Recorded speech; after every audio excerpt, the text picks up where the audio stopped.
And we are live. Hello, Ooh. everybody.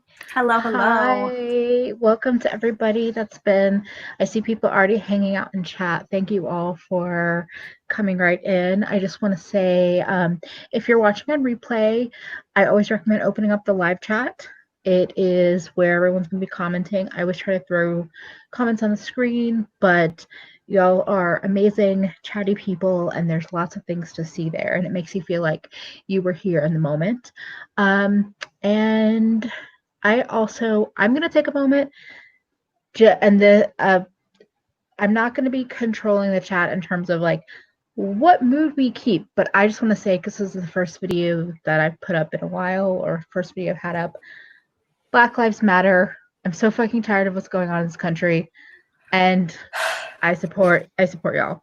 And that's speaking for me, not for Alex. I didn't even warn Alex I was going to say that, but I just wanted to say that.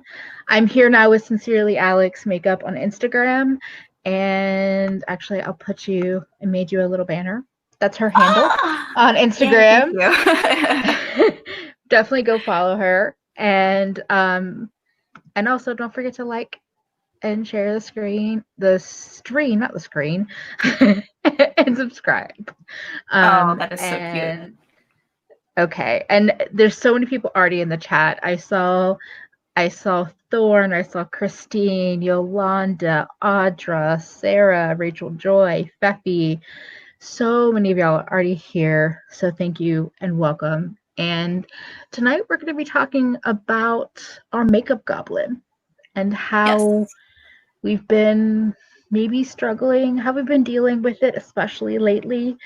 And yeah, so I think Alex, you were like, we should talk about our makeup goblin, because every other chat we do when we're Instagramming back and forth is like, the makeup goblin. Did you see this? Did you see that? Did you see this?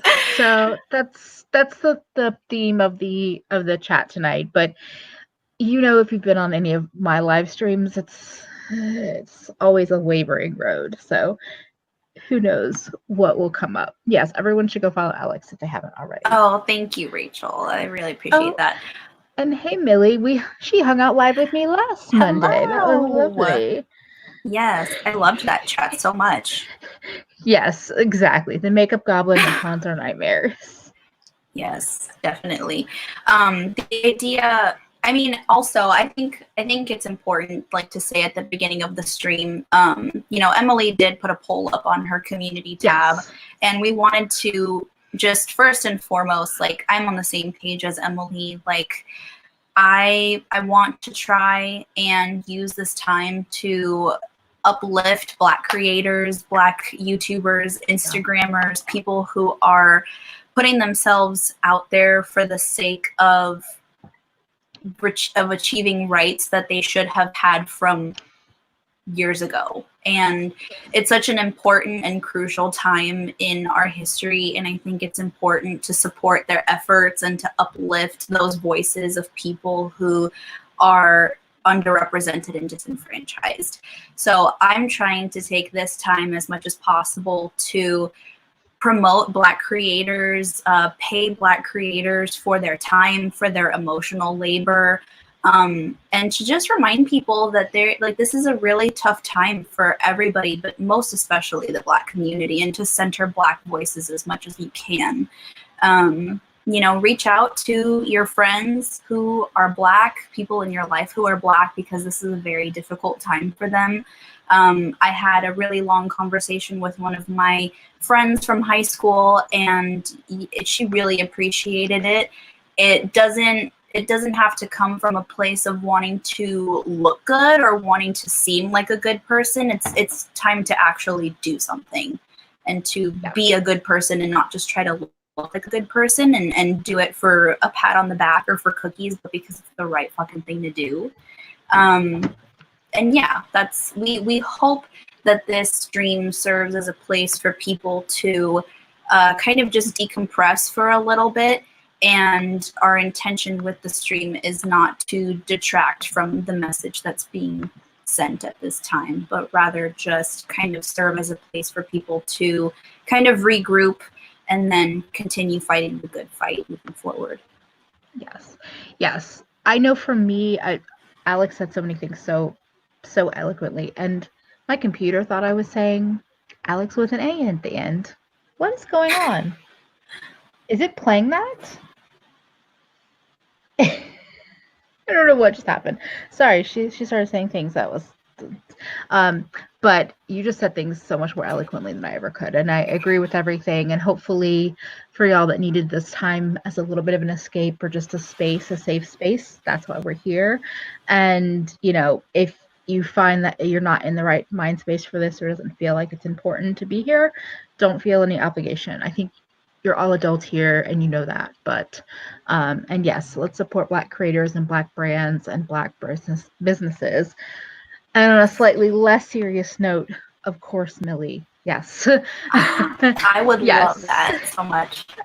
But yes, and if you're planning on shopping, think about Black-owned brands for sure. Yeah. And yes, and these are not just issues that exist in the U.S., but right now there's some things going on for sure. Yes, exactly. Put beautifully. So yeah, you want to go ahead? Oh yeah, sure. One other thing I was gonna say was I don't know if I had heard the term before it was popularized by Nisi Pisa, which is really fitting because Nisa is biracial, but she also identifies as a Black creator. So if anyone, for whatever reason in here, has not watched her channel or subscribed to her, definitely check her out. But yeah, I loved this idea of like talking about the makeup goblin and this urge to just consume as much makeup as possible in the figurative sense. So yeah. Oh, thank you for being here. Happy place. Yeah. So if you don't follow Nisi Pisa, I would say I feel like the makeup goblin to me is such a perfect name to this feeling that I think a lot of us feel, where it's like something from the pit of your stomach comes up and out of your throat and your mouth, and it's just like, I need it. And of course, her makeup goblin impersonations are like so amazing and spectacular. But yeah, I'll try to remember to add some links. I didn't even think to add it after the live stream of videos where maybe that first started. Mm-hmm. Yeah, and it's funny because for the longest time I had no way to describe what that feeling was. But I think my first encounter with feelings of wanting to overconsume really started when I was in college. I was fortunate enough that I hadn't really needed to work when I was in high school. My mom made it a huge priority for me to just focus on school as much as possible. And to the point where like I didn't even really have many extracurriculars when I was in high school. I did the musicals in the springtime, but when it came to the fall time, like I was never into sports. I didn't really have many other things to take me away from my studies when I was in school. And then when I got to college, shit's expensive. And I felt bad that I had to take out so much in student loans to just finance my education that I decided to get a job. And so I started working in my college's admissions office as a student ambassador, and I was getting paid minimum wage, which at the time was like $9.75 or something like that. And I only worked like maybe 5 or 6 hours a week because I was a science major and most of my time was taken up by my labs that I had to do. So work was kind of like my extracurricular, if you even want to call it that. I didn't have the ability or flexibility in my schedule to join like really any student organizations or anything like that. So it was kind of sad, actually. I wish I would have been able to be more involved. But me working my job kind of just was more like a way of meeting new people, doing something good for the school, and like helping students down this path of figuring out what school is the right fit for them and if higher education is even something that's right for them. And so eventually, I think my junior and senior year, the minimum wage in California got bumped up to $10 an hour. And so I was like making pretty much like a little bit of pocket change here and there. Like my paychecks in the end were really not that big, but I got my Sephora membership for the rewards program back in 2016. And that was like kind of like my first foray into rewards programs when it came to like large retailers. I think my mom, we got an Ulta like near me. I don't remember what year they opened up, but I think it was around the same time, like 2015, 2014. And my mom had the account, and so like my mom, my aunt, and my grandma and I like pretty much like share memberships, and that's why it's always made the most sense to like have the top tier status because we're all using it at the same time. And so when I was in college, I had a terrible habit of using shopping as a stress reliever, and that was kind of when the makeup goblin kind of developed in me. Was I was going to the downtown area close to our school like almost every other week because my college was in the middle of a residential area, and there wasn't shit to do like in the immediate area. So if you wanted to do anything fun, you had to go to like the town that was like 20 minutes over, and that was like a downtown where they had a lot of shopping areas, restaurants, movie theater, and everything like that. And so I got into a terrible habit of buying stuff on a whim and like returning it a couple of weeks later. And I feel really bad that I abused like the return policies at these places. And then later on, I realized, you know, Sephora and Ulta are huge corporations, and like them giving me a refund for something that they're going to throw away, like really is a drop in the bucket at the end of the day. But then as I started getting more into like anti-consumerist content and realizing that being able to return cosmetics is a privilege that the US has and other countries don't, I felt really bad, especially when it came to the conversation of like climate change and so much makeup just going into landfill. And so that was kind of like my wake up call, was like, okay, I'm consuming things at an alarming rate. I need to stop. And so it's been a struggle. Like I found that when I was dealing with, because when I was in college, that was when I realized that I was experiencing symptoms of depression and anxiety. And I was using shopping as a soothing method for that, and that wasn't sustainable in more ways than one. And so I was like, okay, I can kind of identify that these patterns of behavior and where they're stemming from, and trying to figure out more healthy coping mechanisms that didn't involve like spending all of my free money on makeup. It's interesting because it's interesting that you started right into like kind of your relationship with like kind of consumerism or like negative consumerism and Makeup Goblin, because I don't inherently think of the Makeup Goblin as like a bad, like it's not a great thing, but I don't necessarily think of it as just like willy-nilly excessive buying. Like I do think it can lead to that, but I think it's interesting that that's like kind of the first perspective. I also want to welcome everyone that's new and in the chat. I'm watching y'all. Thank you for hanging out. But excuse me. But I think that there's it's an interesting like space, because yes, your Makeup Goblin can make you go out and buy, you know, Olivia said she bought a whole bunch of liquid lipsticks. You can get stuck on one thing and buy a bunch of them, or you can get stuck on one idea of like finding that perfect rainbow palette and buy a bunch and have a bunch of duplicates. But then sometimes I look at some of what I've like kind of grown into loving and what I get the most reaction out of, and it's like I can find something different in each one of these, and they don't feel like it's obviously it's excessive in that like it's a lot of makeup, but it's not like, oh, this like, in some ways the Makeup Goblin isn't always also the thing that makes me kind of shop in those same ways, because I have that same, I mean, I still struggle with this. I think probably once probably less so in college, once I kind of moved away from home and I moved up to New York. And I know for me, like with beauty stuff, I think drugstore was kind of the gateway, and here in New York there's a lot of drugstores. You could just be like, you leave your office and you walk from the office to the train, and you could pass 4 different Walgreens, or 2 Walgreens and a CVS and a Rite Aid. And I would be curious to see, and I think Wet n Wild was the brand where I was like, oh, they have something out. Or I would see things on like Facebook beauty groups that I'm in, or YouTube as I got into that. And I would be looking for it. And instead of going into a drugstore, not seeing the thing I wanted and leaving, sometimes I would just pick something else up instead.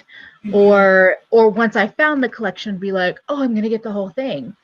But I do think that like the soothing part of it is a big part of like my shopping, because I definitely think I have issues in terms of shopping and watching, like, in that side of it. I think watching Hannah Louise Poston put kind of some vocabulary out into the world about kind of shopping addiction or shopping habits, and how we use shopping to fill these holes that we might not be able to fill otherwise.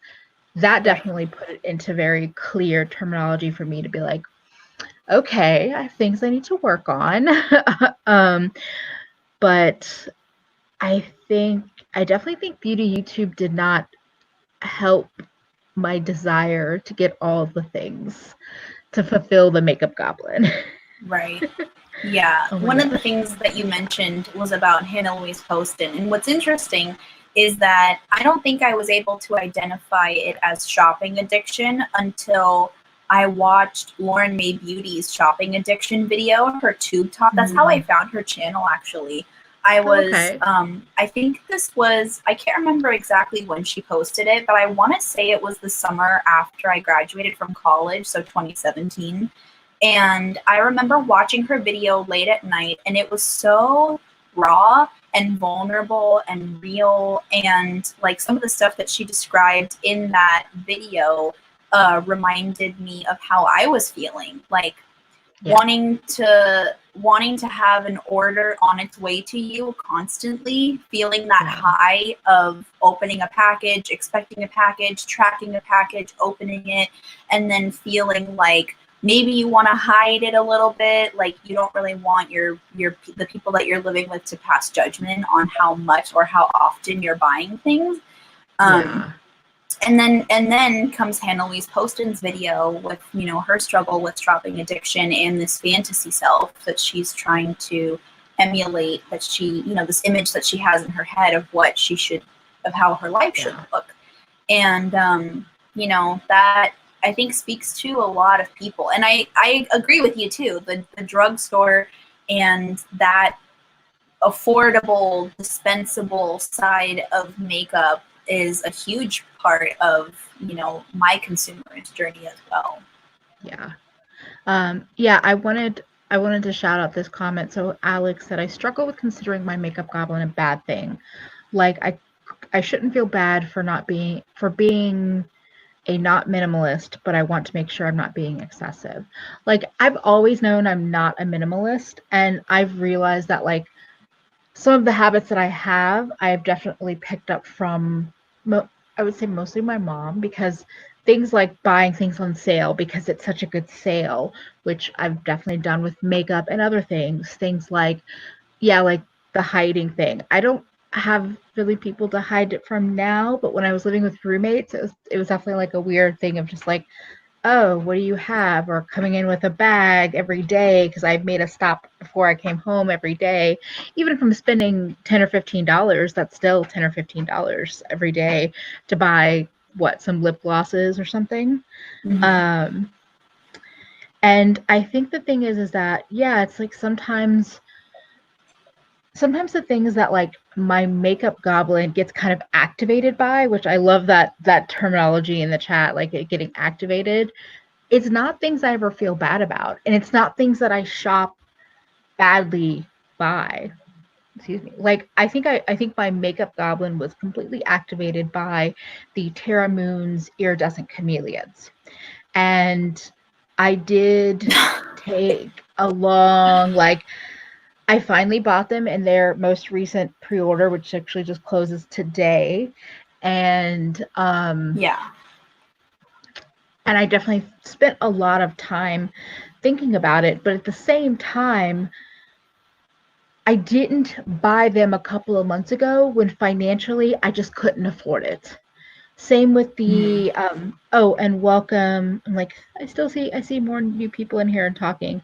Hey Britt, hey, I feel like I didn't hey Diana. Anyway, the chat, y'all are amazing. So many people in here talking good stuff. Um and but even like the Divina sugar drops, I just recently got 6 of the 8 of those, but I had originally they launched, was it December or January? And again, December. I Oh wait, no, it was for couldn't. Black Friday. It was November. Okay, yeah, I couldn't afford it, so I didn't get them then. Did I spend months thinking about it off and on and letting my makeup goblin like get me all excited for something I didn't even own yet? Yes. Now that I own them, I'm really happy about it. Yeah. And I think they're really pretty, and I'm not like, oh, I'm not using them. Like I'm using them, and it's not like I just bought something on the hype and then felt like, oh, my makeup goblin took advantage of me. Like, no, I happened to wait, and I'm still super happy to have them. And my makeup goblin is like, yes, pretty iridescent things. So it's an interesting balance because I wanted to mention like one of the things that I thought about that my makeup goblin really like freaked out over was the Amy Loves Makeup collab palette Yeah. that launched. Also, was it around Black Friday? Hmm. Or yeah, I think Black Friday, and then it came back in stock in January. I'm not going to mention the brand it was with because they're shady, but that beautiful purple, pink, blue palette, I wanted it so badly. It was an indie brand. They could be singles, they were dimensional, and there was colorful mattes. My makeup goblin was like dying, but Yeah. as again, back in like November to like late February, I just had no extra money for makeup, like none. So I didn't buy it, and I'm glad I didn't because by the time I started to have some money, I was hearing the bad things about this brand, and my makeup goblin was still like, "Oh, but it's pretty." But then it was just like, "No. You're not doing that. Not today." Right.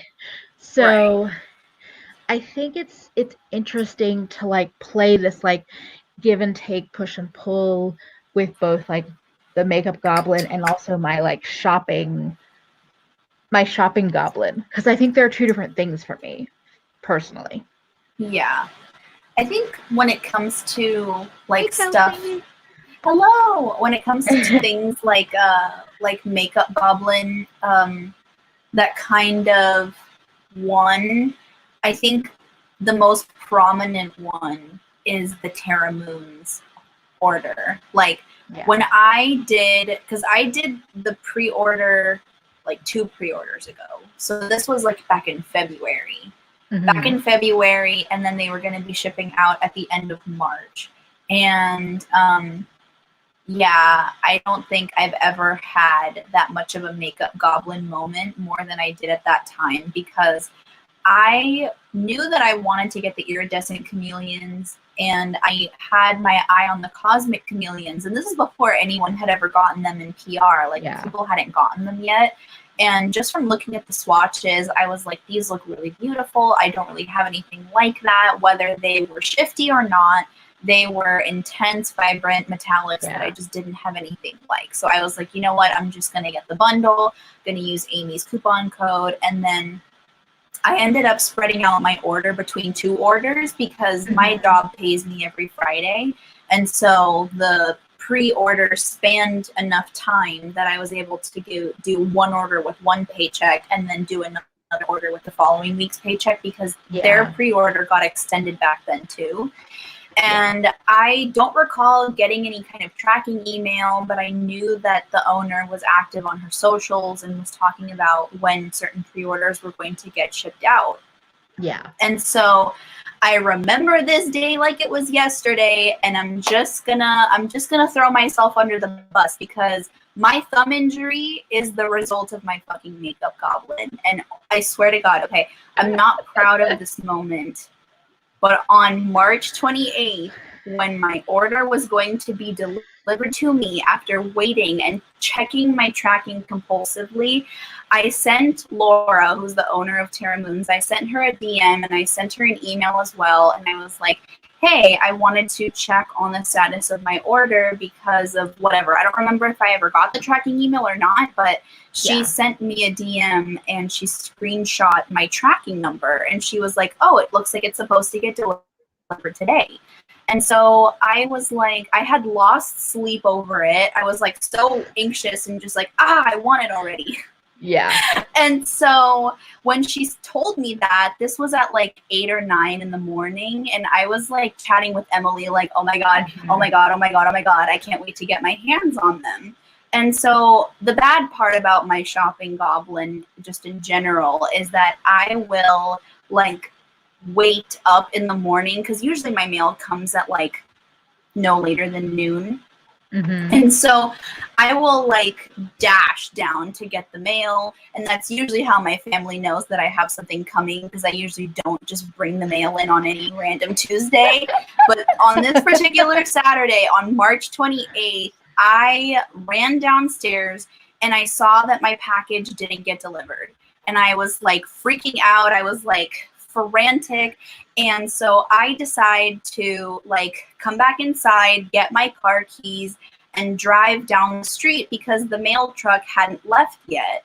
And so I decided to like basically chase the poor mailman to try to see if he had forgotten my package, because I was crazed into wanting it now.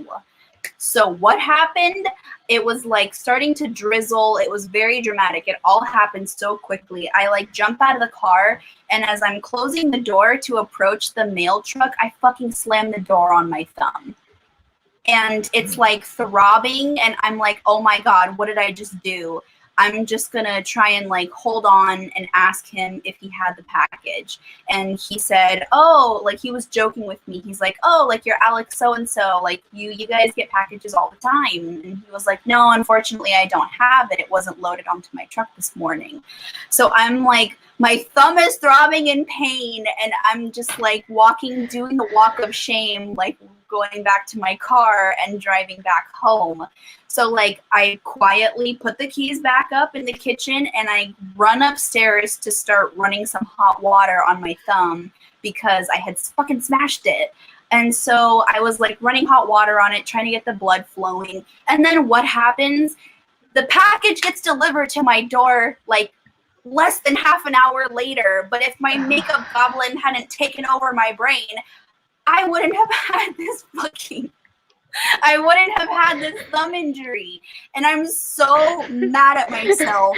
And like, I'm just like, oh my God, Alex, you really let yourself get so wrapped up in this fucking Terra Moons order that you had to that you mindlessly closed the car door on your finger. And I'm like, you fucking idiot. And so I told that story to Emily. And so I was like swatching my cosmic chameleons and my iridescent chameleons. And because it came with this traumatic memory, I low-key was like, I don't even care if these iridescent chameleons are any good. Like, these cosmic chameleons don't look anything like what the account made them look like in her preview. Like, I don't even care. Like, it doesn't matter how much money I spent on this pre-order. The fact that I hurt myself like completely is null and void of what the quality of products actually are. And so I'm just sitting here like staring at them with so much disdain, and I'm like, fuck these iridescent chameleons. Oh my God. And so it's been 2 months. Like, my thumb is healing up good. Like, most of the new nail growth has come in, but I'm just like, that's how bad it got. Am I proud that I let myself get that crazed over an order that hadn't gotten delivered yet? No, obviously I'm not. But it just goes to show, like, sometimes the makeup goblin can make you do some fucked up shit, and you might end up hurting yourself. Moral of the story. Yes, a cautionary tale. And yes, thank you for your dramatic retelling. That was pretty great. I just wanted to go back to Stinky Egg did have a great comment that says she's been doing Soothe charity giving, picking a different cause or two each month. I can't necessarily give that much, but I found it gives me that same happy feeling, but one that lasts longer. That's a really sweet idea. Like if you have the money, if you have an extra $10 or $20 that you would have used on like a Makeup Revolution palette, maybe even if you alternate, even if 1 month you're like, I'm gonna soothe my makeup goblin, and 1 month you're gonna give, like there's definitely things you can do. And it does, it's nice to be like, oh yeah, like for me, I've been so the last couple of months, and I think I've talked about this maybe more on, I don't know, I feel like I've mentioned it in like a 5 for 5 with Audra or somewhere, that with everything happening with the thing that the first thing we're not going to speak of, Voldemort, or the C word. Not Pastel Skeletor, but Voldemort, the C word, the thing that sounds like a beer. I've been actually in a better financial position because I was able to get unemployment. And it feels weird to say that, but I have been. And because I've been indulging my makeup goblin way more often than I had been for a long time. But I've been trying, at least, not always, but I've been trying to really shop the indie brands when I can, when there's things in stock and I have the money, because I felt like, okay, like, yes, I could go shop the Sephora sale or I could shop an Ulta sale, but I could also shop with a brand, with multiple smaller brands, and actually really support this brand continuing to be basically alive, to be active. And that has felt really nice. And it's like, it's not just to like, oh, I'm doing it to make myself feel better, because I'm doing it because I'm getting really fucking good makeup at the same time. And so that's kind of how, in some ways, I've been like excusing the goblin a little bit, because I'm like, well, I did always want to try Terra Moon. Well, I did want those sugar drops. Well, I can try a new brand, Kristen Lee. Like it's a lot. It's a lot from the past few months, and I will not deny that. But I don't think you're weird or really broad. I think there's a lot of people that are like that, and that's also like very much the reality. So that's why it's weird. It's like I've been talking about, maybe I'll do a live stream and I'll just haul everything I've gotten, but at the same time I'm like, I don't know, is that people feel, like, whoa, woman, like, what are you doing? Yeah, like, and that's the thing, is if I've seen a new brand, if I've seen a new brand, I want to try it. Or if there's a brand that I've been eyeing for months or a year, and I want to make that decision. But now also there's this added layer of like definitely looking at Black owned makeup brands. Like, and I'll say straight up, Colored Rain is like at the top of my list of brands that I love their formula, and they're Black owned. And Propa is also, and they're also doing a pre-order. Not that I love pre-orders in theory, and I believe JD Glow might be Black owned, but I don't know that for sure. But I think they are. Wait, Britt said, I need someone to compare Pat McGrath's new palette to some other indie brands. So, Britt, I think I've said this before in other lives.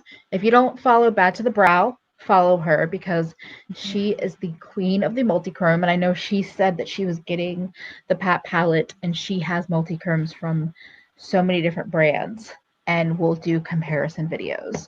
I would say, I've showed this before, I have the one from JD Glow that looks like it's probably a close dupe to the Pat multichrome, called No Way. And it's like burgundy to green to pink to goldish kind of. But there's a lot of brands that are doing that. Oh, yes. Wait. This person, go follow Millie. Yes.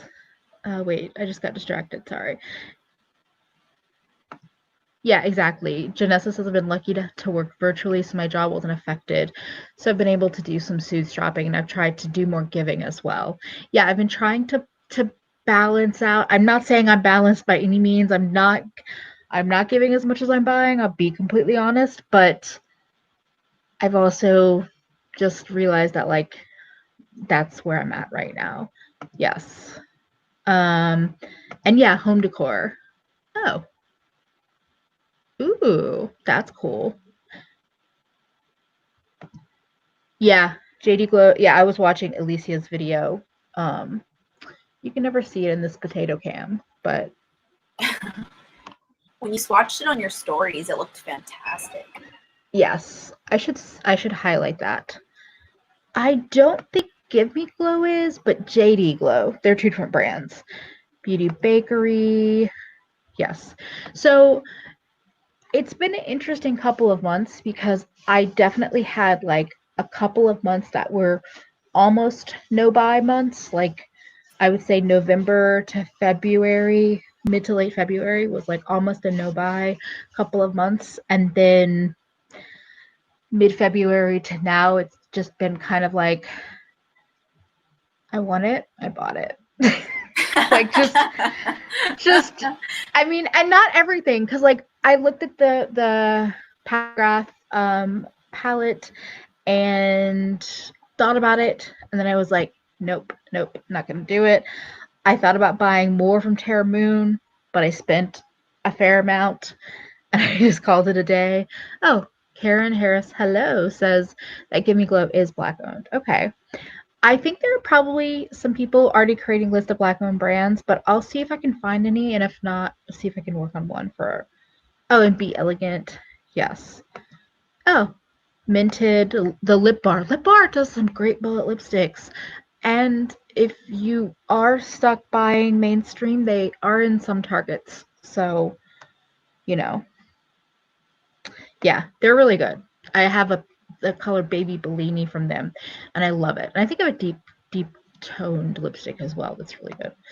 Oma Beauty, yes. You don't have to leave to go follow. You can open up a new tab. But yeah, Bad to the Brow on Instagram and YouTube. She's great. I thought So that the owner of Give Me Glow was white. yeah, Or that's like my white passing God. Latina. Am I mistaken? I'm pretty sure the owner of JD Glow is black, but I don't think that the owner of Give Me Glow is. I could be wrong though. That's what I was thinking because I thought I saw an. Oh no, you know what? I cannot tell from first glance, so I'm not going to make a judgment because I don't know. Like just from like looking at a picture of a person, so I'm not going to do that. But I forgot who mentioned it earlier. Sad. Oh, I know. Oh, we love Little Pocket Change. Yeah, no, she was awesome. Someone mentioned earlier in the chat that they wish that they had a skincare goblin, which that ties into a topic that I wanted to touch on.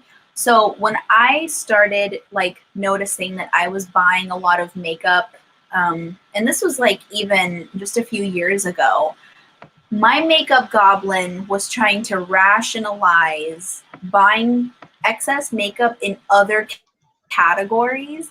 And so I moved on from eyeshadows because that's always been like a huge love of mine is eyeshadow palettes. And so my makeup goblin was like, you don't have that many pencil eyeliners, so like indulge in that area. And then once I got a bunch of eyeliners, it's like, you don't have that many highlighters and blushes. You can indulge in like more highlighters and blushes, and it's not that bad. It's because you don't have that many to begin with.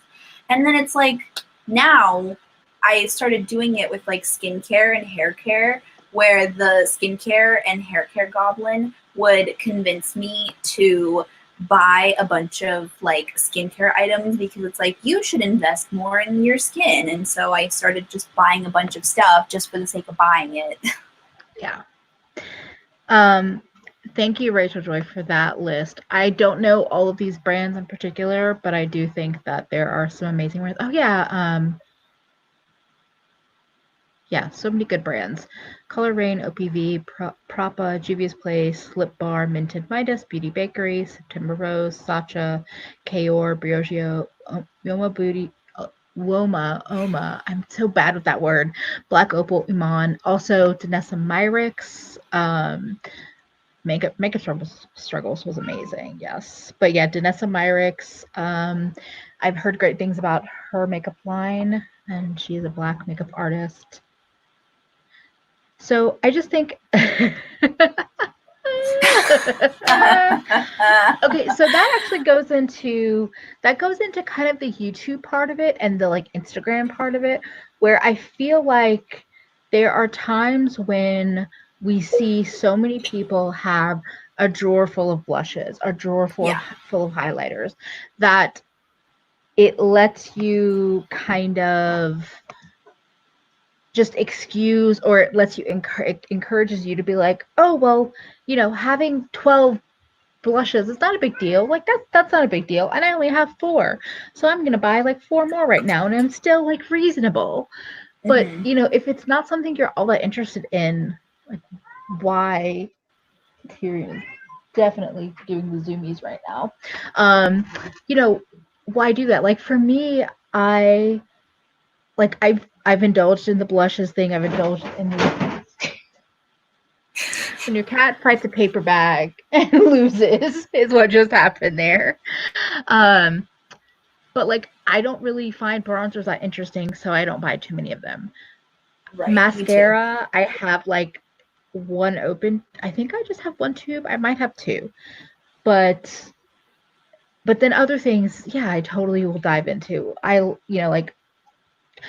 then skincare. That's what I wanted to go back to with skincare. Like my skincare goblin was definitely active when buying the Crave Beauty Beach Shield. Because Alicia Kinky Sweat had mentioned this. I probably saw her mention this 6 months ago, but I had a facial SPF that I was using, and I was just trying to use it up because it was already probably on the edge of being out of date. And then I'll be honest, I kind of let myself slide through winter without really having one. And then this was out of stock. Yeah. And then when it finally came back in stock, I was like, okay, must get it right now. And then I also got this one thanks to you. But it was funny because I mentioned that was what was happening. I knew I wanted this. I mentioned it in a Half Cousins podcast. You actually bought it, and then you really liked it. So then when it finally came back in stock and I had the money for it, I was like, it will be mine. And it's great. Yeah. I've only used it like twice. It feels so nice on the skin. I haven't layered it under makeup yet, but it didn't feel greasy or gross. But anyway, so I don't have as much of a skincare goblin, but I think as I got more advanced into makeup, I started to grow that skincare goblin as well, because I was like, okay, well, I've explored blush formulas. I've explored highlighter formulas. What haven't I explored? SPFs, moisturizers, serums, hair stuff. I'm not really into, but yeah. Yeah, that's totally how it is for me. Like, I think what you said earlier was like there's a difference for you between like a general shopping goblin versus like a makeup specific goblin. And I guess it's that way for me too. I think a lot of the times it's kind of like all just generic shopping goblin, because I even told this to like my aunt like not that long ago. I was like, I probably would be fine being someone's personal shopper. Like if they needed me to go to the grocery store or to go to Target, like there's something about the act of just like putting a bunch of things in a cart and like bringing them home and like hauling them. Like I get that way when I go to Trader Joe's. I love going to Trader Joe's and just like buying a bunch of random shit. Like I live for Trader Joe's and trying a bunch of their new stuff, whether it's like skincare or like groceries, like new foods that they're coming out with. Like I'm so down for that. And I think a lot of it is just like, it's a way to get out of the house and it's a way to pass the time. And I don't see it as a bad thing, because in my brain it's like, well, you're going there for like groceries and snacks and stuff, and like you're going to consume all of it. So it's not like it's really going to waste, but it's really just like somehow the act of physically buying something is like a soothing, comforting type thing for me. And so that's why the whole skincare thing has gotten so prominent, because it wasn't until like the last year and a half that I started like really taking care of my skin, like moving away from just using a makeup wipe to remove my makeup and just going to bed afterwards, like actually doing a cleansing routine, getting into cleansing balms, washing my face, making sure that I'm cleaning it properly and keeping it healthy. And, you know, the fact that I still have my breakouts periodically, it's kind of like, okay, I'm starting to dive into skincare YouTube. I'm watching Hiram more often. I'm starting to watch James Welch more often, and getting more invested in like the fine details of what's going to help my skin now that I'm getting a little bit older. And that, again, just falls into the general umbrella of like the joy of buying something and trying something out. And now with my Instagram, I think my Instagram has played some part in it as well. Like I like being able to do these, like now that I'm trying to be a little bit more active on my stories, like having these more raw, personable connections with people by doing like my little review series that I did on like the Milani cleansing balm and the oat cleansing balm from the Inky list. And, you know, like trying to, you know, just find a way to connect with people when I'm re-upping on things that I'm just like generally curious about. So it's not like I have a channel to talk about it on. So it's kind of like, you know, some of it is influenced by Instagram and some of it is just like because I find joy in just like the act of buying something. Also, yes, you are adorable, Alex, saying that you're getting older.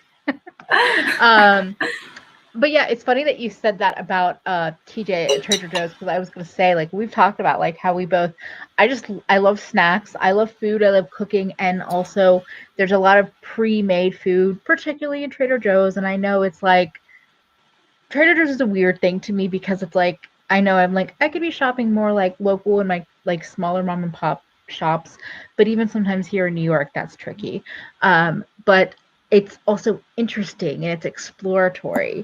And so it's funny how I do think part of the like that shopping goblin is totally a real feeling, and it's separate and also with the makeup goblin. Like, yeah, just going to Target and browsing the aisles and going down the makeup aisle, as Alex said earlier, when Alex goes grocery shopping, I always go down the makeup aisle since I miss Sephora and Ulta right now. Going down the makeup aisle, going into the homewares aisles, looking at plates and bowls and stupid shit like that, and like it's all the shopping goblin where I'm like I could gather pretty things and bring them home. That's exciting.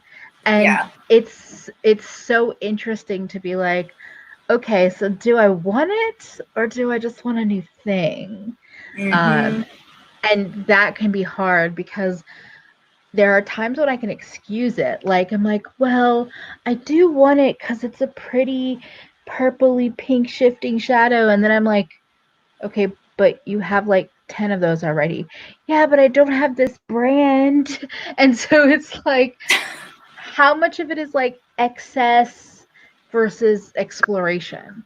Because I do think having a channel or having an Instagram account gives you this like mental permission to be like, but I want to explore like cleansing balms. I have like 4 of them now because I'm trying. Like I really have 3. One has like 1 use left that I'm just saving as a final comparison. But like I want to try different formulas to see which one I like the most. But my goblin was like, well, get 2 at a time. And it's like, but why? Just do it. It was like, okay, I guess so.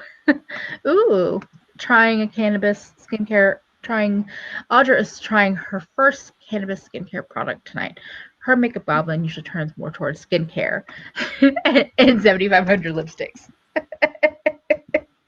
Until I turned you on to Color Rain, and now you're like, the Queen of Hearts, the smoke show, all of that. So I was just laughing at the chat.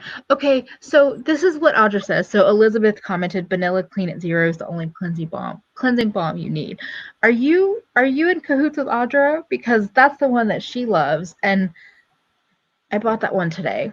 I had bought the other two first, and then I put in an order. I went up to Yes Style and made all the mistakes. Um, all the mugs, exactly.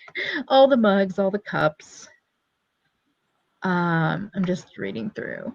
Janessa says it's hard to find good skincare info for oily people. Yes, oils and ingredients are good for everyone, but it doesn't mean we can use them in the same ways.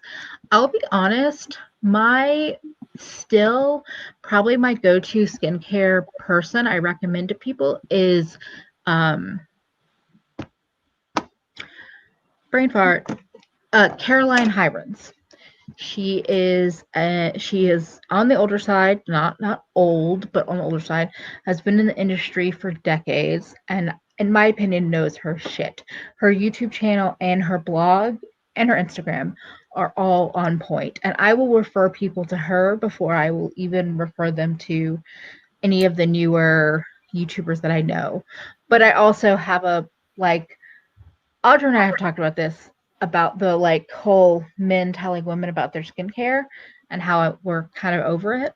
I won't not watch James Welsh and Hiram, but I would prefer to get skincare advice from a woman because our hormones affect our skin in different ways than they do for men. Yes, it will be here probably in mid to late July, knowing how Yes Style is. Oh yes, Nadine Baggett is another. I've seen her on Caroline Hiron's channel. Yes, Caroline is a legend. So yeah, I think it's interesting to talk about the Goblin and kind of separating the shopping part of it from the makeup, because they both weigh heavily in my life at least, but they are two different things.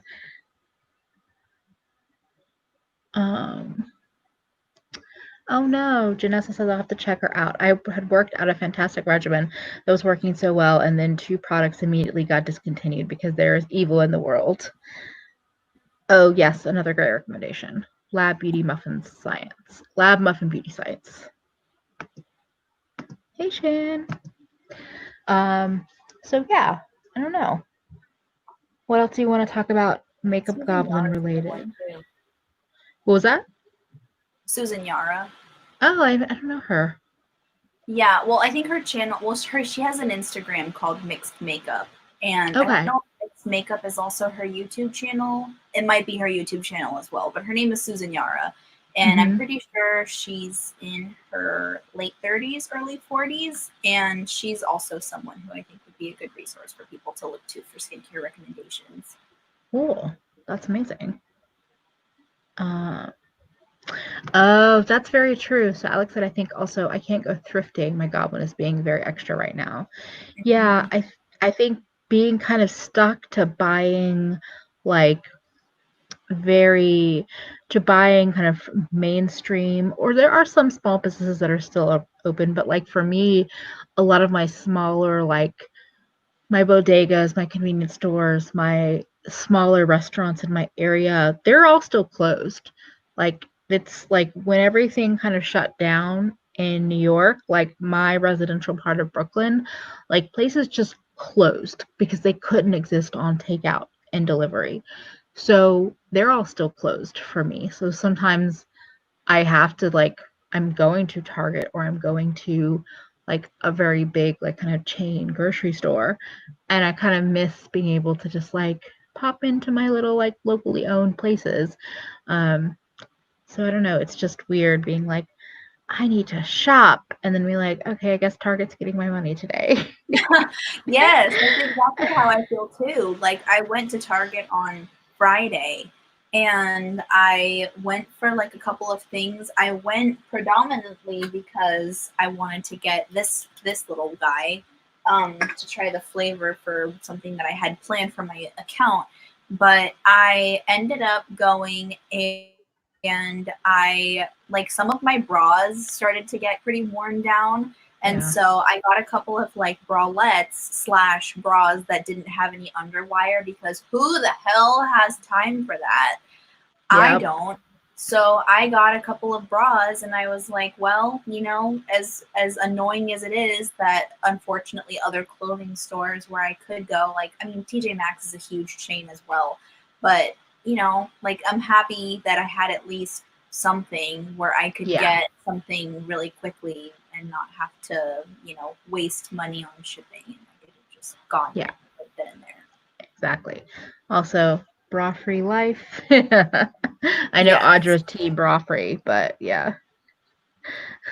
Wait, what? That beach and cute young men I should be admiring. I don't even know what beach you're referencing, Bethany, but that makes me laugh. Oh, wait. Oh, I wanted to ask Rachel. Rachel Joy asked, if anyone ever finds a cruelty-free dupe of the Clinique Moisture Surge, let me know, because it's the one thing keeping me from going cruelty-free. What is like the texture of that moisturizer? That's what I would be curious to know. I think it's a gel moisturizer. I could be wrong though. Hmm. Oh, Tracy, I'm so sorry to hear that.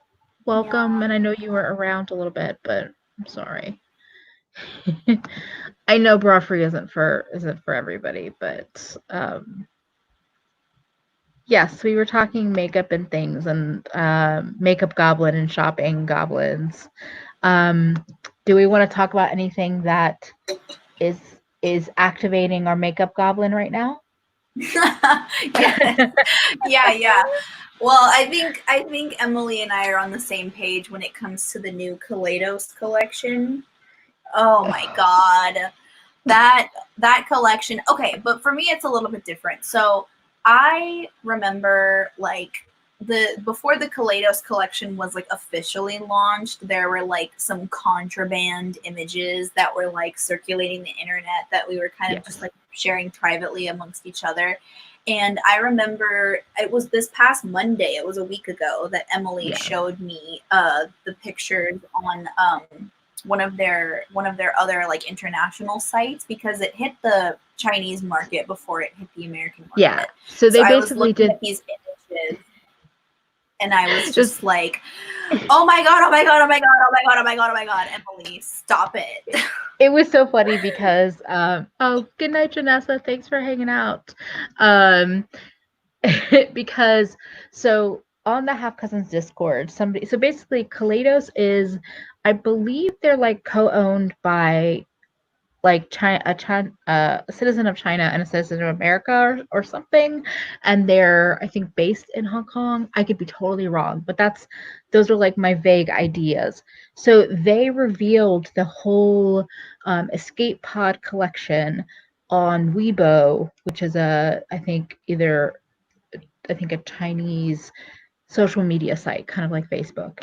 And somebody on the Half Cousins found that link on the Discord and shared it. And it was like, don't share it publicly, but you could like share it among friends. So I remember I went into these links and was like taking screen records of like just clicking through the different, because they had so many different pictures and swatches, and was like, Alex, you gotta see this.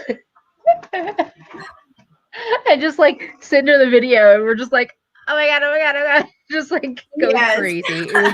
It was absolutely ridiculous. And it's one of those things that, so I just found out recently it launches June 11th. Yes. So it's still something I want, but it's been interesting having the time and the space and seeing different influencers receive the package and talk about it and show packaging. It's been interesting to see how like my makeup goblin has like waned and like ebbed, I don't know, went up and down with this collection, because I definitely want it, but I don't know if I have that same like freak out feeling that I had a week ago. Yes.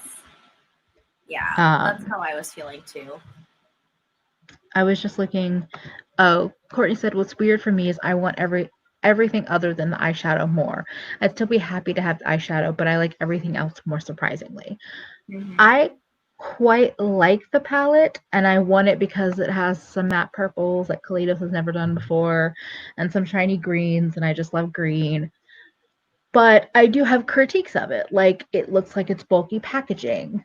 And then I actually asked Karen Harris this. So the Kaleidos, I actually think I have one of their, I still have it over here from yesterday, from last week. Maybe not.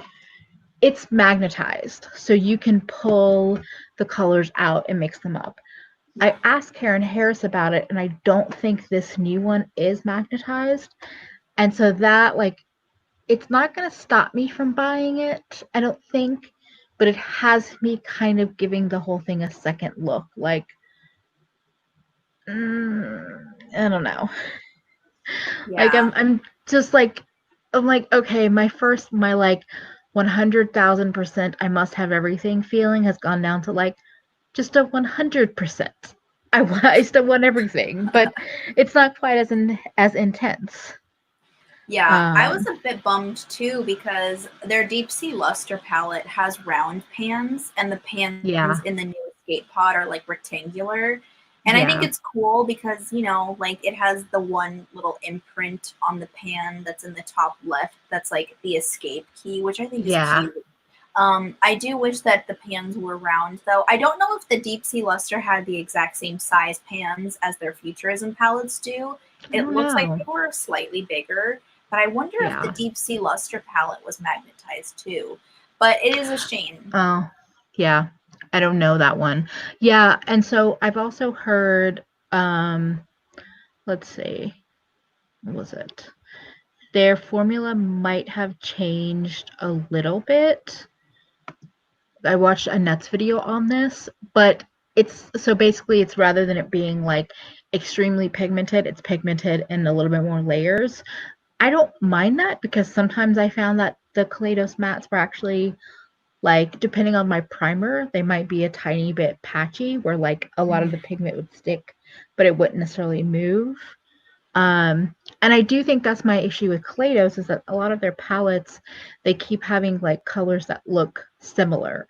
Like in both Astro Pink and Cyber Green, or not, Sci-Fi Green, two of the shades in each of those 6-pan palettes were pretty similar on the eye, yet they still have a soft spot in my heart, like their quality, their aesthetics, but also then they have the blush palette packaging issues, and that also made my Makeup Goblin kind of take a step back.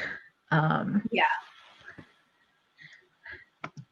And that's been interesting. I think it's interesting when you have a really, really strong reaction to somebody, and then someone else that you follow on social media, or more than one person, like sees a different view of something and levels a critical response, and it makes you go, oh,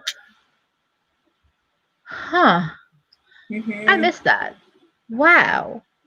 And it kind of like it still kind of like takes me back for a moment of just like, I still have a lot to learn. I mean, I try to keep that in mind all the time, but if anybody cares, basically, Legally Black Beauty on Instagram posted about this, and more or less the artwork that's on the front of the blush duos is seen to be kind of racially insensitive in terms of the scale of the bodies and the fact that they chose to use black women as the art on the front of the palettes, and then use really pale colors in the palettes for the blushes, and to release two duos and both of them being really pale just seemed pretty insensitive from the brand.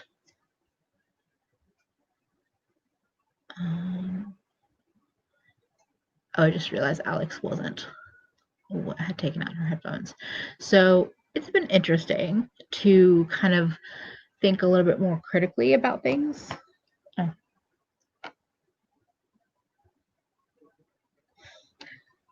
I just got an alert. I was like, what's going on? It's been really interesting to think a little bit more critically about the things that my Makeup Goblin is just like, we want it, but you have to take a step back.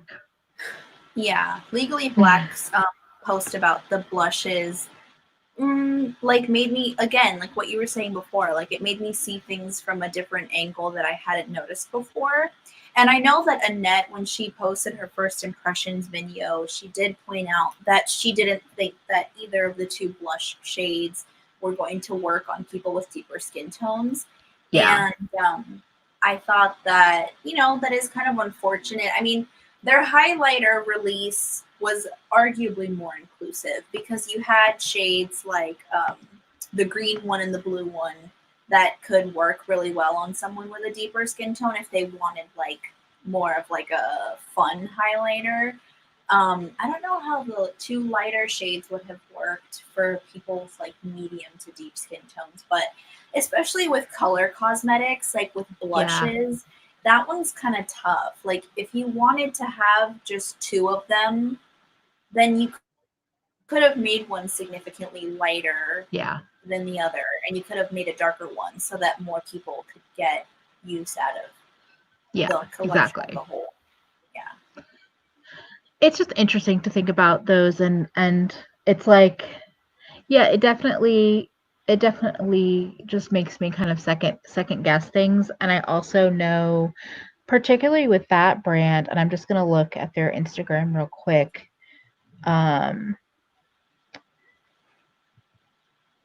Okay, well, there was a question about are they going to make a comment about basically Black Lives Matter.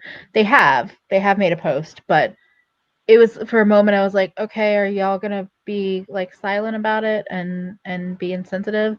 And I still think that their release, I think it's a little weird to release like 6 highlighters and then another like 3 in this collection and only release 2 blush duos in the and I'm just like, if you look at the market right now, blush is a thing. Blush is very, very big. So they could have easily released more and had people with super light skin tones and deeper skin tones buying, multiple colors. So yeah, that's Veronica. Oh, Veronica. So it's an interesting one where I'm like, I still want it, but I'm the longer we have between seeing the first reveal and the launch, the more critically I'm thinking about purchases that I'm going to make, particularly with that brand, because I think it's really easy for me to get kind of intoxicatingly into something and not have my critical thinking cap on. And I don't want to do that with makeup or with any kind of purchases if I can.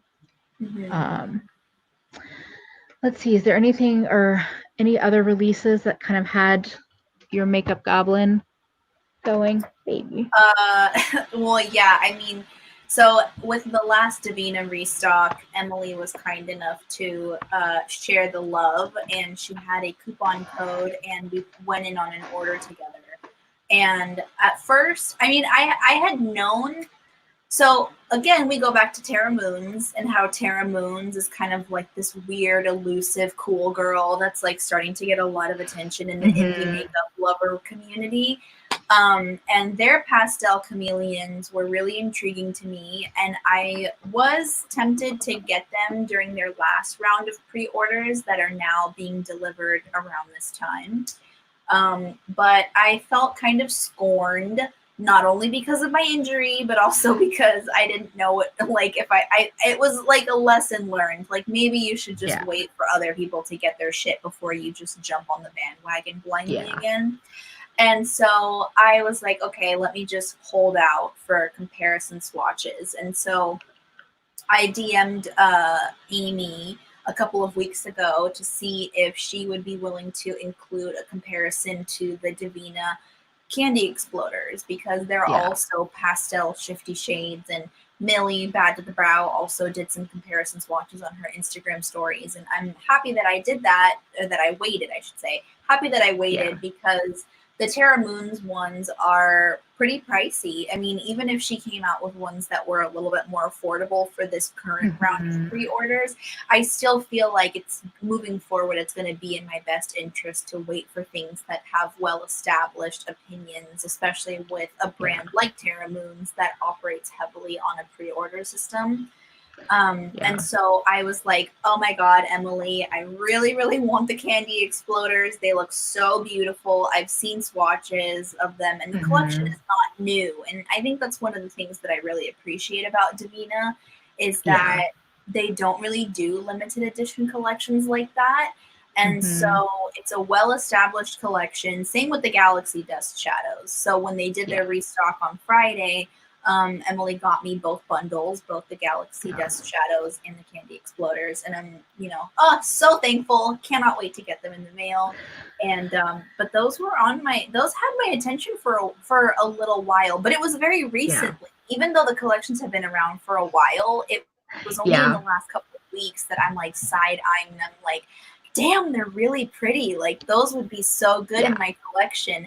And since getting the Candy Cakes collection and getting the Sugar Drops collection from Davina, like, they're at the top of my list of like brands that I have my eye on and that I can now from experience tell that what they're putting out is very quality stuff. Yeah, I definitely, so the Terra Moods is a brand that did have, like, so I put an order for basically some of the iridescent chameleons, I think like 3/4 of the collection, along with some of their newer shadows that are on the $8 per shadow range, because they're one of those brands that like I had my like heart eyes on for the iridescent chameleons, but then very like mixed feelings about, to be honest, I didn't want to, like, I knew you had your thumb experience, but when I started seeing the non-PR swatch, or not even the non-PR, the non-brand swatches of the Cosmic Chameleons hitting Instagram, I was kind of like, those are not at all impressive to me. Like, I was just straight up like, they're vibrant metallics. Juvia's has been doing those for years. Like, I felt really hard. I was like hardly judging, very intensely judging them for their price point, because they're like $13. Was it $13 each or something like that? I think with the pastels, they were like $13 each. Yes. And so when I saw the pastel chameleons start hitting Instagram, I was like, yeah, they don't look that much more special than the round pan duochromes from Cleona, or some of my Davina shadows, or some of the other kind of, if you started searching indie single shadows, duochrome, pastel duochromes, like, they didn't seem that much more special to be $13 each. And I think that's a tricky area, because like, being like, okay, I know that in some indie brands, the reality is that, because I did a video talking about like kind of what indie prices are, what they are, and I don't know if I really touched on this enough, but I feel like there are definitely going to be brands out there that are selling at a higher price point because they are valuing themselves more, and they actually need to pay themselves to be able to run their business. And that, I think, might be what's happening with Terra Moon, is that they're just putting themselves at a higher price point because they need to be able to pay themselves. And that's totally fine. I'm not hating against that. I just know that for me, I can't always indulge. I can't always buy, just like with clothes. I'm not really, buying the mid to high range clothes. I'm buying stuff from Target. I'm buying stuff when I can find it on sale, because that's what I can do right now. So it's like with indie, I can't necessarily spend the money for that more expensive thing, or I haven't prioritized spending the money for it, because I do have similar formulas in my collection. And so for you, I was kind of like, I mean, I really like my Davina Candy Exploders. They're very soft and they're more of a flaky formula, but I do really like them. So it's interesting when you have to like balance kind of your desire for things with the reality of the world and your own, budget, I guess. Yeah. I'm just looking at things. Ooh, yay. Naomi just got Terra Moon's Red Giant for myself and Lightyear for my daughter in pre-order.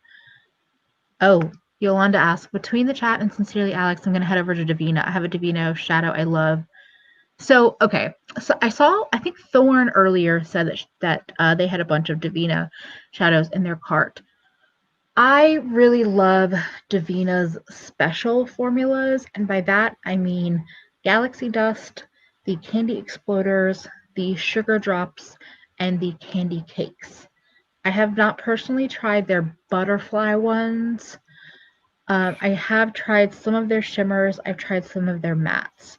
Their mattes to me were, I've only tried a couple of the mattes. The mattes seem very intense.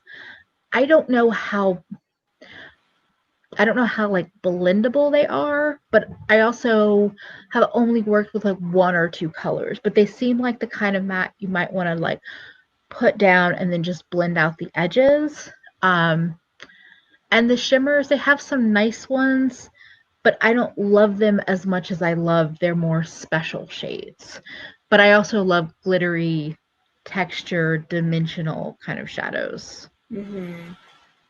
Yeah, I've never personally worked with any of their matte shadows or their metallics either. The first collection, or the first time I ever ordered from them, which is interesting because I didn't think that for an indie brand that I had never tried before, that I would have been ordering the full bundle of the sugar drops, especially because I don't know if Amy had gotten them yet.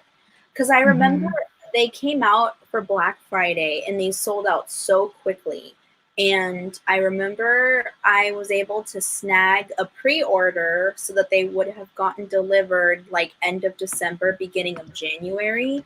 And I remember I got them like January 2nd or 3rd. It was like the first week of January, and I was going back to work, and I remember getting them, and I was unwrapping them.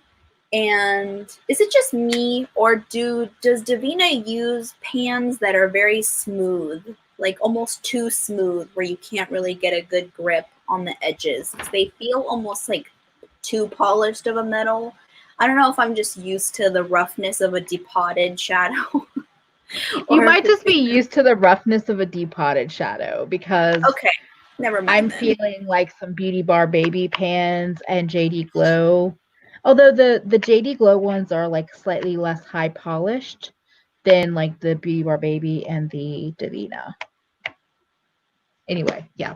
Anyways, yes. So never did I think that I was going to be getting a full-on bundle from them, but am I happy I did? Hell yeah, I am, because they, even though some of them, like in the pinky purple range, have a lot of similarities to them, I do acknowledge that it is a formula that, to me at least, in my collection, that is limited when it comes to like special indie shades. They were very unique.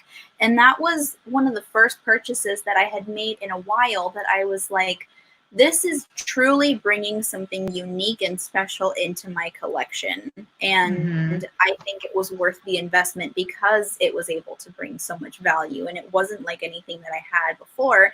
And that kind of set the tone for how I wanted the rest of my makeup buying to go, and how I was going to try to use my makeup goblin as a tool for like gathering things that are activating the makeup goblin and really sitting with myself and trying to figure out what was going to make the most sense as a newcomer in my collection.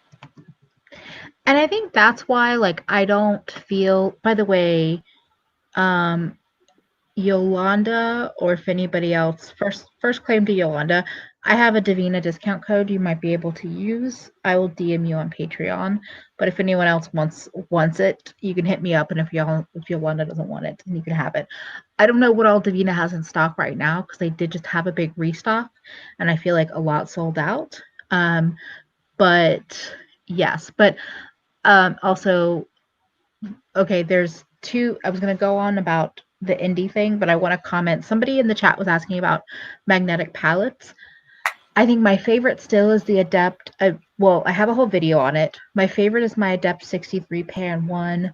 The Shop Miss A ones I think are the best cheap palettes, like 9 pan with a mirror. This has a bunch of my face palette, my highlighters in it. The mirror in the big ones is pretty shit. It's pretty warped, but it's a decent palette itself.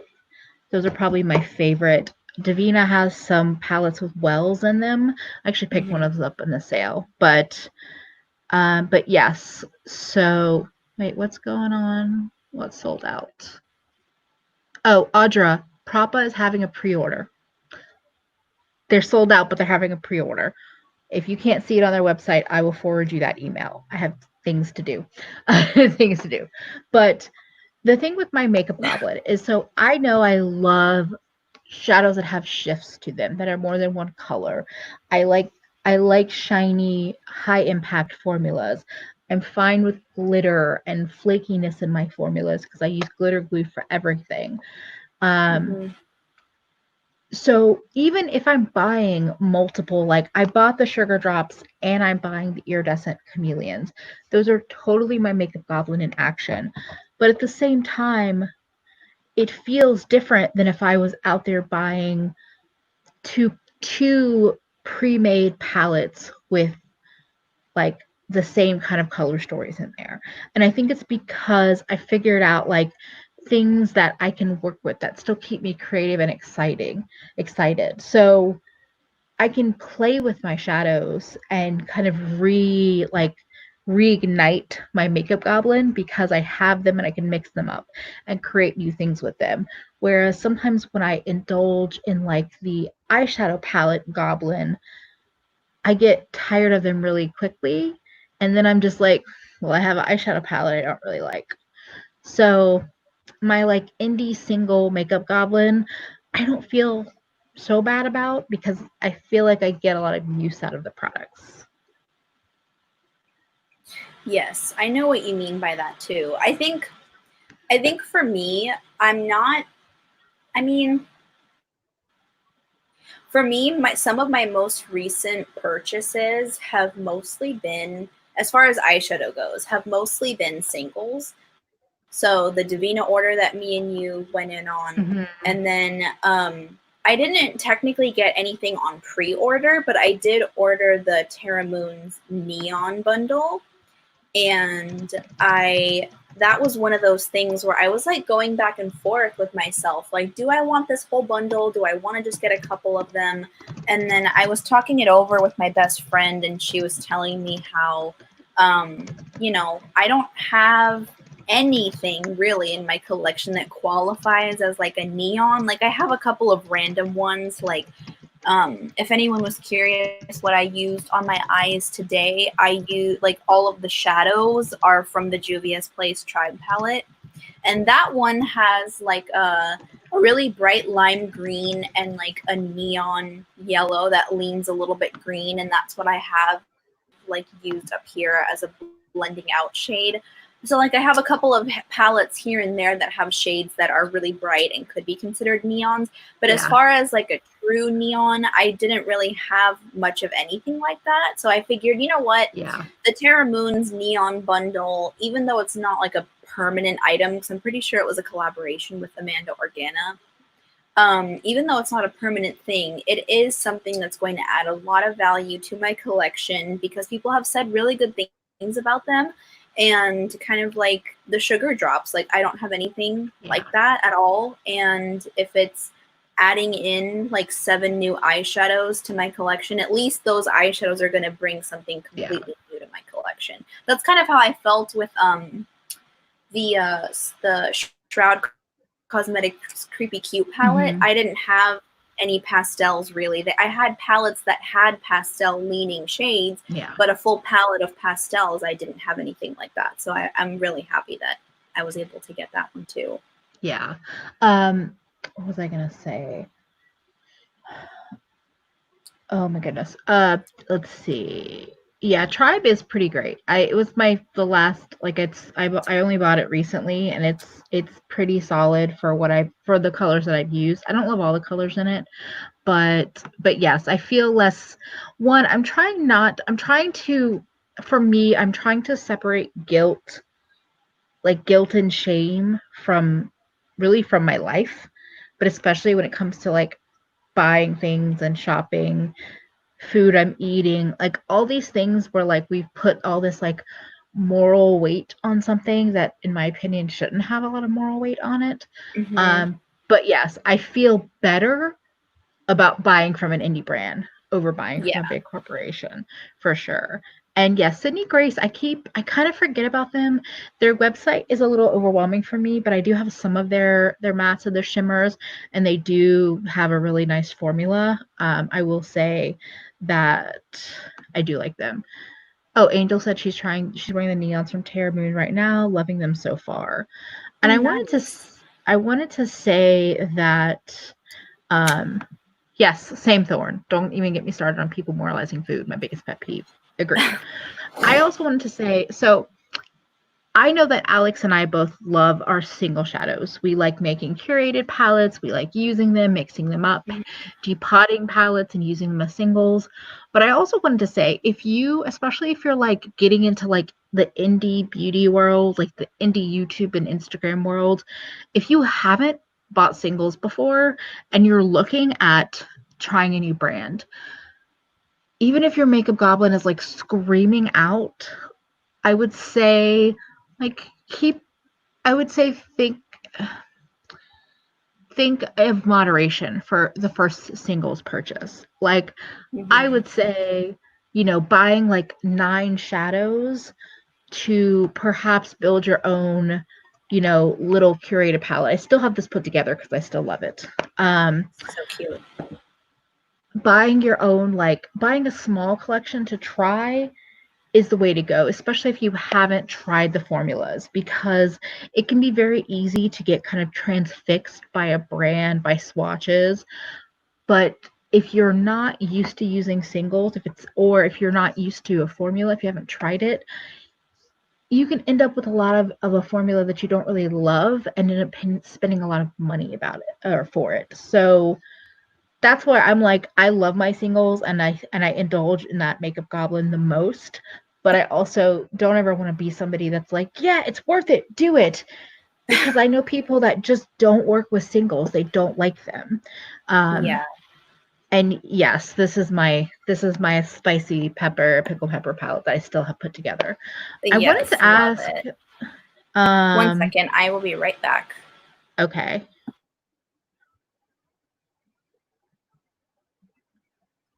Yes, that's how people get eating disorders.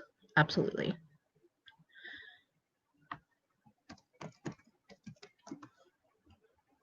And I was just looking at this comment from Emily Original.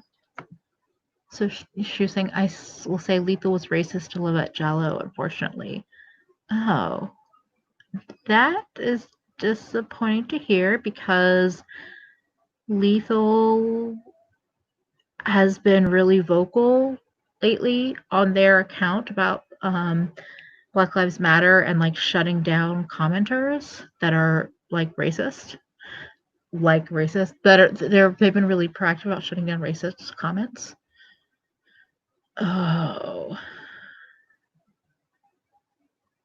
that's disappointing. And I'm gonna have to look into that more because I will be honest, Lethal has been one of my favorite matte formulas. Rachel, what did Rachel say? I agree. I bought so many Davina shades as one of my first indie purchases and never used any of them. Turns out the formula wasn't my fave and I didn't know my color preferences. Yeah, I personally don't reach for my Davina shimmers. I have some from them and I just don't love them, like the original shimmer formula. But yeah. Yeah, I'm gonna have to look that up. What are we talking about? So there was a comment from Emily Original about Lethal, actually. Wait, where is it? There was multiple comments. My gosh. Wait, what? Why did I lose it? Lethal was racist to Livette Jallo. She gave Lethal free labor and advice on how to be more inclusive, and they flipped out on Lovett. And I was saying that that's sad to hear because they've been posting a lot about Black Lives Matters and also about shutting down like racist in their comment section. But Yolanda, may just be right on the money. A lot of brands are posting Black Lives Matter right on the heels of their racist campaigns or practices. Yeah, that happens for sure. I am going to look into that more because, yeah, I do enjoy Lethal. Although I haven't bought them in a while, but yeah. And that's the hard thing right now is figuring out who's pandering and who's not, or who actually means it. So yeah, and people have every right to be critical of brands during this time, especially. Like, it's one thing to be vocal and show your support with a post or with an Instagram caption or Instagram stories, and it's another thing to observe how brands are carrying themselves after this. Like, are you going to continue coming out with crappy shade ranges? Are you going to continue releasing complexion products, whether it's bronzer, highlighter, blushes, that only fit a narrow range of skin tones? Like, how inclusive are you going to be with your campaigns? How inclusive are you going to be with the types of influencers that you agree to collab with? Yeah. Yes, I will try to let you know if I find anything. Yeah, exactly. Fefi says that's why I haven't shared posts by brands, because it's the bare minimum they can do, and usually it's all just for show. It's like with I mean, okay, I know that they have issues, but I feel like one brand that I've just been totally annoyed by in the last couple of days is ABH. And they've had multiple things, but just I saw like this morning that basically I think they must have claimed that they were going to give money to like one of the, maybe it was the Minneapolis like bailout fund, but then they posted something about how that organization has said that they are like, you know, good on funding, but don't you worry, we're going to roll out more information about who we're going to like donate to. Like, it was a release, like trying to hype up like their donation. Oh, And I saw that. I was like, don't, like, just figure out who you're gonna pick, a good organization, donate, and shut the fuck up about it.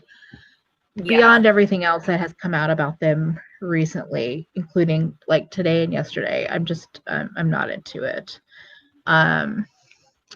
Yeah, exactly. Also, besides inclusivity with skin tones, how many Black people have they hired? Are those people being paid equally? Exactly. I hope people are seeing it, but I don't know. Rachel Joy said Norvina is trash, but no one sees it.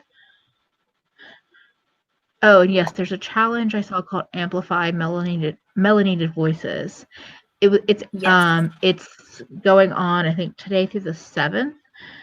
Basically, non-Black people just posting a post saying that they were gonna go basically mute themselves and then be off social media, or not posting social media for 7 days, in order to amplify Black creators and brands. I thought that was really interesting. Very cool.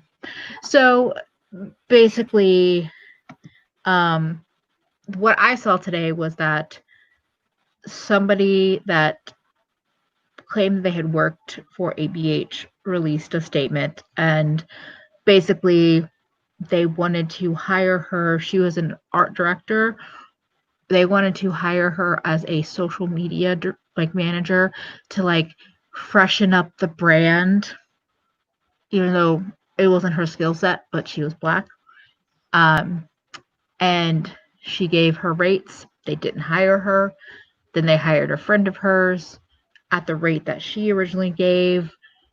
They hired, I think her friend is lesbian, and they said to her friend, we don't normally hire lesbians, or we don't normally hire lesbians, or like, we don't hire pretty girls. They distract the men, but you're a lesbian. I will find it and link it in the chat because I'm not telling a good story. But basically, oh, and the other thing was, in the time in which the person that posted it was hired, there was like No, I'm gonna find it because I'm paraphrasing it badly, but basically it seems like they don't really hire black people and they don't pay black people well when they do hire them, and they want somebody to they want someone black to like do their social media to keep them relevant, but they don't actually want to put in the work.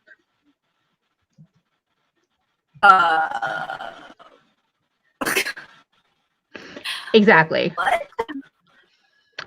Yeah. Oh my gosh. I did see someone post on their Instagram stories about how on Anastasia, like the actual Anastasia, on her personal account, she posted something that seemed like it was anti-protest. I want to see if I can find it. Oh yeah, that was the other thing. So she posted something. She posted a graphic that was a quote from Martin Luther King that was anti-violence. But then Mia's virtual vanity pointed out very, very well that Anastasia is Romanian, and like in Romania, they got to where they did as a in their government with violent riots.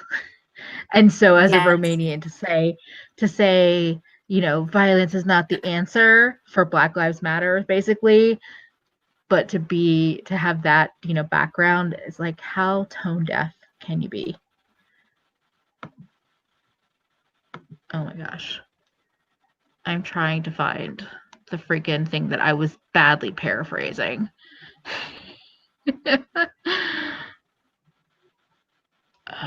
Oh.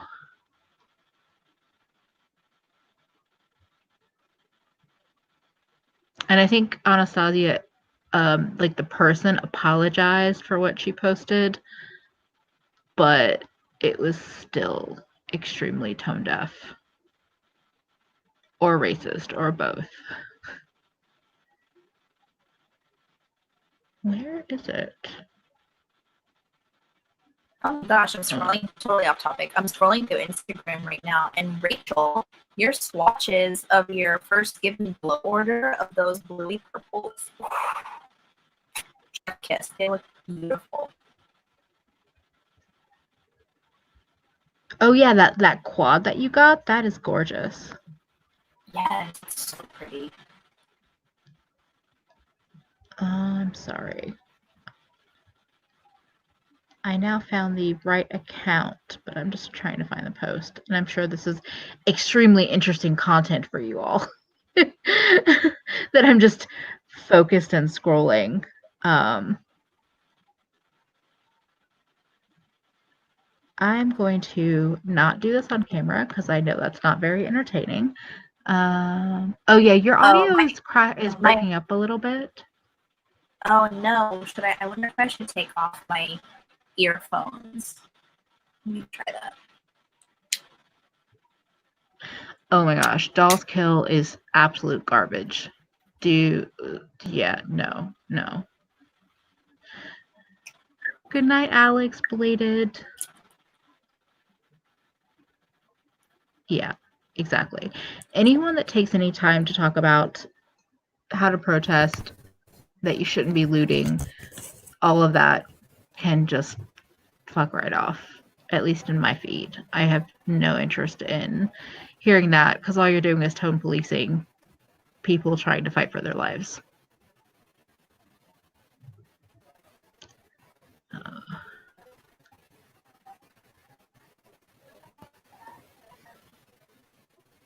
Are you there? Oh, I don't know if she can hear me. Another night of technical difficulties.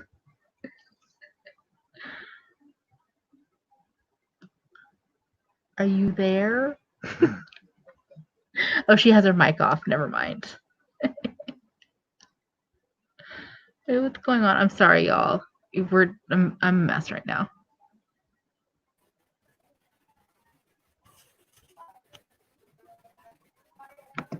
Oh yes, Tracy, that's a great hobby. It's been fun sorting out people who I'm no longer friends with on Facebook because of this. Yeah. They're businesses. People's lives are more important than businesses. I'm gonna leave and try to pop back in and see if it helps these other phones. Okay. Is that for Instagram? I mean, for ABH? Or Dolls Kill? Or both? That picture from Dolls Kill was absolutely, almost terrifying. Like, it was terrifying, and I was just like, what? Why would you post this? I mean, I think it was on her personal, like, the owner of Dolls Kill's account, but why? Why do racists still stump me? I don't understand it. Oh. How is that working? Hello. Hello. Okay. Hello. Yes, that's very smart. Mo cleaned out her Facebook during Ferguson and again over Planned Parenthood. Oh, Audra, I'm so glad to hear that. Audra. And I saw your video earlier, Audra, and I'm glad that this is a nice respite for you.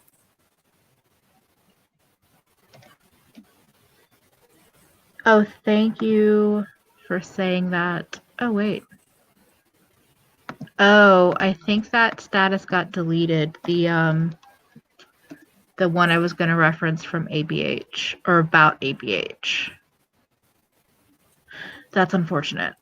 But who knows? They could have gotten a cease and desist, or other things could have happened. I'm not going to necessarily talk shit about I'm not going to talk shit about the person that posted it and deleted it. Wait, a status from ABH about what? So the thing I was trying to find, the note, the post about what happened, like the ABH employment issues, it looks like it was deleted. Yeah. Yeah. Before I cut out, I was gonna try to. Before I popped out. Rachel asked me to repeat what I said. I checked. I saw your post, Rachel, about the Give Me Glow shadows that you got. That little quad of those purpley blue colors. Yeah. Oh, they look so pretty. Your swatches look amazing. Yeah, I will say their quad packaging, it looks pretty cute. I have some of their little duos. They're pretty nice. I think I'm gonna end up using their duo like pan palettes for like blushes, because I have a feeling I have been influenced by Faces by Gina to perhaps repan some of my blushes. Probably not all of them like she has done, but some of them. We'll see. Your makeup was amazing today, Audra. You were so like dramatic and bold with the makeup. I loved it.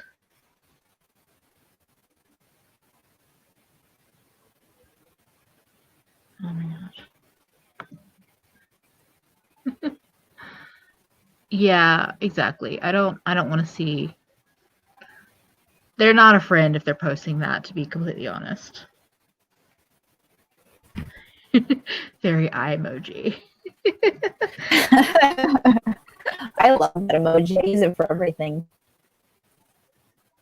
I'm going to see if I can share the screen and show off the swatches, because they were quite pretty.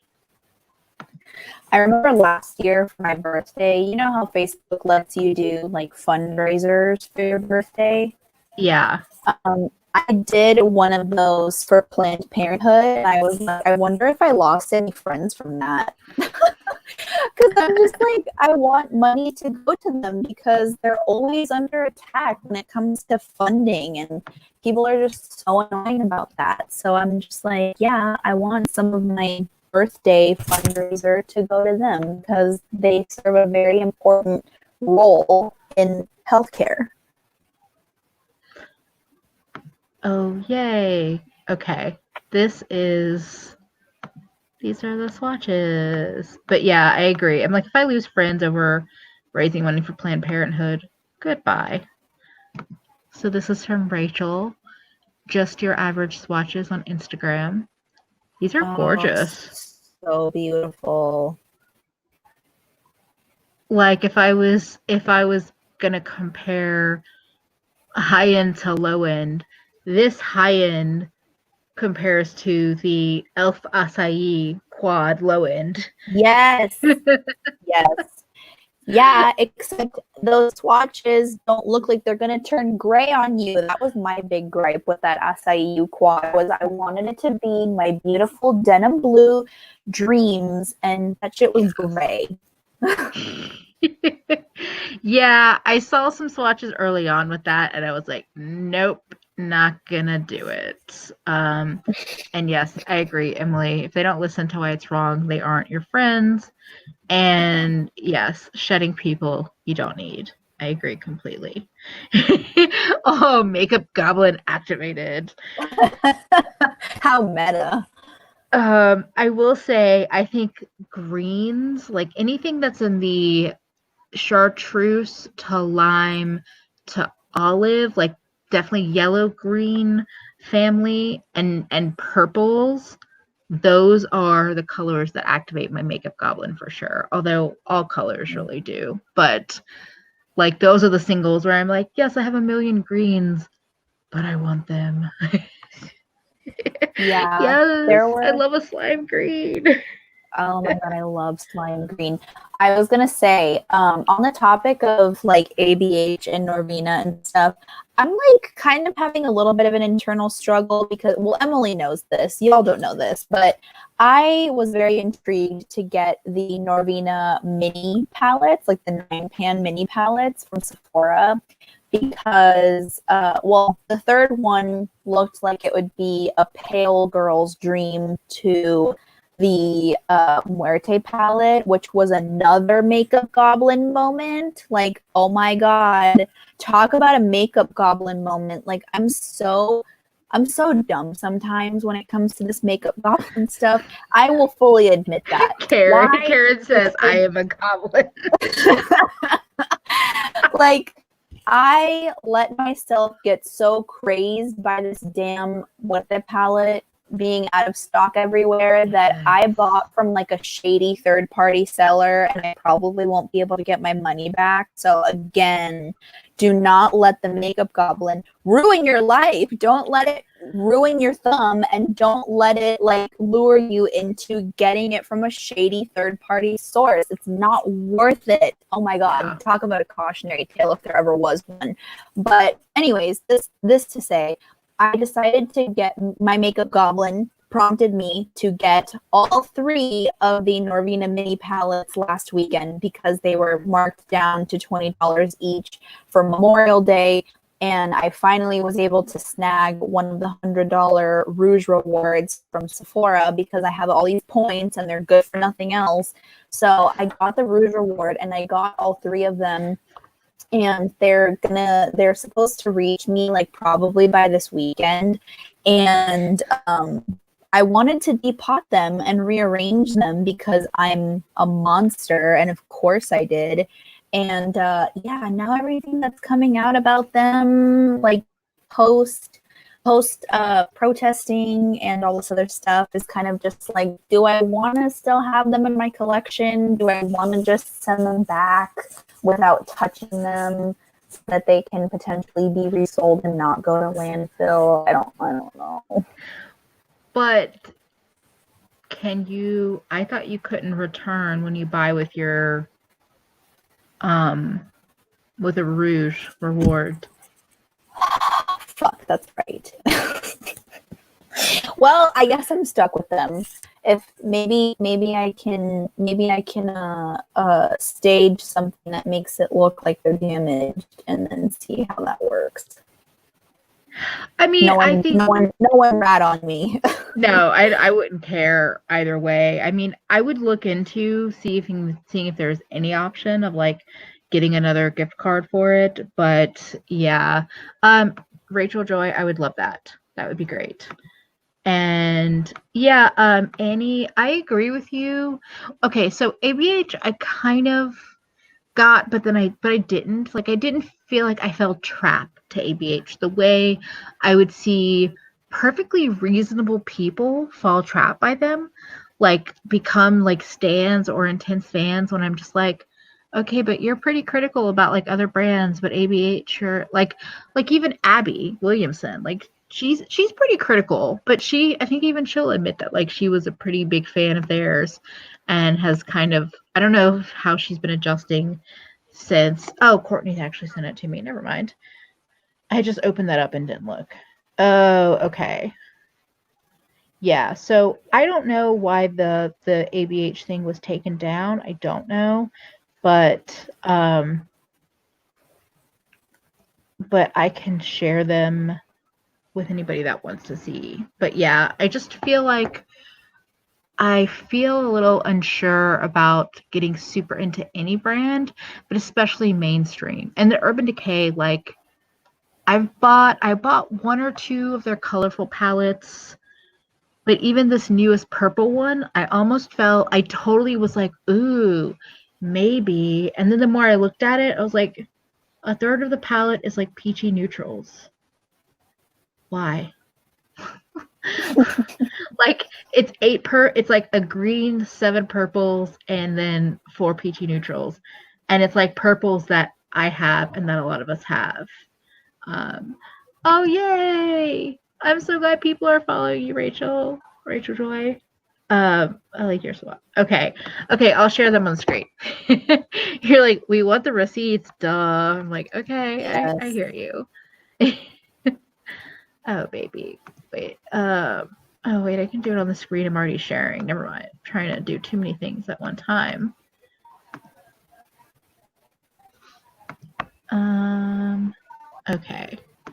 Okay. So I'm gonna read off because I know I was like kind of reading it or doing a bad job. So ABH, and specifically Claudia, aka Norvina, has had a long history with internal discrimination. In the time that I worked with them, there was only one employee of the oh no. Are you okay? My webcam fell because it just kind of precariously teeters on my laptop.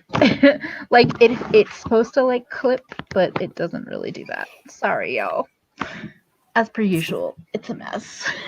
And Veronica's like, what did I do? I'm like, you're fine, baby. Okay. ABH, and specifically Claudia, aka Norvina, has had a long history with internal discrimination.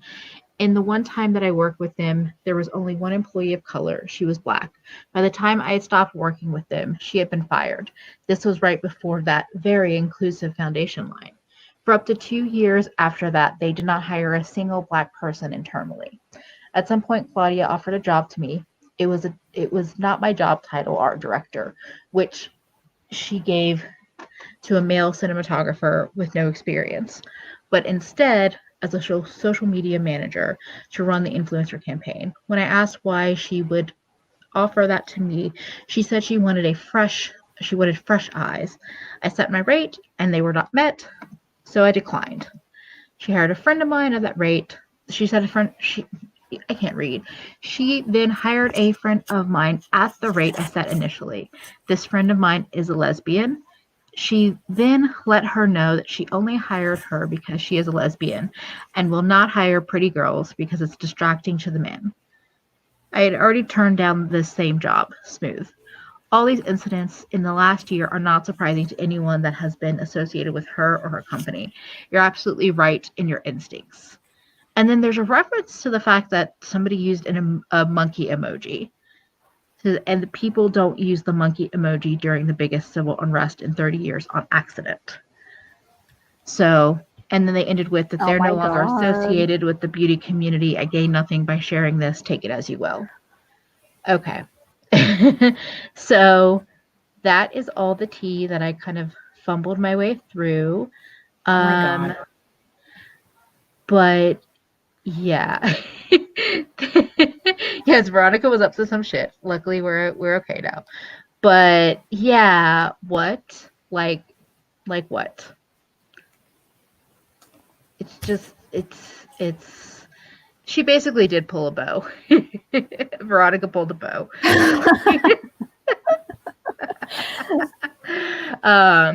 Yeah, so I'm going to stop sharing the screen for now. So I just feel like it's kind of all enough for me to just be like, I'm good with you, ABH and Norvina. Like, I don't don't need your makeup, to be honest. I have plenty in my collection. I'll use it, but no. Don't want to really buy anything else if I can. Yeah, that's a lot. Yeah. The fact that like they weren't hiring any Black people, they wanted to hire somebody Black for social media with no experience, for fresh eyes. You say you don't hire pretty girls because it's distracting to men. And I think that comes down to something that's really key is like if you feel a certain way, if you get a feeling in your stomach about a brand, about a person, listen to it because it's probably there for a reason. And I think with brands, I'm thinking about this because I have a collaboration video that may be coming out, will probably come out next week, where we're talking about cancel culture. We decided to push it off from this week because the world was on fire and it just didn't feel quite right. But I think the thing that I talked about, I may refilm the video, but the thing that I talked about was like sometimes I just cancel them for me because I just don't vibe with them. I just don't feel it anymore. And that could be a creator or influencer, or it can be a brand. And I don't owe anyone an explanation about that. Like, I don't owe people, reasoning of like why I'm not going to buy the newest palette this brand is releasing. If I want to talk about it, I will, and I'll be honest of like, they did some things that made me feel weird, and I just didn't want to give them my money. Yeah. Yes, exactly. Annie says, when somebody shows you who they really are, believe them. Yeah, so I think that's the thing is that with like your purchases, I don't know. If you don't feel like buying something, even if the entire internet is telling you it's the greatest thing ever and your friends are talking about it and whatever, you don't have to buy it if it makes me feel weird, I don't want it in my collection. Oh, Tracy said, did anyone see Jen Love's review live this Sunday? I listened to some of it last night. I don't have any strong thoughts one way or the other about it. I feel like she was trying to do a good thing, but I don't know.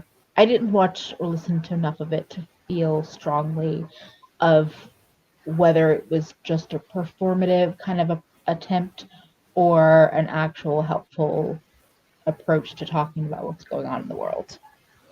I didn't watch it either, so I'm not really sure what happened.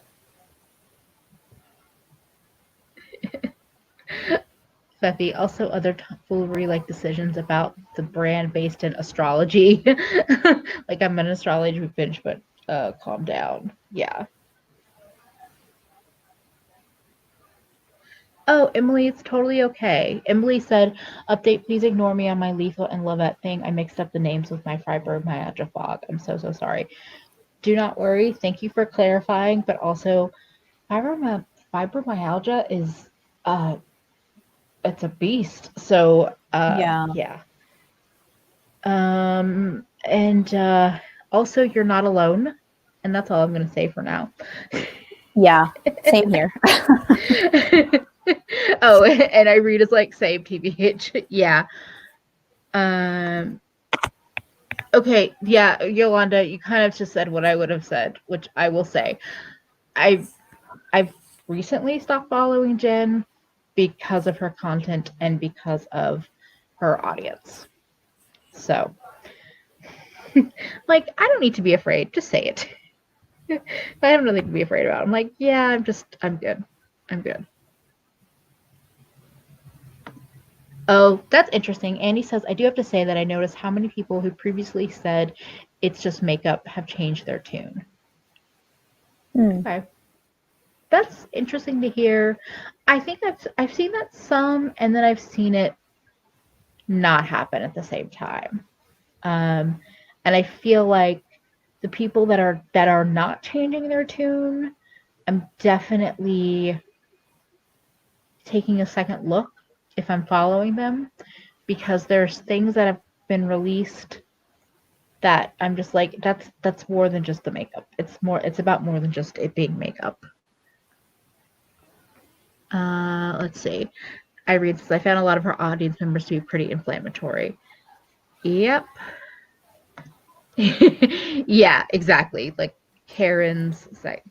Okay, centrist, thank you. I don't want any I don't think being centrist in this world is going to make any progress.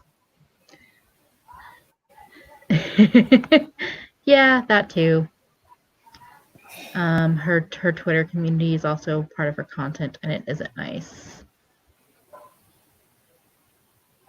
Yeah, I forgot who it was. I follow an account on Instagram. Her user is chronically chic, and the O in chronically is a 0.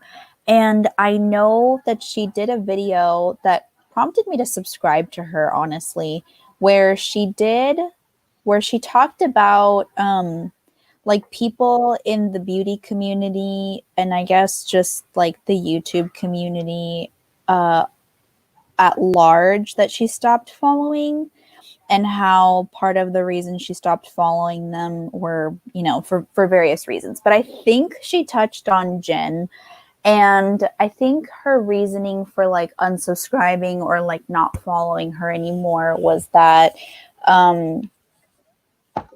it's weird because I don't watch enough of her content to really know if it's as simple as, like she just wants makeup to be makeup and she wants to review whatever she wants to review and like keep her personal opinions out of it.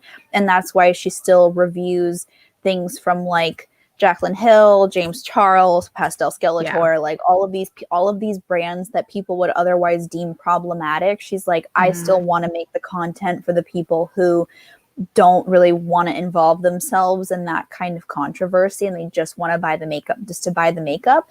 And I think she was basically just saying like she doesn't really stand for anything, and how like being like an idle passenger throughout the whole thing just like wasn't working for her anymore. And it's hard because I know that you and I have talked at length just in private about like how we feel about people in the community who, just like there's two sides to it, because you want on the one hand you have the camp of people who like just want makeup to be makeup and they just want it to be fun and not really think about like the politics or the social justice or like the controversies at hand, and they just want the makeup to be makeup, and if it's good it's good, if it's not it's not.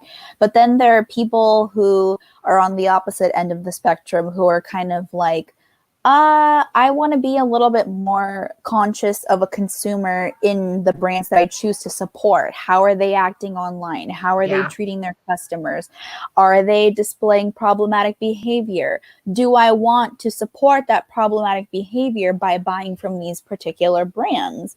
And like somewhere along that spectrum is like where you ultimately have to vote with your clicks, and like whose posts are you willing to interact with? And that's like a judgment call that everybody has to make. And I think like when it comes to channels, especially, not that this is related, but I guess I'm thinking like about YouTube being a self-policing community, and it is important for viewers to have open communication with people who they subscribe to as content creators, because ultimately the goal of a content creator somewhat is to create content that people are actually going to watch so that it's worth their time. So a part of me wishes that people in her particular community would speak up more about like, we understand that you want to like try and stay neutral and like, I guess, centrist about the whole thing. But at some point, it's going to be important that you show people where you stand with certain things. With her, okay, well, I wanted to highlight, so Thorne saying, I don't stand for anything is the whitest, straightest, most cis thing I've ever heard. I completely agree. I think that my opinion on whether or not, so my opinion on buying makeup from any brand, if you've decided I'm going to buy from every brand that I'm in, if it interests me, I'm going to buy it. I don't care who it's from.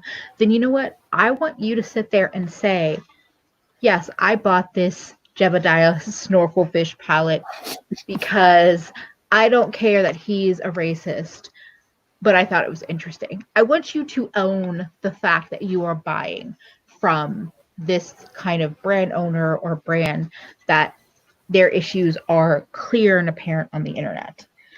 Instead, people don't like to talk about the bad things about the brand they're buying from, and they just want to separate it. But it's like, but your money is literally going towards supporting that person and that brand.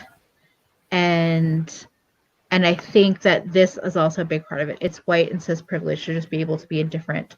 Oppressed people cannot be indifferent. And I think here's the thing is that I know a lot of people will also say, well, you don't know what every single brand owner is doing. You don't know what the owners of Estee Lauder are doing, or you don't know what the owners of this or that are doing. That is true. But if you're a brand owner who is active, who has decided to make themselves the face of the brand or make their voice the voice of the brand, and then you also show me your whole asshole, then you've given me enough information and I'm going to make decisions based on that. Do I also sometimes look into other bigger brands that I'm buying from and have to, check and see? Sometimes I do, sometimes I don't. But it's kind of just like, I feel like what Annie said earlier, if you show me who you are, I'm going to believe that. And if you do that as a brand owner, or if you do that as a human being, I'm going to believe it. And then, so Audra said, it's just makeup. However, I'm not buying from problematic brands because of what kind of message does that send. Views aren't more important than my soul, period. Exactly. Oh, good night, Courtney. And I also wanted to say, in particular with Jen, I think some of her audience has spoken up and said we don't want that. I will say that most recently, I felt like she decided, there are times with her where I would feel like she has decided to make a stance and put out her thoughts and opinions about something. But the point she wanted to make with her opinion was so far off what the real issue is that I'm like, okay, you're sitting there giving this reasoning, but here's you, here's the issue. I don't give a fuck about over here. The things you're talking about over here do not actually affect me and my thoughts on the issue that's over here. And so rather than spending a live chat talking about something, about a part of the issue that doesn't truly matter in the grand scheme of things, and ignoring the big issue, that's the thing, is you're ignoring the big issue. And I'll out myself. This was about the Pastel Skeletor, terrible palette that was released, and she had a live chat, and it enraged me. And if you haven't seen it and you don't want to see it, that's fine. If you've seen it, you might understand where I'm coming from. It enraged me, her perspective on it. And anybody that's here can think however they feel about it, but the way she came across talking about this topic, to me, missed the point completely. And then she went off on this other kind of rant about it, not truly criticizing a brand when she had the platform to criticize them. And I think when you have a big platform and you're going to choose to talk about things, you should be intelligent in how you talk about them. So that's my specific Jen perspective, in case y'all were carrying. And that's the thing too, is the makeup industry is so oversaturated. If you really fall in love with something, the internet is going to show you 10 other options out there that will give you a similar look. Yeah. So many people didn't know how racist Kat Von D was until the anti-vax stuff came out, and then she was canceled.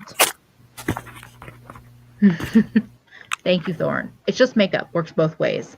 It's just makeup. So why buy it if the person representing it is terrible? Yes. Oh my goodness. So I found, side note. Yeah, no, go for it. I found the person whose YouTube channel I'm talking about, her user on YouTube is also Chronically Chic. And she has less than 1,000 subscribers. Her name is Leanna. I think that's how you pronounce it. And her channel is awesome. She deals with chronic pain, hence where her username comes from. But I recently started following her on Instagram, and she is like not fucking around when it comes to like calling these brands out for their half-assed Black Lives Matter solidarity posts, and I love it. I don't know, I couldn't find the exact video where she was talking about specific influencers that she doesn't follow or support anymore and like her reasons why. But for anyone who wanted to check out her channel, it's Chronically Chic, all one word. She's currently at 828 subscribers, and she does really good content relating to like makeup, but she's also really into books and movies. So I think for anyone who thinks that might be up their alley, I think her channel is worth checking out. And it looks like she is private right now, so I just requested to follow her, but we'll see. I would love to get to know her. I'll have to watch her channel too. But yeah, I do think yeah,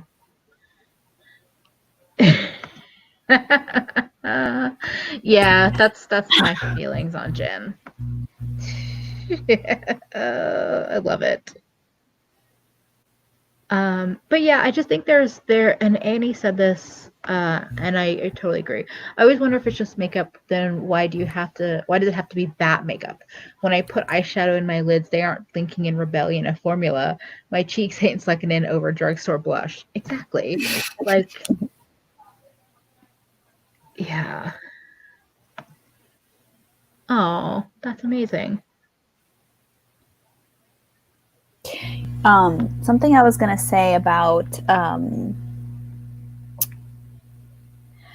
going back to the whole like Norvina mini palette thing, I'm still somewhat torn about what I want to do. A part of me is like, I can't return it because I got it with a gift card. And if ABH continues like acting up, then it might just be the last time that I purchase from them. Like a lot of people before the anti-vax shit came out about Kat Von D, I think one of their last releases was like the 10-year anniversary palette that they did, where you had the like rainbow palette, like, the rainbowy palette, or like the Saint and Sinner palette and stuff like that. And like, that's okay. Like, you know, I bought it. I might as well get use out of it. Is it something that I will probably promote or like swatch out? Probably, maybe not, depending on how things go. And like, you know, that's something that I've always wanted to do as well, is to just be more aware of everything that's going on. And I think being someone who has not recently come into the smaller beauty community, but I've been following smaller content creators on YouTube, like maybe within the last 1.5 to 2 years. And I think that voice of reason and like seeing other people's perspectives, because I feel like we can all agree that a lot of the larger beauty YouTubers are probably not having these conversations as much, or at least probably not as vocal. Whereas people who are like in a smaller sphere, like you, Teresa, Lacey, Georgia, like people who have a objectively smaller platform, but what seems to be tighter communities. And then you also have people like Abby and Hannah who, you know, have a history of being very outspoken when it comes to like calling brands out on their shit, which I really appreciate, because if I had stuck around and only subscribed to like these larger beauty channels, I would have never really gotten this perspective and had a discourse like this. So I'm really appreciative of it. Yeah, I agree. And even to be considered like like, I feel like I'm like a microscopic creator compared to like the Teresas and the Abbeys and the whatever. So just to be in that conversation is always like, oh. But I wanted to say for you with the ABH thing, here's the thing, is that I feel like when you're doing things like palette creations, I think if you have a color and you don't really know what brand it is, I don't think that's a huge issue. Like if you were to post something and not have it branded, I don't think that's actually a huge issue. One of my colors in this palette just kind of broke on me. Great, cool. Just have some brown dust on me. But I don't think it would be that huge of an issue if they were in your collection, but when you posted the palettes, not tagging them. I think that would be fair. So Audra and I have talked about Jen some off camera, and Audra says with Jen, I just started to feel like she wanted to sit at the cool kids table. Who doesn't? But if I have to stand for nothing to sit there, I would rather eat my brown bag lunch alone on the hill. Exactly. Mm-hmm. Yeah. And then I don't want to. I'm not trying to like beat a not dead horse. I don't want to beat this topic to death, but I agree with this. Having this whole conversation with this like very centrist view, and then ending with, I don't know, you tell me. I really dislike, and this is something that I've been talking about even just today in like other live chats and conversations. A lot of white women expect to be educated by other people. They don't want to do the work. And there are times when saying, I don't know, you tell me, is not saying, hey, audience, I want to hear from you. I want your opinion. It's saying, hey, audience, I need you to tell me. I need you to tell me what I need to know. Because I can't make a decision without making sure that it's like the right one according to my audience. No, stand in what you believe in. And if you don't know what you believe in, you can also say that, but that doesn't mean that then your audience has to teach you these things. It's right. Just, I'm tired of seeing other white women be like, so tell me about this. Teach me this. You have so much knowledge.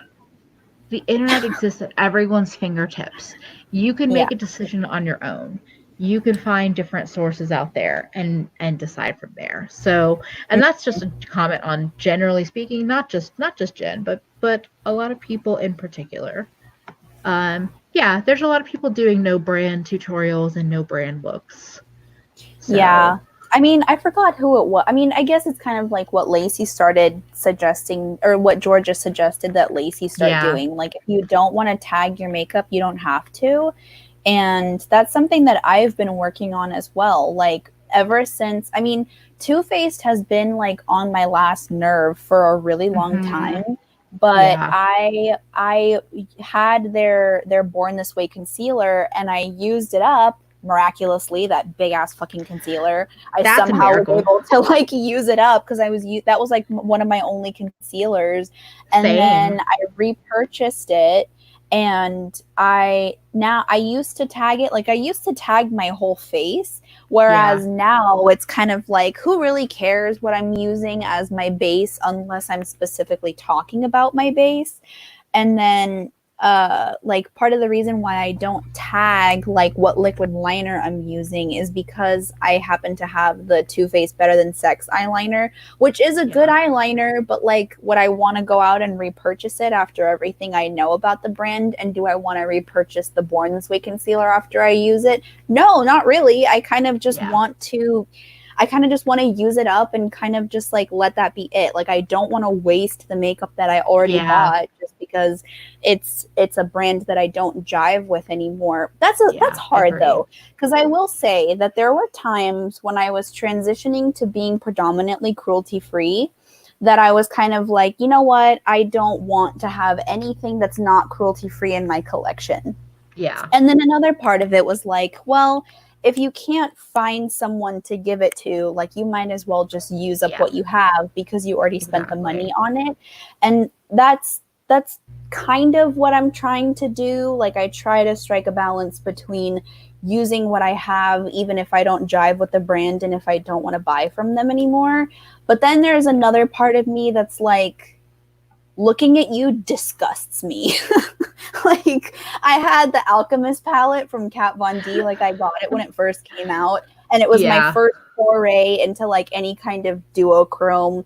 eyeshadows and highlighters, and I remember that it was like a revolutionary thing at the time, and I depotted it, and I was like, maybe depotting it will help me feel less anger towards the brand because it's not in the original packaging. But then I kept the original packaging anyway because it's like a triangle and it has an A, and my name is Alex and I'm basic. But I was just like, let me just keep it around, and like it's pretty. And then I didn't buy anything from Kat Von D for a long time, and then I just got to a point where like the eyeshadows got much older. They were not that special, and I was like, you know what? Once I get my sugar drops and my iridescent chameleons, like I'm getting rid of this shit. It's not worth keeping around. And so, yeah, so Too Faced is kind of a brand like that for me right now. Like I'm trying to just use up what I have, and I don't tag them in any of my posts. Same with like if I'm using, because I don't have too many things left in my collection that aren't cruelty free anymore, but like I have a couple of Revlon lipsticks that I'm still trying to work through, and if I wear them, like I'll list it if it's, because I started getting into the habit of just listing things that are like noticeable, like what lipstick am I wearing, what if I'm wearing a colored eyeliner, what eyeliner is it, what eyeshadow am I wearing, but like stuff like concealer, powder, like eyebrow product, you know what I mean? Like stuff like that, I don't really feel like it's worth tagging. And so maybe moving forward, if I decide to do looks with those Norvina mini palettes, or if I rearrange them, or if I repan them, like I could mention it, but maybe I just won't tag the brand because I already spent the money. I can't return it. Like I might as well just use it. Yeah, I agree. I wanted to quickly comment. Wait. Oh my gosh. Y'all are so talkative. I so appreciate it. But just I agree with you on the like using things up. I'm almost completely done with the what was the lightest Too Faced concealer shade, and it was my like holy grail for a long time. So much so that I have the new lightest shade that they came out with. But it's like a little too light and too pink for me, and it's almost completely like I've used it enough, but I'm like barely working through it, and I don't know what to do with it because I'm so tired of their brand, and I also it's not actually that ideal, like it's not an ideal color for me, so I don't know what to do with it because I don't really have anyone in my life to like pass it on to, and it's such a big container, and that's why I used to love it because it would last so long. Now I'm just like, I don't know what to do. But I also wanted to highlight, Feffy says a lot of white women here are expecting for black women to make a statement about whatever racist BS passes their social media, and I'm like, stop re-traumatizing them. Exactly. Basically, oh my God, a lot of white women are expecting black women to do the work for them, and then they can just literally copy their homework. And I'm just like, nope. And the way people jumped at the chance to defend Marlena from Make It Geek, even though they acknowledged that she was clearly in the wrong about oh my God, her, basically, I say her attack on Tina. And I completely think that was a very, in my opinion, a very racial situation because of the wording that Marlena was using towards Tina. So I agree with you that, I followed Tina for quite a long time, and I'm just like not into Makeup Geek at all. I was never into their brand though, so it was an easy way for me to just be like, that's some white woman bullshit. Nope, I'm good. I had never owned anything from Makeup Geek either. For as long as I was like in the makeup world and how much I heard of people using Makeup Geek, I never had anything from them until I'd never had anything until my aunt, who has a cosmetology license. Like she would go to conventions and they would have Makeup Geek stuff there for wholesale. And I got like a couple of highlighters, like some of her duochromatic highlighters, and they were nice, but I ended up decluttering them. One of my best friends has one of them. I don't know what I did with the other one. And then after everything happened with Tina, like I was intrigued. Like Makeup Geek was one of those brands that you could only get them like online for the longest time before they were ever in Target. And I was like, okay, this is cool. Like they're going to be rebranding and this whole like SquarePants situation. Okay, go off, sis. And then after everything happened with Tina, I didn't even follow Tina that closely. Like, I kind of knew who she was because Lacey mentioned that she was nice enough to gift her one of her old cameras, and I hadn't watched much of Tina's content beforehand. And so after everything was happening with Makeup Geek, I was like, this makes me feel icky. Like, I had heard some stuff that happened about, like, with Tina and, like, them kind of having a little bit of a falling out, but then her getting copyright strikes from her, I'm just like, this makes me feel really uncomfortable because now you have this, like, it almost like it's on a different scale, but it's like, it's a situation of someone punching down, and I didn't like it. It didn't sit well with me. I don't think it's. Yeah, I was gonna say punching down to me is not on any kind of scale. That was punching down, in my opinion. But go ahead. Yeah. And what I was gonna say was, it's not quite the same thing because I don't really care for Kiki Chanel or for Tati, but the whole Kiki Chanel and Tati thing that happened with the Emily Noel, like, Makeup Revolution palette, that was weird. I stopped watching Kiki Chanel like shortly after, like, Subculture came out. Like, her content just wasn't really my vibe.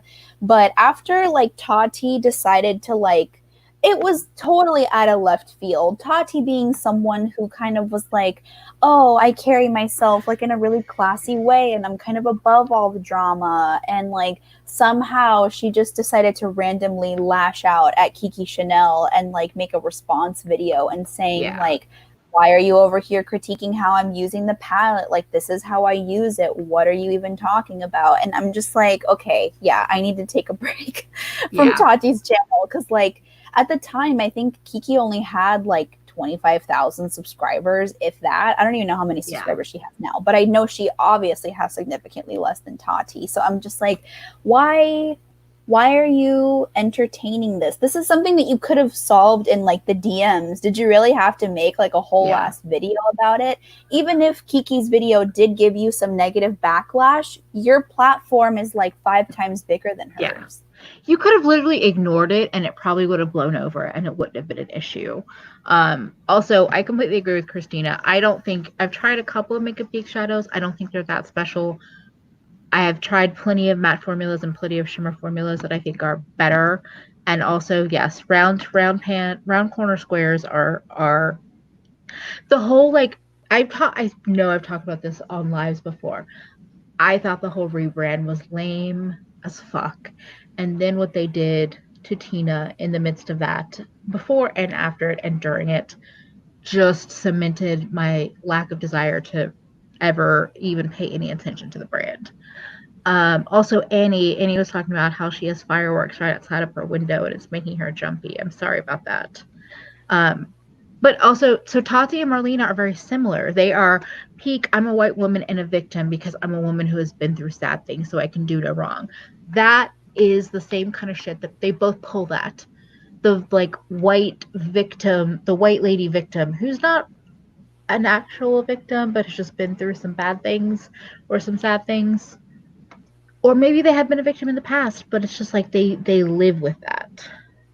I also wanted to say there was a couple of people that were talking about their makeup goblin. I think it was Annie who said her Davina order just shipped, and Karen Harris was saying she just got her Tara Moon's order. What'd you get, Karen? Tell us. We were talking about Tara Moon earlier. Yeah. Oh my god, technically Tracy. Did Marlena do the whole I had a black husband, so... Oh, I don't even know what she did. Oh, yikes.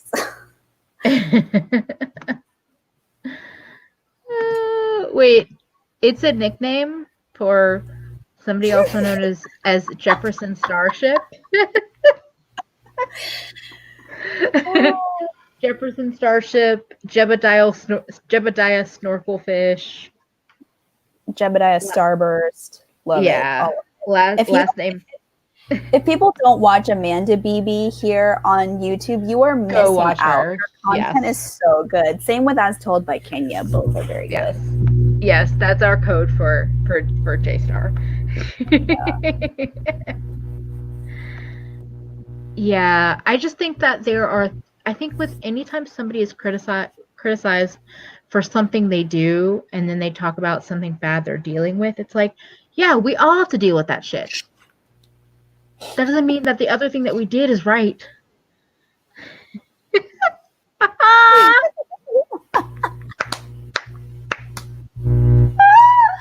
I'm fucking dead. Yes, please watch Amanda Beebe. She is so good. Oh my god, she's fantastic. Yes. That's also why anytime anybody fat shames Jaclyn Hill, I'm like, shut the fuck up. There's a million things that she has done. A million things that you can criticize her for. Her fatness, or even her botched plastic surgery, whatever it is not the thing to criticize. Yeah. Oh my goodness. That whole She is a star. She could talk about anything. And I'm into it. I love her so much. Her whole video about the protests, I was watching it on whatever day she posted it. I think that was Saturday. And oh my god, it was like a 40-minute video, but it was like listening to a podcast. Like, she's not playing around. She's going to tell you exactly how it is. And I love that she does it in a way that's like, it really holds your attention. Yeah, I think of her videos a lot of times as podcasts in that same way. I'll put it on in the background and just like let it play. Oh, no. That's not the thing you say to somebody, honey, ever. So oh wait, the chat jumps so fast. By the way, speaking of which, her video about brand owners is very relevant to our conversation. I will have to look that up. Audra, I've spent hours listening to Amanda talk about The Sims. I don't play The Sims. Those are the one videos of hers that I don't watch because I'm here. I don't really care for The Sims, but she's great either way. First of all, I have eyebrows. Oh my god. Y'all are some of the best people ever. I just want to say that. Yeah, I haven't watched some of her like videos that aren't as relevant to things I like, but I'm gonna have to give them a try. Yolanda, Amanda and his Toy Kenya are like my angry free YouTube children. That's adorable. I love that. Oh. Questionable is right. They're hilarious. Her outrage over The Sims says me. What's hilarious is I started watching her after the half cousins mentioned her on their ranking makeup video. That was a Patreon exclusive, and then Georgia shouted her out because of her movie and TV commentary videos. And I swear, sometimes like the Netflix series and like the movies that she watches, and she does whole video dissertations on, I live for them. Do you know that her videos, sometimes when they pop up in my subscription feeds, and there's like Sella and the Spades, which was an Amazon Prime original movie, and then also Blood and Water, her review videos of both of those prompted me to watch them immediately. I didn't even watch them. I was like, I want to watch her commentary afterwards. So I like binged the whole season. Same with Little Fires Everywhere on Hulu. She did a whole video on Little Fires Everywhere, and I'm like, oh shit, like I should watch this so that I can watch Amanda's video afterwards. I should do that more often because sometimes I don't watch them because I haven't seen anything. Also, I wanted to say hi and good night to Kara C. But that's hilarious that you're like, I watched this because she talked about it. Yes, you Rachel. Are oh my articulate. God, you would be amazing. That would be amazing. No, Audra, I think you would be amazing on the Half Cousins. And I think if you have a thought, just reach out to them. And Keisha's camping stories. Oh yeah, Bethany posted something very sweet. Wait, where is it? Bethany, on a silly, mushy Legetta love moment, I adore when y'all post stories. I get giddy when I get to hear and see you at the same time. Oh, Bethany. Oh, I'm Bethany. so glad you're back on Instagram too, because I adore seeing you on Instagram. And Yeah. I love like getting to recognize like names and faces with people and yeah.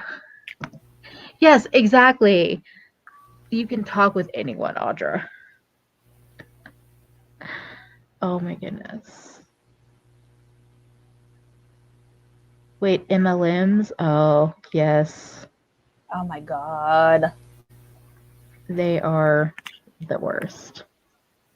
I'm just like catching up with your amazing chat. Oh, don't feel sour. Definitely don't feel. That's the thing with your social media is you can do what you need to do with it. And right now it's an angry time. Speaking of Fefi, I love seeing videos from you, and I know you've been dabbling in that and hearing you speak. They're Yes. amazing. I love Oh my it. God. Oh my God, Fefi. After I DM'd you when you posted your first Instagram stories to your second account and I heard you speaking for the first time, it was like, oh my God, like things are coming together. Like I've seen Fefi like moderating in like the Half Cousins podcast comments for a while. And when she started posting stories, I DM'd her and I was like, oh my God, like this is so cool. Like hearing your voice for the first time. And, I hope that you continue doing more. And like, I'm so excited to see more of your awesome makeup looks on your account. And she was like, oh my God, like, thank you so much. Like, it feels kind of awkward when you're not used to doing it and stuff. But I immediately, after I DM'd Fefi, I immediately DM'd your story to Emily, and I was like, Emily, I'm hearing Fefi's voice for the first time. This is so exciting. I know. And then I was like, oh shit, I haven't seen her story, and went over immediately to watch it. It was great. Hey, I love your accent, and I also love Gabby from the BHS Kitchen's accent. They're different, but I enjoy both of them. Oh, wait. I love the nickname Eeyore for Emily Original. Oh my gosh. Oh, that's what we're here for. We're here to be a supportive community. Yes, And anyone that like wants to do things on the internet just for fun or for whatever, I want to support it. From beauty to just talking shit. I love that. I love talking shit. I live for it. Exactly. You see how I dipped into that constantly in this stream. I'm like, this is why I don't watch this person anymore. I don't like this. I don't like that. I'm just like shit talking. Yeah. Oh. One of the things that I used to do to kind of quell my makeup goblin, to kind of circle back to the original topic at hand, was I did start doing Wishlist Wednesday posts on my Instagram stories, inspired by Sydney from Diary of a Beauty Guru wannabe. Nice. And I liked doing those posts because I would like stuff periodically, but I never thought to save it in a folder on Instagram and kind of like go through it periodically to see how I felt about certain things. And I know that Angelica did a video not that long ago where she was going through posts that she had saved because she does her new makeup releases video every week. And seeing all of these things kind of retroactively and kind of just thinking like if you would still want them, even if they're no longer new releases anymore. And it just puts a lot of things into perspective. Like you might be so crazed about something in the beginning, and then once you give it a little bit of time to kind of settle down, it really makes you think like, did I make a good decision by not buying it like on impulse? Because that's how I felt about the whole Kaleidos thing. I think I meant to mention it when we were talking about it earlier. Yeah. But when it came to the whole Kaleidos thing, the more I looked at it, the more I was kind of like, do I still feel that passionately about these colors? Do I feel like the shimmers would pair well with the matte shadows? Because I know with my personal makeup style, I tend to go for things that are like analogous color stories or monochromatic color stories. I'm not really one to put like that lime green shimmer with like the red in my crease, you know what I mean? And so the more I thought about it, the more I was kind of like, let's put this into perspective here. Another thing that I started doing, inspired by Hannah Louise Poston, was to start keeping track of my makeup purchases and like very loosely do like a budget and set myself a goal of like, okay, I don't want to spend more than X amount of dollars in a given month / here's what I'm willing to spend for the entire year. And so I know that you mentioned that you went through kind of like an involuntary no buy / no buy a few months back because, you know, the money situation was a lot different than what it is now. And so for me, that was kind of like what my March and April was. I didn't really have that many purchases that I made at the end of February or March or April. I did a little bit in April because of my birthday, but not really that much. And then somehow you get to May, and as soon as I got to May, I was like, I want to order everything. So I had like 5 or 6 orders that I made that very first Friday of May. I think it was like May 1st or 2nd. And I was like, oh my God, Emily, granted, some of that stuff was like not makeup related at all. Like I ended up getting like Vietnamese coffee from a random Instagram brand. I ended up getting like 2 new pairs of shoes, and I hadn't bought shoes in a long time. I ended up getting some skincare and getting things from Sephora for my family because I have the rewards account. And so like getting all these things shipped and buying them in such a short amount of time when months before I hadn't been spending as much, I'm just like, holy fuck, I need to like slow the hell down. And so I, after this Divina order and after my stuff from Sephora gets here, I think I might just like chill for a little bit, you know? Like once I get my Terra Moons order with the neons, the Divina order, the ABH stuff, and I got the J Kissa palette, I think I'm set for a little while. And I'm okay with that because being in quarantine has made it very apparent that I'm not getting as much use out of some of my older products as I am my newer products. And I want to show them some love because I paid money for them. I did like them a lot at one point. And it is important to me, at least, to, you know, kind of distribute the attention throughout my collection so that I can figure out what I really want to keep and what I don't. Yeah, I have a lot of stuff that I just realized I didn't really like that much, and I've tried to make myself dip back into it, and I just haven't. So I think I do have a pretty big declutter coming my way, and I think I need to just be a little bit more realistic right now of just like at least so this is what I did for a while, like last year and some of the year before, is I didn't even have like a set budget, but I was just tracking. I was just saying like, okay, Ulta order was this dollar value, and I would have it in a notes because to at least see it help my brain be like, okay, no, this is how much you're spending on makeup only. But I think for now that I've kind of probably by like mid-June, I would say once we've gotten past Kaleidos, I'm probably gonna be like, okay, let's set a number and try to stick to it, whether it's weekly or monthly, because like I'm not gonna stop shopping. I have that feeling in me. I feel like it's not gonna happen, but I don't want to be as I want to turn the faucet from like a pour to a drip is what I want to do. I also wanted to say a couple of things. So Yoga with Mo says people get upset when I post chronic illness stuff on my yoga account. I'm sorry I can't deal with my second Instagram account. Here's the thing. Niche accounts are bullshit. In my opinion, whether it's YouTube or Instagram, just be yourself. If you have an Instagram account and you want to talk about yoga and chronic illness and makeup or whatever, just be yourself. Please, for the love of God. Like, don't feel like you need to have 6 different Instagram accounts to do 6 different things.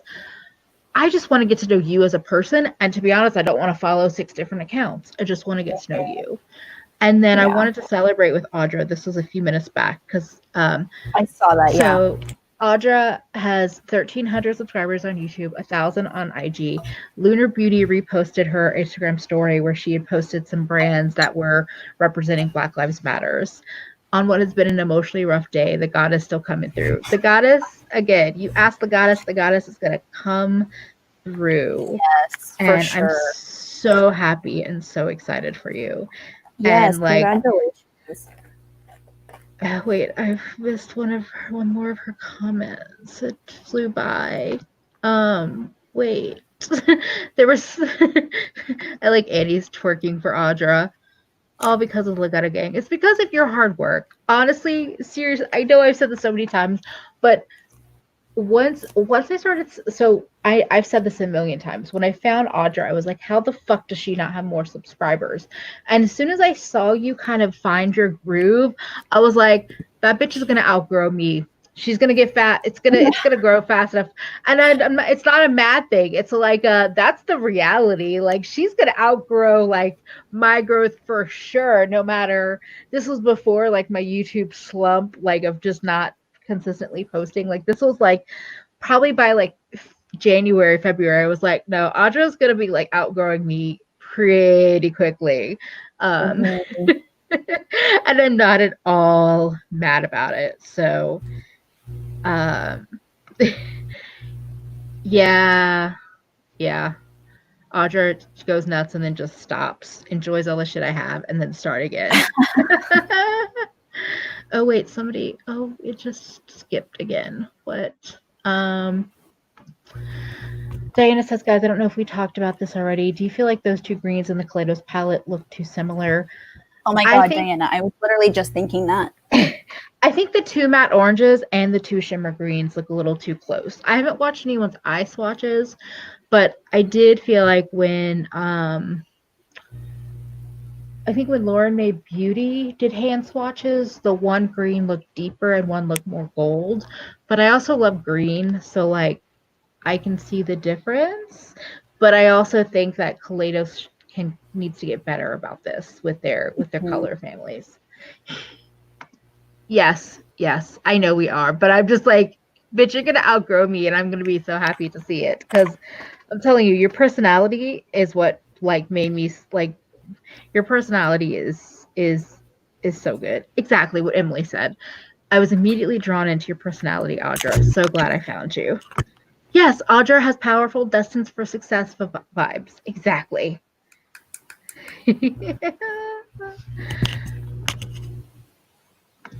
Oh, that's interesting. Rachel Joy asks, this is kind of off topic, but why does no one call out problematic indie brands like they do mainstream brands? Looking at use of a Oh my beauty. god, Suva Beauty. I think it depends on who you're following because I've seen people call them the fuck out. And I also think if you're looking for mainstream beauty lovers to call out indie brands, that's not going to happen because they're not paying any attention to indie brands. Mm-hmm. I don't know. Do you have any thoughts on that, Alex? I don't know. I think you get into touchy territory when it comes to women of color owned indie brands. I think it's kind of like the difficult situation of like whether or not people were willing to cancel Juvia's place because of everything that Chi was saying when she was popping off at the mouth.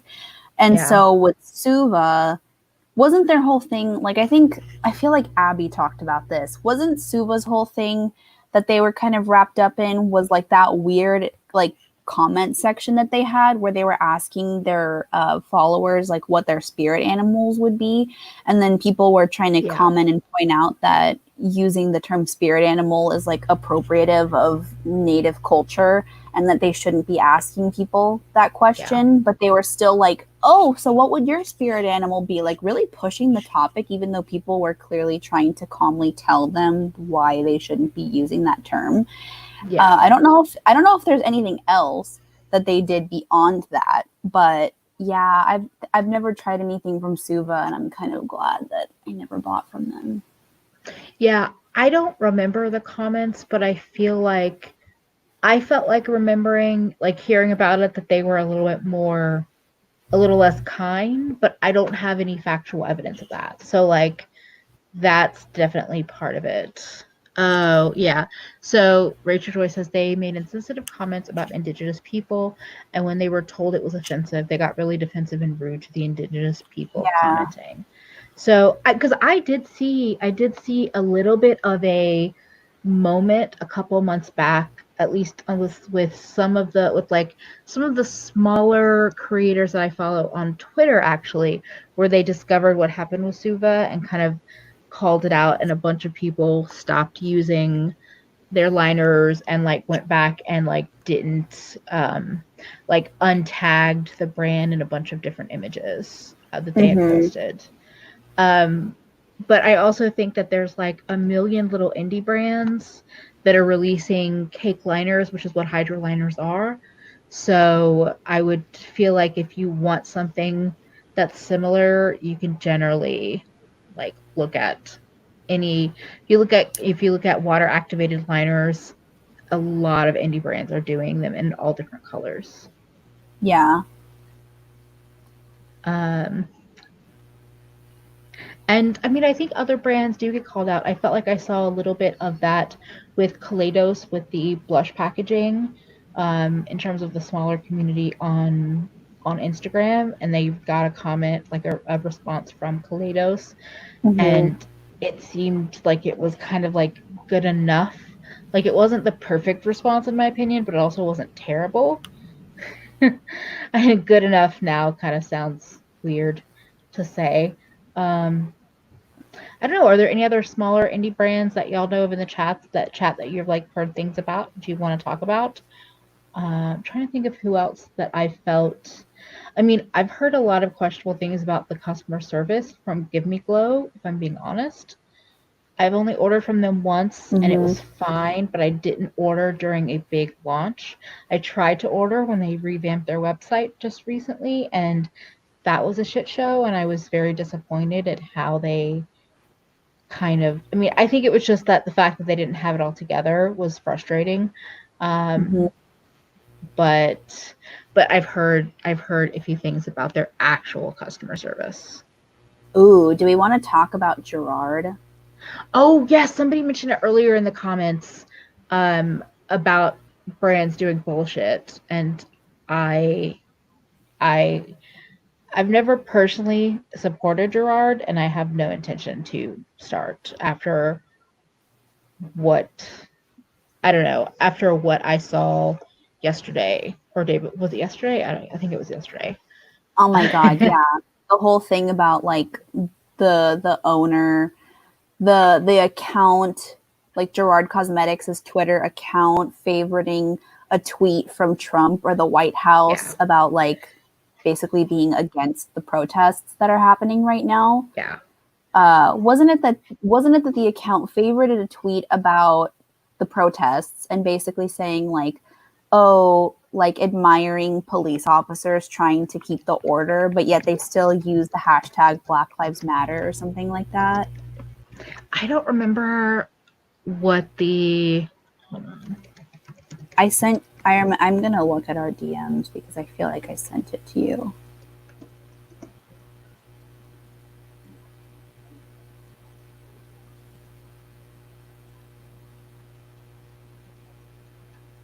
I definitely saw it all happen. But I also feel like so. Oh, good night, Karen F. And I mean, so for me, my weirdness with them first started with collaborating with Rich Lux, as Rachel Joy mentions, because he's had multiple situations of, in my opinion, behaving. He's a racist, in my opinion. I'm trying to like dance around things, but I don't know why, because that's not my mindset. And yeah, she's been involved in the small communities. Well, I have a weird feeling about that. So because she's continued to be friends with Rich Lux and done her own thing, I have felt kind of suspect about the activity within the small community, because basically Ginger Art has been very like, she'll pop up into live chats with the small community and sent some PR here and there. My personal take on it is it's very much a PR move, and it's a way to get back into good graces without actually doing a lot of heavy lifting. But then with whatever tweet that she did actually that the brand liked, so I saw the I'm trying to look back. I kind of saw it right as it happened.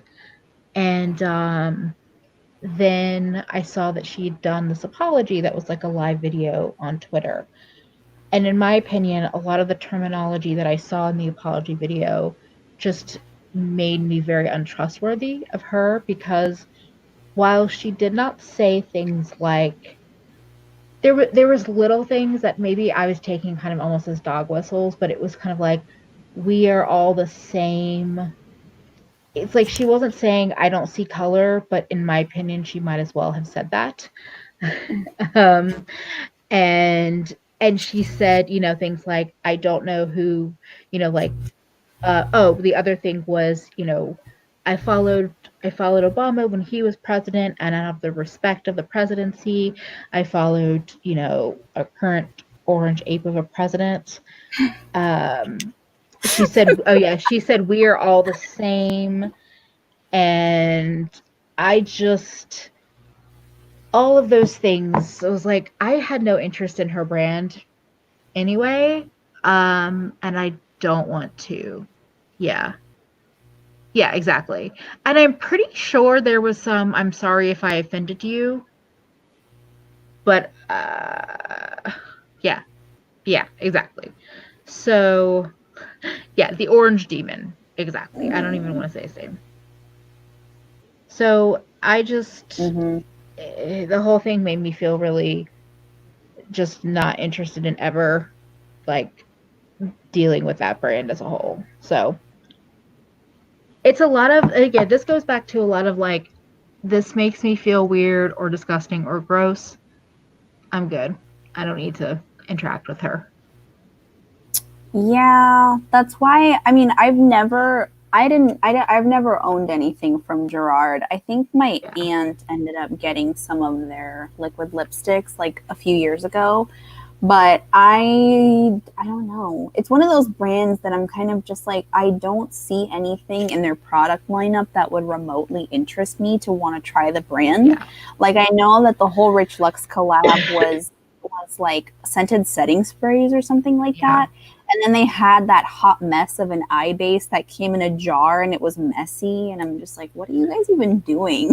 And it's one color, and it looked like, in my opinion, it looked like the color of the president, like orange, like peachy orange, like it was medium skin tone. Orange, yeah. Yeah. Yeah. Seeing Millie's review of it was like, oof, yeah.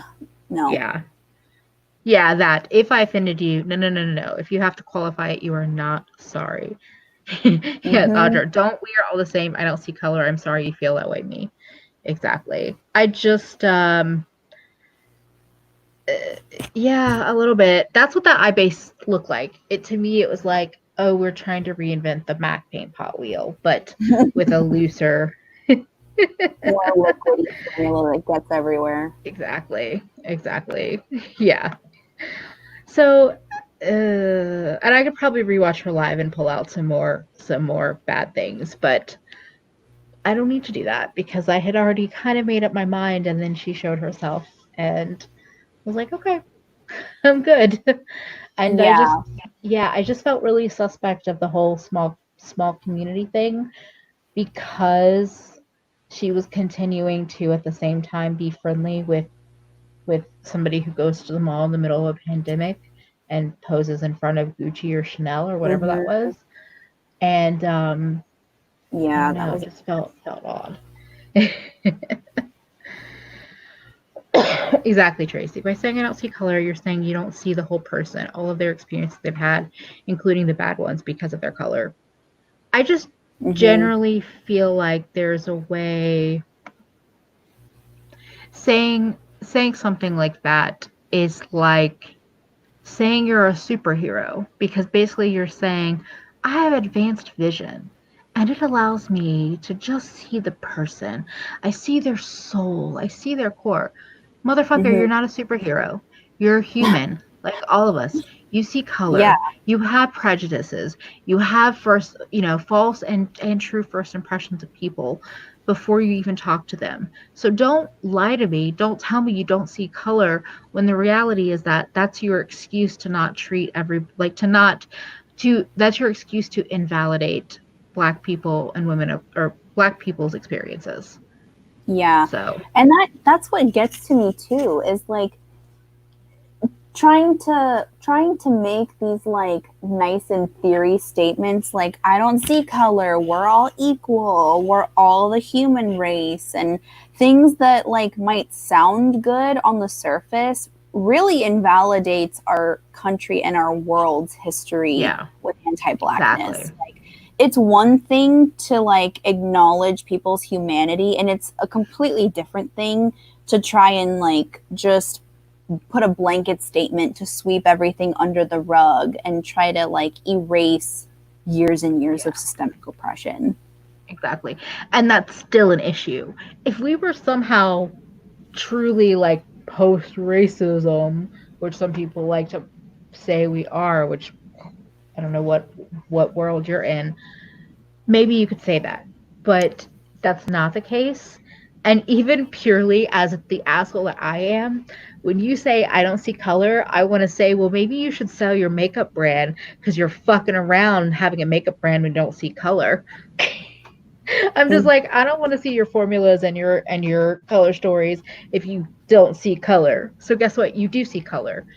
You just don't want to talk about the hard things because you probably have opinions that would make you seem like the real bad person you really are.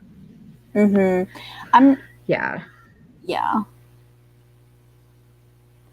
I was gonna say, for anyone who has Hulu and can watch Little Fires Everywhere, there is a very interesting dynamic because the show, for anyone who hasn't seen it and who wants to see it, you should see it because it is very good. I mean, I think they had really good source material, because apparently the TV show is based on a book, and in essence, you have a Black single mom and her daughter, and the Black single mom is played by Kerry Washington, and they come to a new neighborhood in like a predominantly white area, and the other mom in the story is played by Reese Witherspoon, and Reese Witherspoon basically takes Kerry Washington into her family, and basically it's like it shows the sensitive dynamics between like white people and Black people because the show takes place in the late 90s, and the way that the show captures these microaggressions and these little moments where you say where like the white characters will say things that are like subtly racist, and the way that they capture those moments is so good. Okay. And so so Kerry Washington and her daughter in the show, they come to this new town, and this white family kind of like almost takes them in as like a charity case, like, oh, like we'll rent out to them because it's the right thing to do, like they're homeless, they're struggling, whatever. And so the daughter, the Black daughter, she befriends the kids in the white family, and basically like there's the two families begin to enmesh, and shit kind of hits the fan, and Reese Witherspoon is like trying to dig into the Kerry Washington character's past and try to figure out like who she is, like why does she move around all the time? And yes, it is in Hulu, for people asking. So Little Fires Everywhere, it's a good watch. It's not necessarily like about race, but because it's like a white family and like a Black mom who is a single mother and her kid, like those race dynamics, they pick up on them so well. And the acting is phenomenal. The kids play their characters and they portray emotions so well. So it was like the episodes, I think there's 8 of them and they're about an hour each. They're like 50 minutes. Okay. It's a really good watch. I would recommend it to anyone who's interested. Also, Fefi, that was my not joke about saying I don't see color and owning a makeup brand. It's like your undertones and your colors probably suck if you're saying that shit. Oh, and yeah, I see it's also based on a book, The Little Fires Everywhere. Yes, yeah. Yeah, I can understand that, Mo. Yeah. Also, what? So talking about Marlena, During her tutorial, she'll apply a color and then she'll say, I'm light skinned, so I use this color. If you're darker, you should use this color instead.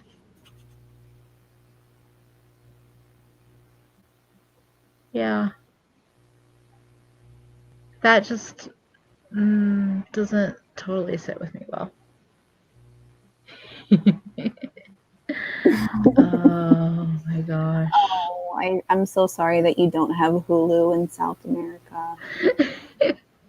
It isn't set in Chilean Spanish. Oh my gosh. Yeah, that's also very true. Mo says I don't see color when I'm hanging out with my friends, but then when we go out and visiting them for a while, they suddenly notice how their community isn't diverse because I'm the only Black person. Mm-hmm. That can also happen where you're just like you don't realize. So there are definitely been times when I'm just like, oh, I've been friends with somebody, and then it's not until I start hanging out with like other friends of theirs that I'm like, you only have you're white and you only have white friends. I think I'm good. And usually it's like an acquaintance that I'm not that close to anyway, so it's not just like I'm not just like, oh, you're my best friend, but you don't have any Black friends or any other like people of color as friends. But it's more of just like an acquaintance. I'll like get to know some people, their friend group, but I'm just like, no, I think I'm good. Like you're all young Karens and Chads. I'm good.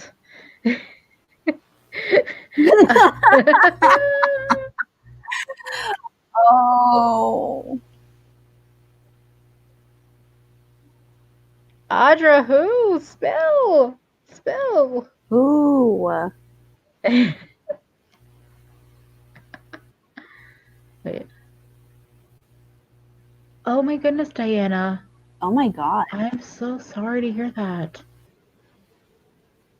Oh, take care of your. Oh. Oh my God. I mean, hope he's doing okay. yeah. Wait. JG? Oh. Probably Jen Gerard. What?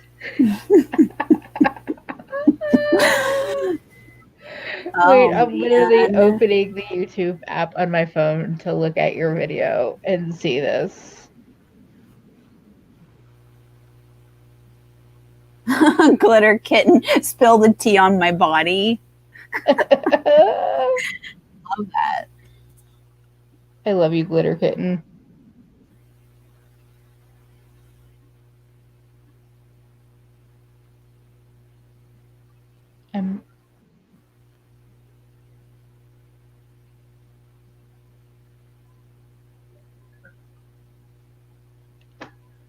Whoa, that's fucking weird.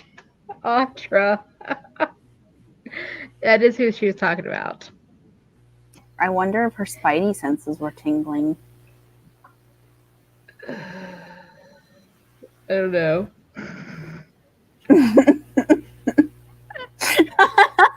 One day you will be, though, Audra. One day you will be. I also saw Abby Williamson commented on your video. That's amazing. Yeah. Oh my God, Audra. Can you imagine if you had your own version of like Too Hot to Handle? You would be such a good host for a show like that. You would be so good. Yeah, no, Jen Gerard is not the same person as Jen Loves.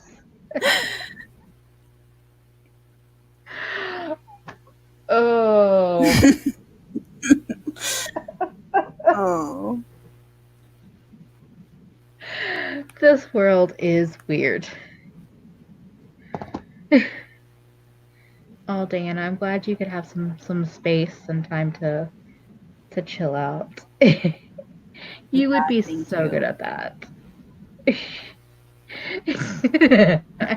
A body cam. Oh, I'm laughing at Rachel Joy's comment. She must have a someone is shit talking me sense. The new version of a Spidey sense. Someone is shit talking.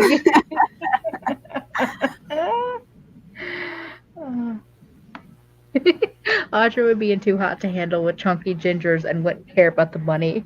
But see, you could have chunky ginger men and women and just like an Audra, and she would freak the hell out. Yeah. Oh my God. Does anyone in the chat remember A Shot at Love with Tila Tequila? Like the show, the reality TV show. I think that was the first time I ever heard the word bisexual. I wonder if I'd heard of it before. I'm sure I'd heard of it before then. But I definitely remember that show. But I think I tried to block it out of my head. That would be, oh my God, that would be such a good show. Like A Shot at Love with Tila Tequila, but instead of Tila Tequila, it's Audra. A Shot at Love with Audra at Home. Yes. My husband just piped up, yes. Oh my God. Okay, but Tila Tequila then became like affiliated with like Nazis. Did you know that? Yeah, no, she's terrible. She's terrible. As Diana says, let's talk about Tila Tequila. Dude, Y'all are just like all the pee. All the tea. Dude, Tila Tequila had like 3 seasons of that show. Yes, Diana, she was literally taking pictures with people who are like neo-Nazis, like crazy shit.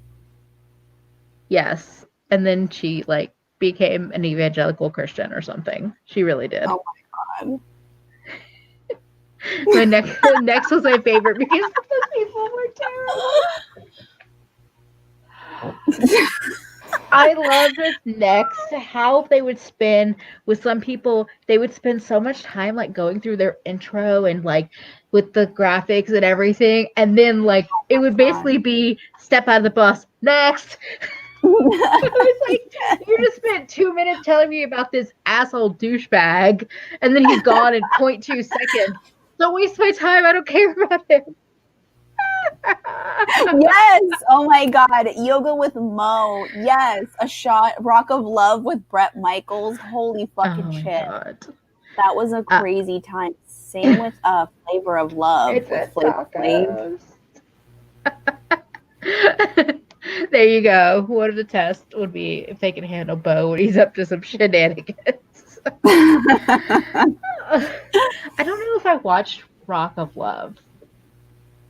I'm not really. I don't know how the show. I don't know how the word supple just came up in conversation with my partner, but somehow the word supple came up, and I was like, you know, the first time I ever remember hearing the word supple was on Rock of Love with Bret Michaels because he used it as a descriptor for someone's lips. I mean, granted, her lips were like filled with like injections, but like he was like, yeah, with her soft, supple lips, and I'm just like, that was a weird time. Why was I watching this stuff? Was that MTV? Was that VH1? Yeah. I feel like it might have been know. MTV. It was all like one blur. I knew Next was MTV, but like Rock of Love and all of that, I don't know. Oh wait.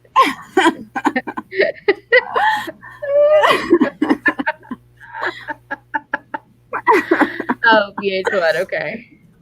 Oh my God. Flavor of Love, I Love New York, A Shot at Love with Tila Tequila.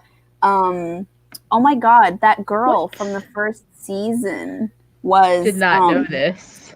Oh my God, that first season, one of the girls, Daisy. They even had Daisy of Love. She got her own spinoff. Oh God.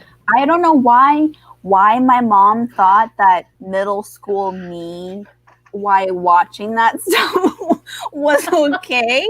I had to look it up. I was like, wait, when was Rock of Love on the air? And it was like in 2007. And I'm just like, why was I watching this at like 13 or 14? Gosh. Maybe that's why my idea of dating was so jaded before I even started dating. Emily Original. They use supple a lot in the horse world. So that's why I know it. Okay, on that note, I'm going to mute and run to the bathroom because y'all are making me laugh too hard. I'll be back. I'll probably have to go to the bathroom too after that because this is way too funny. Glitter Kitten, I'm too moisturized for this conversation. Oh my God. No, Daisy wasn't the redhead. She was like a bottle blonde. Is anyone really a blonde? I remember a Snapple fact that like only 11% of the world's population is actually blonde.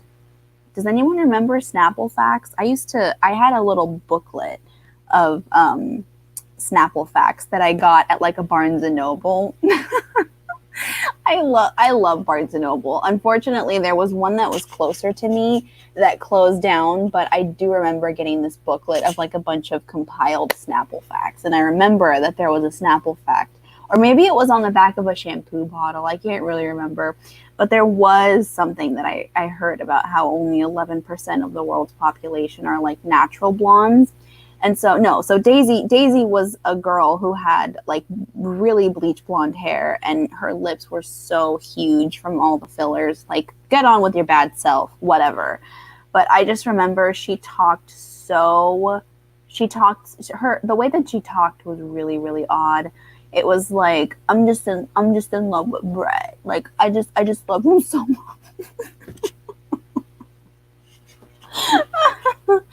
Oh my god, she was something else. It's actually no surprise that she's getting her own spin-off.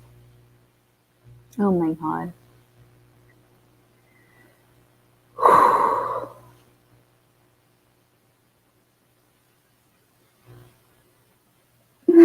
Oh yes, Rachel Joy. I loved borders. There was one by my grandma's job. They were beautiful inside. There's something about like there's something so wholesome about like Borders and Barnes and Noble and like just bookstores in general that just like really makes my heart sad a little bit that so many of them like closed down like during the last recession. That made me really sad. I remember I wanted my first job to be at Barnes and Noble. Did you know that? I didn't have a job when I was in high school, like I said, but I wanted my first job to be at Barnes and Noble. But get this, here was my logic, was like, you know what, like I would love to work at a bookstore. Like it'd be so quiet and like peaceful, and like I could get an employee discount and get like all the books that I wanted, and I wouldn't have to worry about a customer service job like that, because like who realistically is going to try to rob a Barnes and Noble? Also, I don't even know if I saw Daisy, but that was a great impersonation. I had it in my ears while I was. Also, I've never been to Powell's because I've never been to Portland, but that would be devastating. I've heard so many amazing things about Powell's. Hey Satines, welcome. We're in this we're talking about reality TV, including Joe Millionaire, which I remember that? All right, I'm gonna go to the bathroom now too. Okay. Emily, that sounds amazing. We have a bookstore that has 27 rooms of discount books. Yeah, right. There are times when I'm like, but I just want a part-time job. Let me work at a bookstore. I want a part-time job. You're not alone. That's all I'm going to say about that one. Oh, well, it's like a castle for bookworms.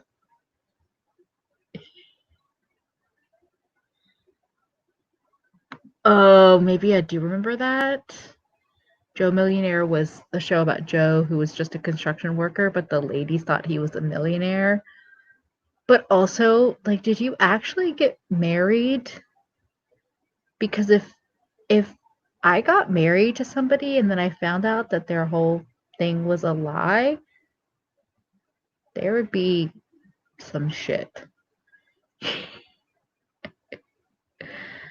my gosh.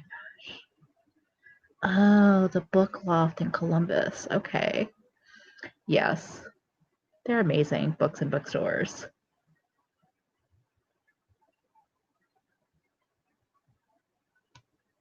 You don't want to be a manager, Rachel Joy. You don't want to be it. Don't. It's not fun. So Joe Millionaire was about a guy trying to find love, and the girls thought he was some millionaire prince, but he was actually a construction worker. No. What? No. That sounds absolutely terrible.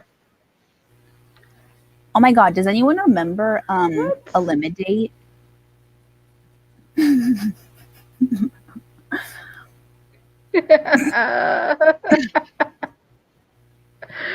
I don't remember Eliminate.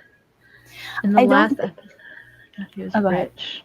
Oh no, I was just reading about, because I said if I was dating somebody or like had gotten married, and then I found out that like after getting married that it was like all a sham, there'd be some fighting, but it sounds like they give him the money so he can be rich. Yeah, right, like $1 million just going anywhere. Pre-catfish, catfish. Yes, exactly. Well, Eliminate, I don't know what network was on Eliminate, but I think, why does it feel like it wasn't? I feel like it was like an ABC type show, but Eliminate was basically like, so I mean, obviously, they weren't really, from what I know, they were not doing any like non hetero dating shows at this time. So Yeah. Eliminate was basically like, a guy or a girl would start off on a date with like 4 or 5 people, and they would proceed through different stages of a date and like try to get to know everybody, and then you would slowly eliminate people as you go. It sounds like Yoga with Mo might be thinking of the same show. There's a show where 5 people would go out on a group date and they would choose partners. Yes. Or maybe, yeah. That's basically what it was. Good night, Emily. Also, I just wanted to say, wait. Tracy, the show that Jenny McCarthy was on before she went nuts, Singled Out. Was it Singled Out? Wait, now I'm like, because it had Chris Hardwick before he was like podcast extraordinaire comedian dude. But Eliminate, I don't think I ever saw. Yeah, they had like a really cheesy like outro song, like bum bum bum bum bum bum bum bum Eliminate. Also, Bethany, I love that you're yelling your response like y'all can hear me. Yeah, Singled Out. I remember that one. That was probably before your time, Alex. But it was weird and funny, and it was a game show, single dating show. I don't know. But Jenny McCarthy was on it before she went crazy. Yes, to Feppy's comment. Oh my god, y'all, that MTV show where the parents wanted their kids to have a different boyfriend. Yes. What was that show called? Oh my god. I remember that show. I'm looking it up now. Parental Control? Yes. Oh my god, I forgot that show existed. From a quick Google tells me that show was heavily scripted, which somehow I don't know if I knew that was. Of course it was. What show on MTV and VH1 were not scripted? Oh, Alex, how do such wonderful people exist? How is it possible you are here right now? Oh. I didn't watch Thorn. I didn't watch TV at all as a kid. So this is absolutely bad. I spent too much time. I was pretty bad as a kid. I watched a lot more TV than I actually spent like playing outside. So there are times where I ask my partner like if he recalls like some TV show from when we were kids, and he was like, I mean, I watched some TV, but it's not like I watched that much TV. And I'm like, I'm feeling really judged right now. Oh my gosh. Also, this makes total sense. Fun fact, Pimp My Ride, most of those cars wouldn't run after being pimped. True. Yeah, well, I've known train wrecks in my life, and I feel like if you put them all in one room together, they'd probably be a train wreck together.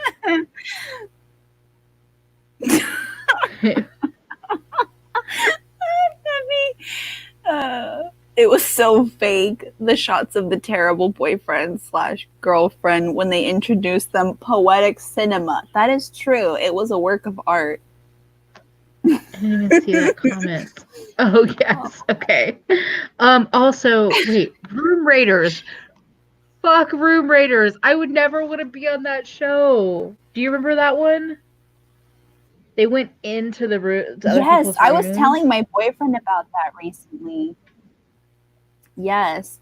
That's so funny. I was literally talking about that show with him recently, and I was like, "Did you ever watch Room Raiders on MTV?" And he was like, "No, what's that?"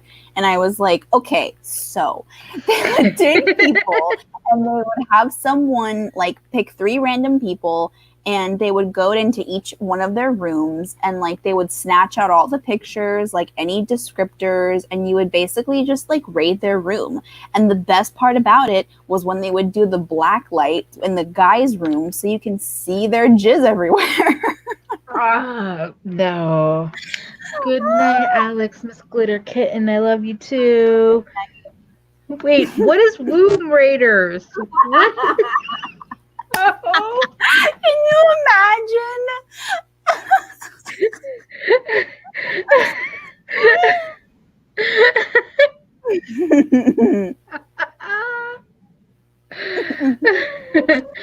Some very rich people did, and that's why they were that ridiculous. They were just like, let's make money.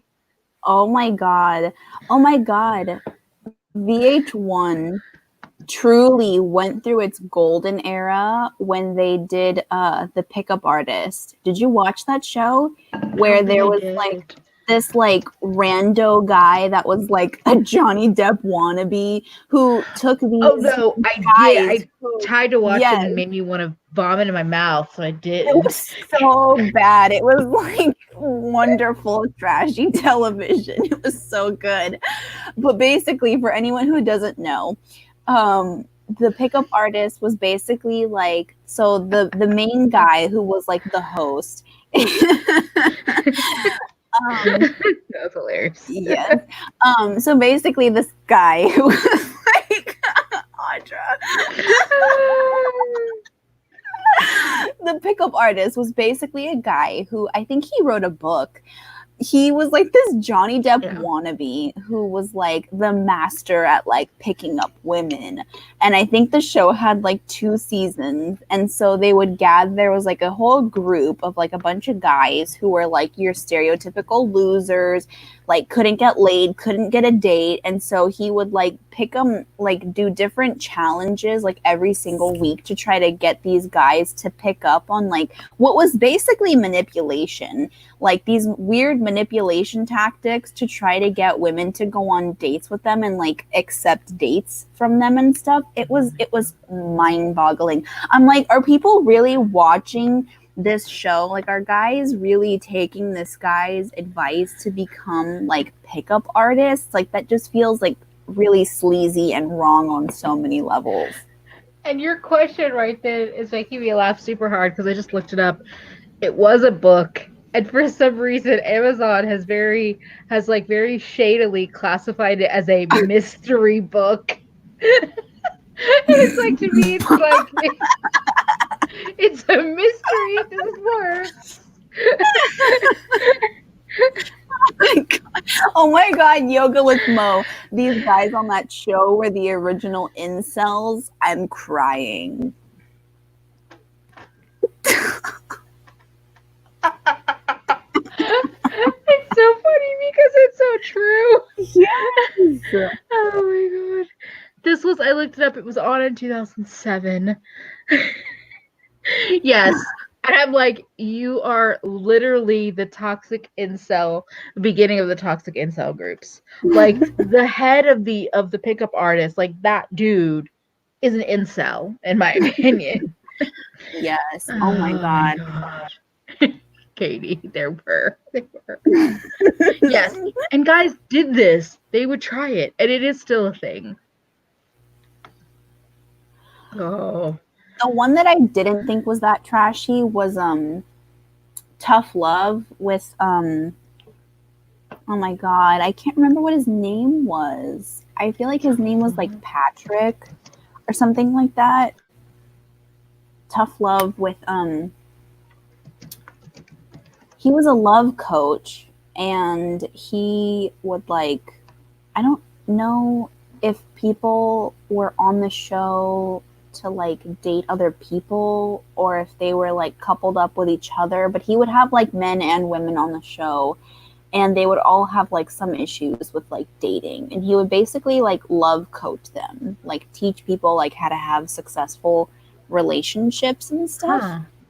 And oh my god, why can I not remember what It's his name Stephen was? Ward, and then his mother, Joanne Ward, would offer relationship advice. I never watched this. This was in 2009. Yeah, so he and his mom had like a love coaching business, and they wrote a book. I'm sorry. Oh my god. Oh gosh. Okay. Yeah, but Yeah, basically Tough like Love. I don't think I watched it. yeah, he and his mom had like a love coaching business, and they had like a book, and they would offer like seminars and stuff, and people who had relationship problems would come on the show and like try to learn how to be a better partner. And I think they would set them up on dates with other people, and then it was like, oh, if things were working well, like you were learning or whatever. It was really interesting. It wasn't as trashy as all these other dating shows that we're Okay. talking about, so I think it was my favorite. That's why the Wikipedia is very vague and has no information, because nobody cares, because it's not trashy. It's just like whatever. It was a TV show. And it had Yeah. two people that were mother and son. We don't care. Yeah. Yep. This is nope. It would never work for me. Never. This is why I'm not getting married. Exactly, Audra. I mean, my parents have a great marriage, but that doesn't mean I want to be a love coach with either one of them. Exactly. Oh, Tracy. Also, wife swap. Oh my god. Oh, one last dating show that I wanted to mention was there was a show that was Millionaire Matchmaker. Did anybody watch that on Bravo? I did. I definitely saw that at least a time or two. Dude, Patty was like no bullshit, and I kind of loved her for it, but I also thought that a lot of what she said was problematic, so I was like kind of glad when Bravo stopped pushing it out as much. Yeah, I didn't really love her perspective on it, but it was a thing for sure. Wait, chat's moving so fast. Look, I love some matchmaking in romance novels, but nope, in real life, basically. Yes, that lady was a train wreck. Agreed. I just remember a lot of like, I don't know. I feel like I would see episodes where she was trying to like match up women with, I felt like it was very problematic, basically. Yes, like when the millionaires were women, they would like, I feel like she was almost coaching them to try to like downplay like their energy to like help the man feel like a man, which I'm just like, literally, what the fuck are you even talking about? And then also like when she was matching up the men, it was like, well, like you're literally running a matchmaking service for people who are millionaires. Do these people who you're bringing in as potential dates for them not aware that these people are wealthy? Like, I don't understand why you have to try to downplay these women's success to try to make the men that you're matching them up with comfortable when they know they're signing up for a dating service for people who are millionaires. I don't see the connection here. Because men are insecure and they can't handle the fact that their potential partner will be making more money with them than them, or be even at a higher place in the social structure than they would be. Mm-hmm. And the longer you continue to let that be the thing, like to be a matchmaker and still for millionaires and still hold on to that so tightly, just like don't just say you don't want to matchmake women, like millionaire women. I'd rather you just deal with men. Just deal with the men, match them up with like their rich, like cute, trophy wives, and call it a day. Mm-hmm. Yeah. Yeah, and then there was like the whole drama with like her not being able to find a husband. But here's the thing is that I don't necessarily think that you have to like be in a perfect relationship to understand dynamics of a relationship and understand how to connect people. And so the fact that that was like a storyline also just shows how you're never a complete woman unless you're married. Yeah. So, yeah. Oh, so yes, I think that should happen.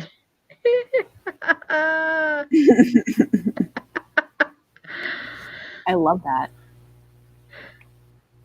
Oh my God. Wait. Speaking of gay dating shows, please tell me, chat, if you have seen Are You the One? Because I fucking live for Are You the One on MTV. Their most recent season was Are You the One? And like everyone on the cast was queer identifying, which I thought was so fucking cool. You had people who are like gender non-conforming. You had someone who was trans. You have people who are like pansexual, people who are bi. It was so good. And it was like one of their lowest rated seasons, which I think is dumb. And I don't know why they hadn't done like seasons that were non-hetero before. But no, I love that show. I watch every single season. I'll have to look into it because that actually sounds pretty cool, I have to say. Because I always felt like doing like building a queer dating show could almost theoretically be easier because it's like the more people that are bisexual or pansexual, like it could be more interesting, maybe not easier, it could be more interesting because there's more dynamics of like I watched Too Hot to Handle. I played Audra. It was funny. It was a good bingeable like stupid show to watch. I actually do recommend it. It was funny. But the fact that they didn't kind of play with that, like, okay, having more bisexuals on the show or having pansexuals, where all of a sudden you have somebody who is trying to seduce the like hot, very masculine man and the very feminine blonde with her perky little tits, like kind of like this stereotype and this stereotype gets seduced by the same person. Like that makes it more interesting. That show in particular, because they were trying to not basically kiss or have sex because they would lose money if they did that. Yes, and Irene mentioned that she's only seen the earlier seasons. That show came out when I was in college. It came out in like 2014, and this most recent season was, I wish that it didn't come off so pandering. Like, let's just do something different. Okay. The whole premise of the show. So I don't know. Do you know the premise of the show, Emily? No. So basically, they have equal numbers of. So they have in the old seasons, they had 10 guys and 10 girls, and they go through a matchmaking process, and matchmakers match them up with someone in the house. So their whole goal is to try to figure out who their perfect match is. And the way they do that is they pair up, they go on dates, and then there's this whole thing called like the truth booth, where people who win challenges and get sent on dates, they get the chance to be voted into the truth booth, which is the only way that they can get confirmed as a perfect match or not. And so everyone is like trying to win dates with people who they think are their perfect match to try to figure out if they are or not. Yeah. And then the whole goal is at the end of the show, if you get all of the perfect matches correct, then all people split $1 million. So what was interesting about what was interesting about certain seasons, I think it was the second season, they had like 11 girls and 10 guys. And so one guy had 2 girls that were his match. And of course, in classic hetero nonsense, you had all these guys who were like, yeah, I'm totally the guy that has the 2 girls as my match. Like, you know, and it was just really, really irritating. But the most recent season that they did, I thought it was a really good idea because it actually makes it even harder, because if all of these people are fluid in their sexuality, then in theory, anybody could be anybody's match. Yeah. So I thought that was really awesome to see.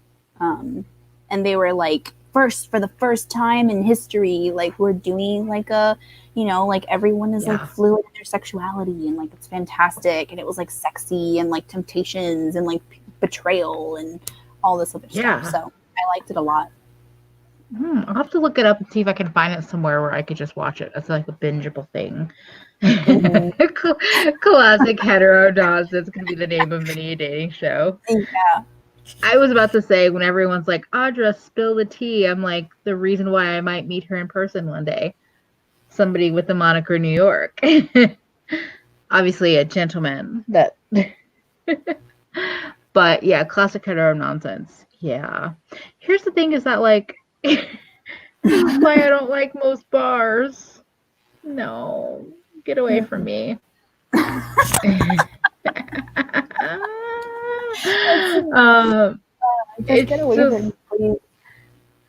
It's interesting how, like, dating shows, I mean, maybe it's because I'm not watching them, besides Too Hot to Handle. I watched that one. I tried to watch Love is Blind, and again, Love is Blind, I was like, you're not even focused on looks. You're not necessarily focused on gender norms, because it could be anybody if you are, like, if you're pansexual or bisexual. But instead, it was just all, like, generically attractive people doing their cis straight shit. Exactly. Unfortunately, as you probably already know, straight people.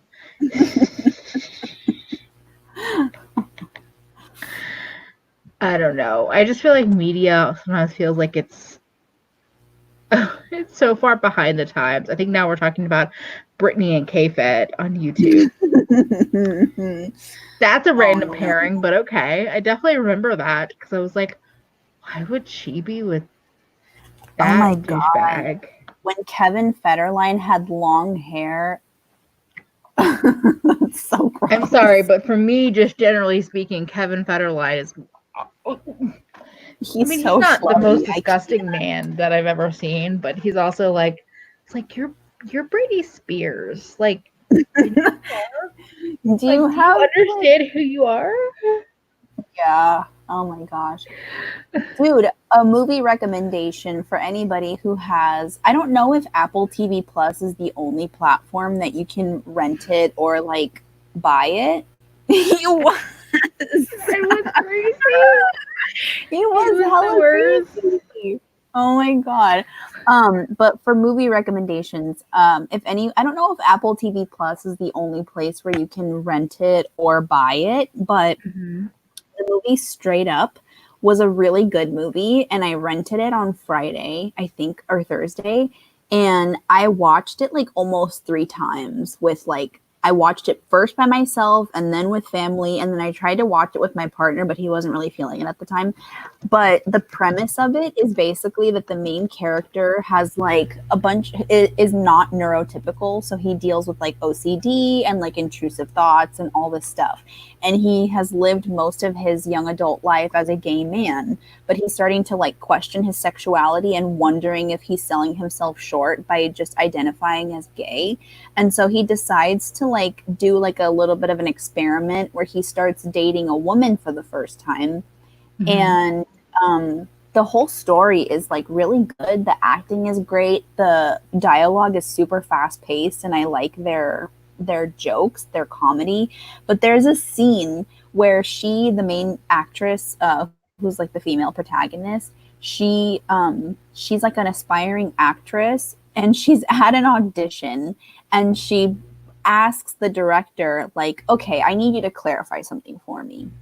She's the character that I'm auditioning for is super genius IQ. She practices jujitsu. She has CIA training. And you're telling me that she wants to give up her life to stay with a man who is unemployed, doesn't exercise, and they have nothing in common. And the director is like, well, people do crazy things when they're in love. And like that little scene, even though it was at the beginning, points out something so prevalent in movies and literature. Like the way, like it reminds me of those Tumblr memes of the way that people would make fun of how male writers write female characters. Like, she bounced boobily down the stairs. Like, she had the proportions of a Barbie doll. Her hair was silky and she was a genius. And like the guy could just be an average Joe Schmo, and like he somehow manages to get this gorgeous woman to fall in love with him with She like falls head over heels, can't be stopped, must have him. Yes, exactly. And that's what I think of with Britney Spears and Kevin Federline.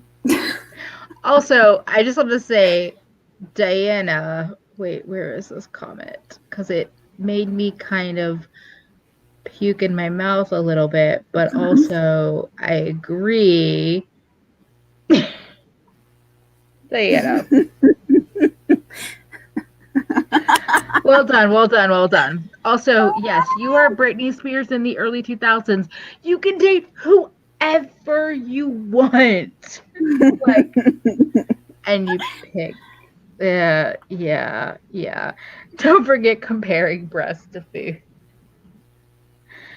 Yeah, I agree, Mo says I never understood heteronormative. I always thought you fell in love with a person based on their insides and not their parts. Those were my thoughts as a child. Maybe I should identify as pan. I mean, that if you said you weren't sure how you identified and that's how you connected with somebody, I myself would think you would be considered pansexual, but also like you use whatever label makes you feel the most comfortable and fits you, in my opinion, fits your kind of lifestyle. So Fappy. As Rachel Joy said, I'm dead. Coming to America, describing breasts as full of ripe cassava melons. Yeah, and that also feels like that's the incel storyline. It's the like, what is it? The Mandy's, or there's like a cartoon for it where it's like the whatevers and the Chads, where it's just like the woman that's like a perfect body and then just falls for whoever. Mm-hmm. With a GH cup, your honeydews, watermelons. Also, earlier, wait. Oh my gosh. No wonder people freaked out about cis men bathing so much that they gave them a name. He's not a metrosexual, Carol. He knows bathing. I love you, Peppy. God. She was a gorgeous, shining star with the perfect body, A+ career. He was a potato.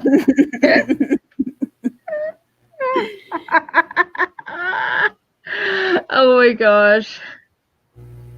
I'm just like, why? Like, why do you admit that you're the potato and then you think you're gonna get the like person that's 100% perfection? Oh, that's so cute. I'll take those cute baby watermelons as my titty mascots. The personal size watermelons. You have two personal size watermelons on you. So you could technically handle two people if you wanted to, Katie. Oh, you're one of those extreme measurement dimensions. Yes, Billy Joel versus Christy Brinkley. Like, what? Why were they a thing? And I'm totally cool with like, you fall in love with who you fall in love with, and it doesn't matter what you like, who or what you look like. But at the same time, you should know your own worth. That's very true. That's what I never liked about these like movies that rely on heteronormativity to push their like romantic storylines.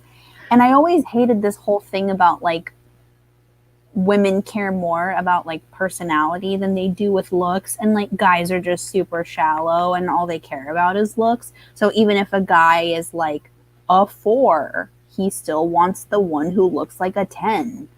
Yeah. And like the whole premise of movies like She's Out of My League. Yeah. And then you have real life situations where, you know, someone who is really hot not wanting to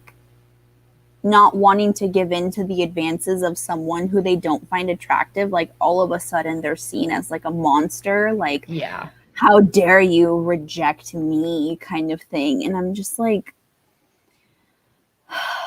you are reading way too much fan fiction, my friend. You're just, yeah. I don't even know if it's fan fiction. But also, Rachel Joy, I didn't know that was a thing. What? I didn't know that was a thing. I believe you, and I disgusted. Yeah. No. No. No. Yes. Tragic. Tragic. But here's the thing: is that I think there's a difference between like being. I think there's a difference between being picky and just being like superficial. I don't know. And I think you just like what you like, or you like who you like. Mhm. And it might take you a long time to get to that point. But I've always, maybe it's because I've always just been somebody who hasn't really been in a relationship, and dating has not been my thing, that I've always felt like I needed to be that person that's vocalizing like, you don't have to date somebody. If you don't find somebody that like is making your life better, making you happy and excited, and that you feel some kind of chemistry being with, you can be alone and thrive and enjoy yourself and have great friendships and figure out an exciting sex life for yourself without it being based on a relationship. You don't have to be with somebody. If you Mhm. find somebody and they're amazing for you and it works, that's amazing. But you can also like be alone and not be lonely. Right. Yes. And yeah, you should, I think if you're going to be in a sexual relationship, there has to be some physical attraction. As Audra so eloquently said, the taco don't sauce itself. Audra. I didn't I mean, realize how funny she's that not was until like wrong. mid. Yeah. Yeah. Where is the lie? I don't see it. Exactly, Katie. I'd rather be alone and happy than miserable with another person. Been there, done that, paid the lawyer. Oh, so much happier Yeah. now. Yeah. Oh my goodness. The taco don't sauce itself. I Oh, should totally Audra. make that my. I should get that. I should write that down somewhere. Inspirational quote of the day. I should I put that feel like into a mood board. I think that should be merch, Audra. Just the taco don't sauce itself. That's all. They don't need any other point of reference. I Just mean, it gets so touchy too, because it's like, on the one hand, it that does too. make sense that you need to be attracted to like if you are someone who expresses a desire to have a romantic or sexual relationship with someone, being attracted to them is important. And I feel like that kind of gets lost in this whole rhetoric of like not wanting to come off as like superficial or to only Yeah. be focused on looks. And looks are part of that initial attraction, but like when you think about successful relationships, there is something more to the entire package. Like you could be with someone who's really attractive, but you're not really fulfilled in any way from that Yeah. relationship. And then you can also like, you know, be in a relationship where everything is hunky dory and you're able to have really good conversations, and maybe you can look past the fact that you're not really attracted to them in that way. Yeah. But for some people, they might reach a point where the fact that they're no longer attracted to their partner kind of gets in the way, and it's valid. Like you being the problem comes when people start cheating and they start like going behind their partner's back and they're not able to properly communicate like what they're not getting from the relationship, and then both people end up getting hurt because people didn't go about things the right way. Yeah. Well, that's the thing is like, Thorin said there's non-physical attraction too, and it's delightful. And even you were saying like you can be romantically attracted to somebody, you can be sexually attracted to somebody. They don't always come hand in hand. And I think it's just people think of relationships, I think, way too cut and dry. And I think that's a lot of what like the media is presenting. You'll find your one person and you'll be with them forever. And it's like that's not the reality of it. It doesn't have to be the reality. If you find somebody that you're like you feel a romantic attraction to, but you don't feel a sexual attraction to, you could keep that relationship and sustain it, but you also might need to have sexual relationships on the side or as an open relationship to keep yourself satisfied. But that has to be a conversation. That's not just a, well, I'm going to do that on the side and like they don't need to know that. No, that's an open relationship, and that takes conversation and planning. Yeah. But also, sometimes you really just want to be friends with that person, and you haven't given yourself the space to say, I think we're just friends, and I shouldn't marry this person. But a lot of women, I think, feel this fear of like, I have to find the one. So they'll kind of settle for somebody that they can at least get along with, but they're not really attracted to, or they don't really feel sexual energy towards. And it's all like, it's kind of depressing seeing so many people just settle for something that doesn't really work for them. And some people, they get divorced over time. Some people, they stay forever with this person. But it's not always just cut and dry. It's not just like they match together and it's perfect and it's fit. Yeah, exactly. Or the sauce factory. I was about to say that. Do you mean like taco sauce factory? Because like yes, I can understand what you're talking about with that one. Because that's why like there's times when like I could watch the right movie or the right TV show and be like, oh, okay, they didn't show anything sexually or explicit, but just the energy that person gave off the screen did something. Yeah, exactly. Katie says, I'm very sexual, but I'm very romantic, and that's okay. I've got fantastic friends, and I am enough of an adult to talk to potential partners. That's the thing is, I think people are too... Oh, God. Somebody had told my 17-year-old me that it was okay to be wired this way. I would have saved myself so much grief. Exactly. I feel like too many of us feel very much like outsiders or weird people that can't really talk about where they land in the spectrum of sexuality, and they just kind of, maybe like for me, I kind of picked a label. I felt like I was just kind of queer or lesbian, but now I'm like, I'm asexual, aromantic, but maybe I'm kind of gray sexual, because I'm like, I don't really know where I land, but I'm okay with that because I can just talk through where I'm at, and that's okay. But people are just, they're too stuck on like the perfect answer when sometimes there's not a perfect answer, to be honest. Yeah. Yeah. Oh, that's tough. Tracy says, I'm too awkward to date anyway. I've actually been in relationships where I wasn't aware I was in a relationship at the time. But I think that's happened. Like sometimes you're somebody thinks that you're flirting with them, but you're not really flirting. But maybe it's just your personality, or maybe it's just the conversation, and you're not meaning to be like sexually flirtatious. But they feel it, and then they expect something, and then it's just like, nope, we didn't talk about this. This is not what we were doing. Like this is not what we meant to do. Only original. I'm trying to turn on the Slime Factory Thursday. Yes, girl. There is always lube. If you do not own lube, buy it. This is my thing to everybody. Yes. to everyone because it's helpful for everyone. Yes, and I definitely. agree. I'm just kind of learning and accepting things now in my early to mid 30s. Um, yeah. Yeah, I thought we were just friends. Exactly. Rachel Joy.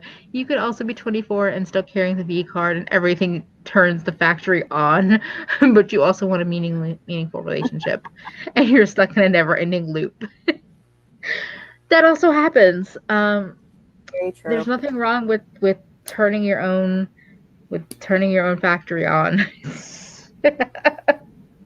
Yeah, I don't know. I think Yeah. it's definitely it was something that like this whole part of being like a young adult has been really eye-opening because I know for me it was like navigating any kind of relationship, whether it's romantic or with friendships, gets to be really weird when you get older, especially like myself growing up as an only child. I didn't really have many close relationships with friends when I was a kid. I always had kind of a hard time making friends when I was a kid. And so once I got to college and I did have really close friends, and that was like one of my first experiences with having legitimate friendships where vulnerability, like emotional vulnerability, was present and why I felt more fulfilled than I ever had. And then it started to get really difficult to question, like, am I just feeling these feelings of affection for them because I'm attracted to my friends? Or am I just experiencing a sense of vulnerability that I had only ever had in relationships? Yes. That's a really tricky question. I remember feeling that way a lot about like I remember there was a couple of guys. So I studied like fashion design, but my program was also kind of extensive. There was science and math and marketing and all of this. But, being in the design fashion part of it, there was like a small handful of male students. And there was definitely, because I was in North Carolina and people were closed-minded and kind of judgy, there was always this question of like, oh, is every guy that studies clothing design gay? Like, like all that just Oh, homophobic bullshit.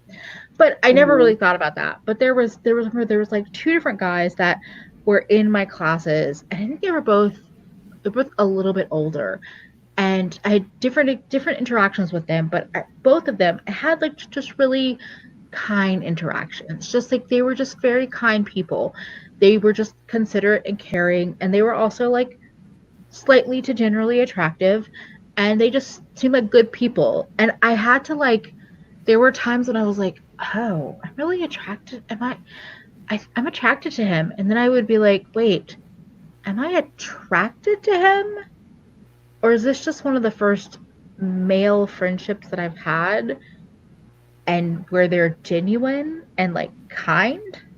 And it's not even that we were like super close friends. It was just like, oh, it's a guy that's not so stuck up in his own toxic masculinity, and he's not acting like he's not too cool to like talk to the fat girl or just be friendly with this other person. So I had to Mhm. like kind of figure out, and I realized I'm like, I don't think I was actually attracted to either one of them, but it was just that intimacy that I was like, oh, I'm not used to this. What is this? And then I had to realize like, no, I think I'm pretty gay and I'm not really attracted to them, but they're cool ass people. And like if somebody else was attracted to them, I would be, yeah, exactly. Like, no, I'm pretty much into like chicks and feminine, people. But if somebody else was like, I'm kind of into this guy, I'd be like, he seems fucking cool and he's really nice. You should try, talk to him. Like that's when I know somebody, I can be like, you should date that person because they seem like they're pretty cool. That's always a success. Yeah. And like I think once I finally got to college, I mean, this is like a total tangent, but a lot of it also has to do with like the glow up. Like when I was in high Mhm. school, I dated like two guys, and I felt like I was kind of just there. Like I wasn't unpopular, but I also wasn't really popular, and I didn't really have like a super close group of friends. What was the thing? Oh, so Fefi said, am I attracted to him, or is it just the first guy who hasn't treated me like shit was a thing for me in university?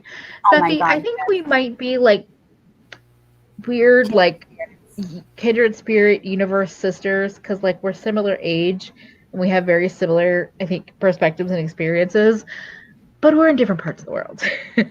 But yes, continue.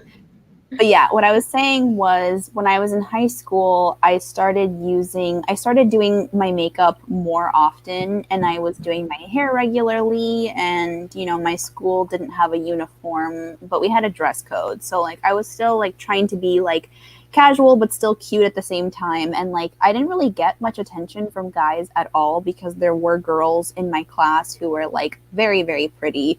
And I always kind of felt like, okay, whatever. And then my sophomore year was my first experience with like dating. And like, I think I had my first kiss like right after turning 16. So I don't know, relative to other people in my class, that felt like being a late bloomer or whatever the hell that even means. But I remember for as long as I can remember, like I was always very drawn to like romance, acts of romance, showing like signs of affection and like sensuality when I was younger. And so not being able to have someone who reciprocated those feelings towards me was like almost devastating. I was like in high school and I was like, what the hell is going on? Like, why am I not fighting off people with a stick? I am delightful. And so it wasn't until like my senior year that I was kind of like, fuck it, like I'm just gonna go after what I want. And I started like kind of taking the offensive, and I was like, you know what, I'm not gonna sit around waiting for some guy to ask me out, even though that's what my traditional mom side of the family would have me believe, that asking a guy out or telling him that you want to go on a date is a bad thing because he'll end up resenting you for not giving him the chance to ask you out. You're emasculating him.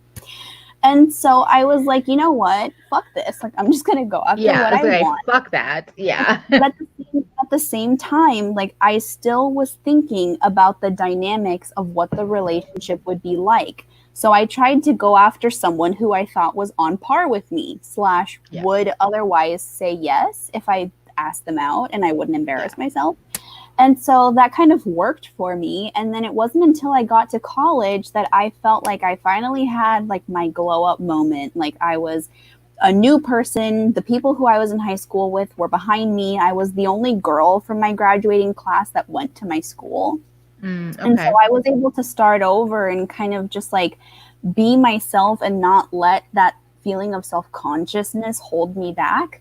And I think that's kind of like what prompted me to kind of have a different air of confidence. And I think what made me upset thinking about it now is I wish I didn't feel so much satisfaction from people finding me attractive. Like, I hate that that's something that like feeds my sense of validation, because I feel like society conditions you to feel better about yourself when you're looked at as a romantic partner to someone.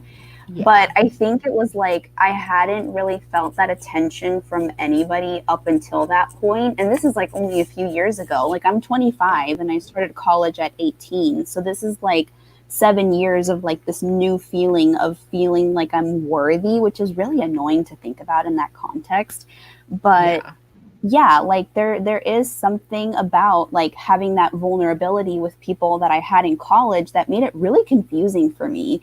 That I was like, am I questioning, like, do I like this person on a romantic way, or do I just not have real friendships with people?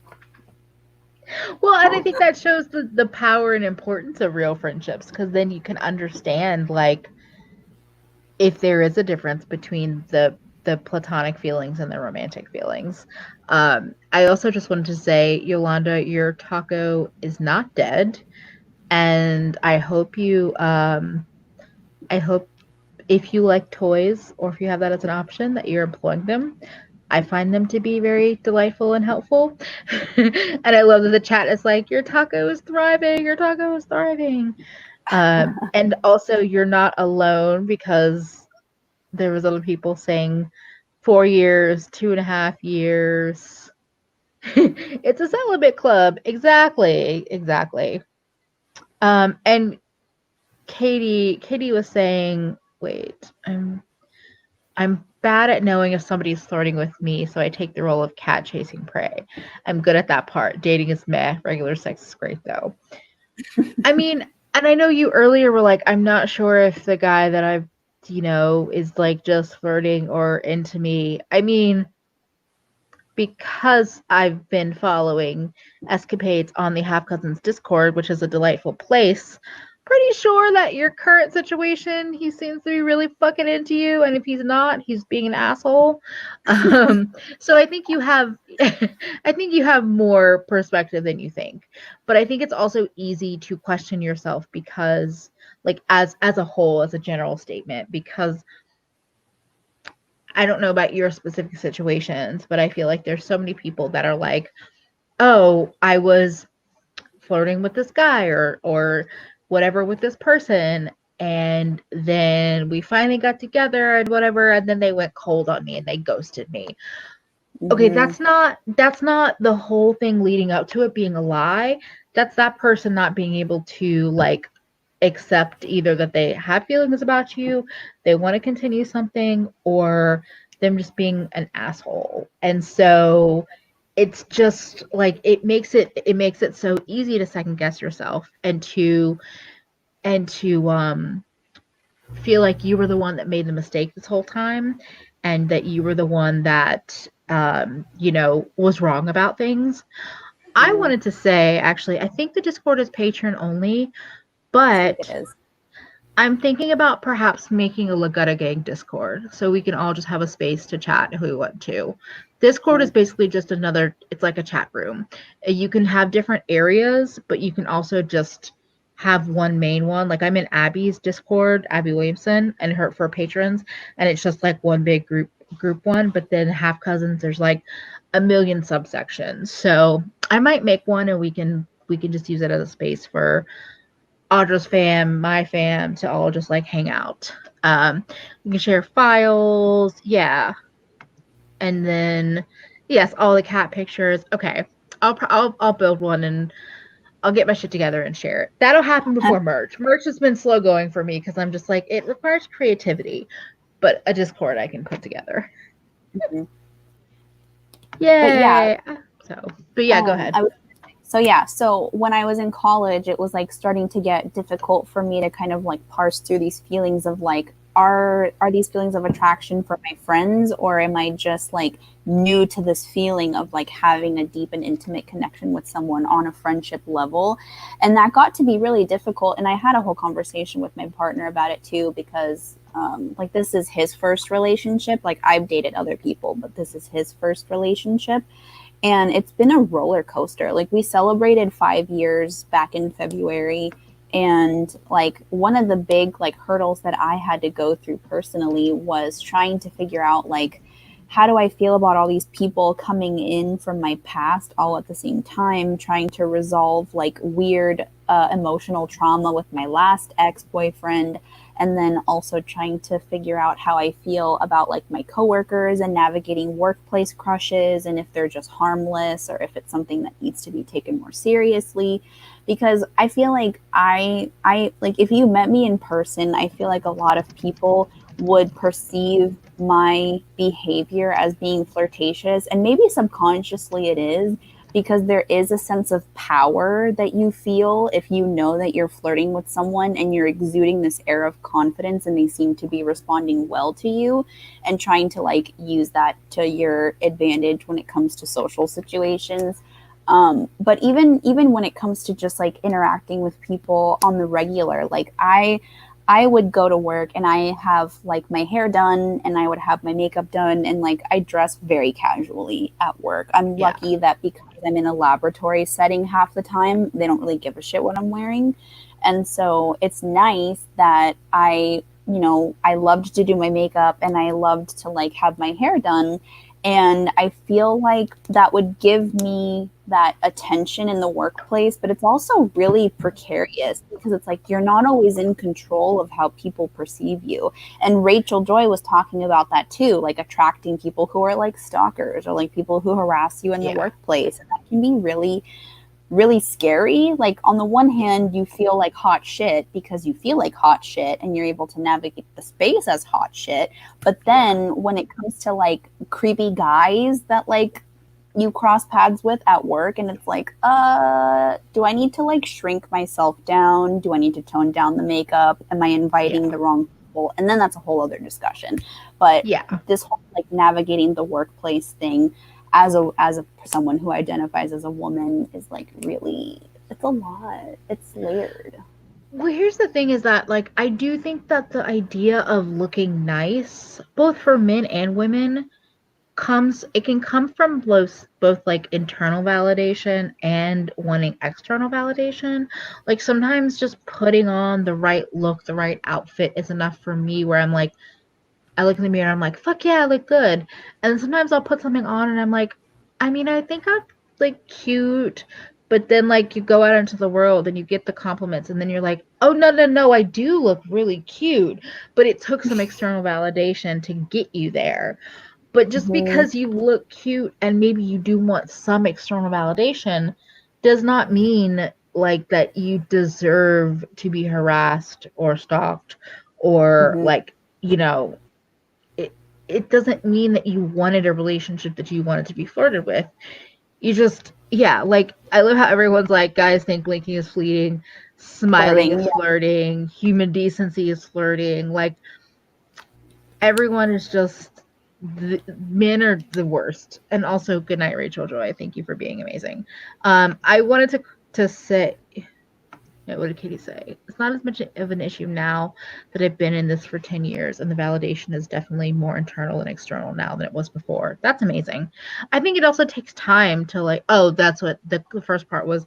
The confidence thing is big at work. I have a baby face, and I used makeup and clothes early on in my career to boost my aura so I get taken more seriously. And I think that's the issue, is that like when you're perceived as looking younger, it's already a struggle as a woman in the workplace or somebody that presents and is feminine.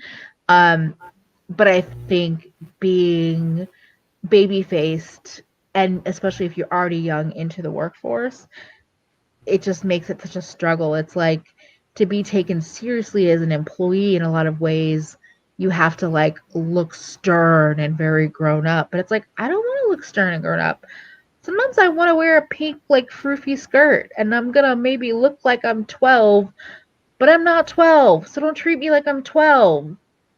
Yeah. Yeah, exactly. Men think that being attractive is flirting.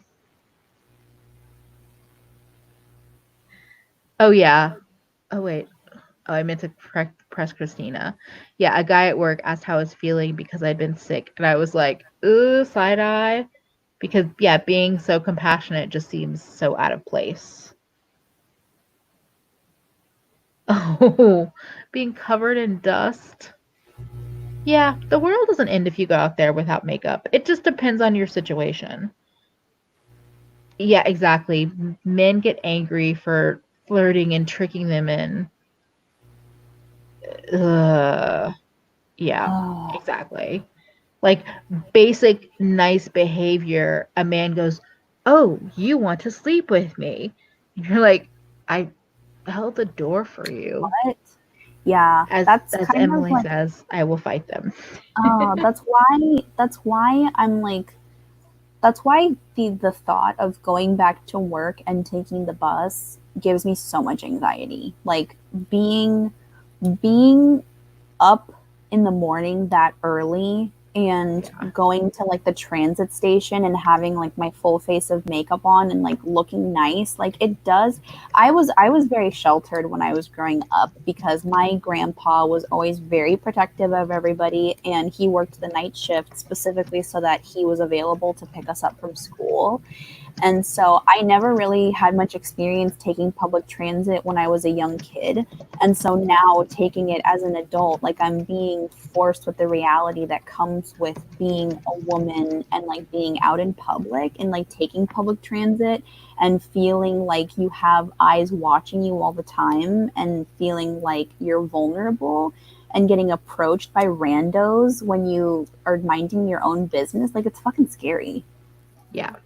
It's literally why I live in like headphones, and a lot of times it's like obnoxious over the ear headphones, because then it's very clear that I'm like, whereas sometimes earbuds it's like hidden away. Over the ear headphones, I mean, men will still try to talk to you. They've tried to talk to me with those on, but sometimes there have been times where I literally just like will stare blankly ahead or blankly down, like I don't hear anything or don't say anything, because I'm just like, nope. But even that can be dangerous, and it can feel scary because you just never know. You never know how they're going to react. And it's like, I like living in a big city. I'm more of a metropolis like person than I would be somebody that lives in the country or in suburbia. But there's also just the constant fear, and that, I mean, that kind of, it's hard. It's just hard sometimes when you're just like, oh great, today I have to deal with this. And you never know, because every day is different. Every part of the commute can be different. I could be on one bus and then change to another bus, and on that bus I'm going to get, harassed, or going to work can be fine, coming to home. I feel like some of the days where I was the most vulnerable, I'd be the most tired, the most exhausted, the most stressed about work. Those would be the nights where, like, especially when I worked in my old job, where I'd be on the night commute home, and of course would have to deal with some shit. And I'm like, I'm about to be at the edge. And the edge means like doing something that I don't think I would ever actually do. Like, I'm about to like scream or like punch something. Leave me alone. Like, I just want to be in my own bubble. I don't want to be asked what my name is, or be told that I look a certain way. Just leave me alone. Yeah, but I just thought about this, like, not to tie it to very depressing topics of right now, that fear, that like low level fear that I feel like I've often felt as a woman in the world.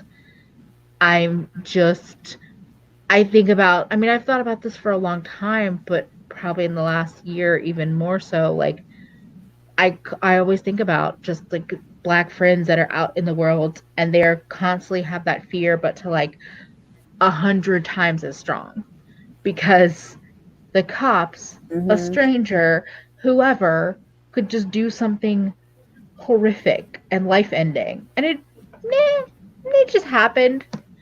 And I'm like, so I don't know. I don't know if it's just because I'm actually like empathetic or sympathetic and I feel things, but it's hard to imagine that being people's reality, but it is like 100% their reality for, you know, years and years and years of their life. And it's like, how is that a way to live? Like, so anyway, just one of those feelings that's been like constantly in my head lately. Um, that's rough, Katie. Yeah. Oh, that's so tough. Yeah. Oh my God. I haven't been commuting on the bus for very long. It's been maybe about a little over a year, but it's like, I mean, thankfully, I live relatively close to the bus stop where I would get on to take my first bus to get to work. And I used to walk.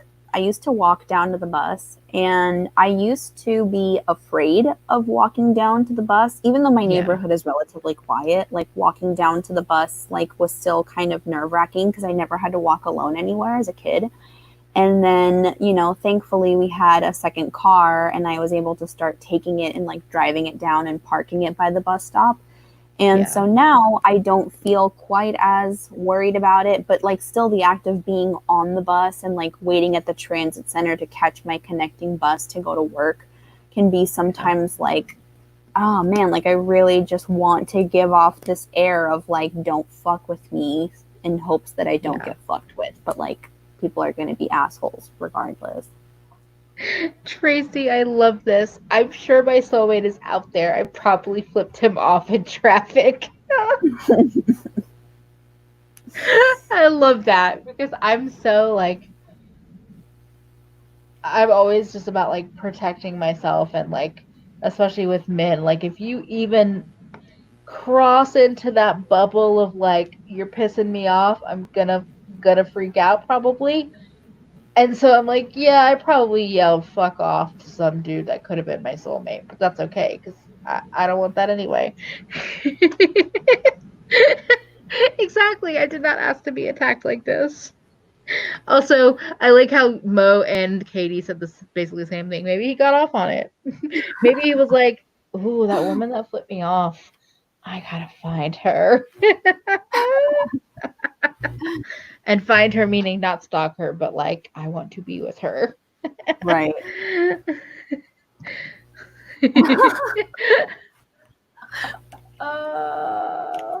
It's like you gotta come straight into my face and be like, I'm your soulmate. Oh.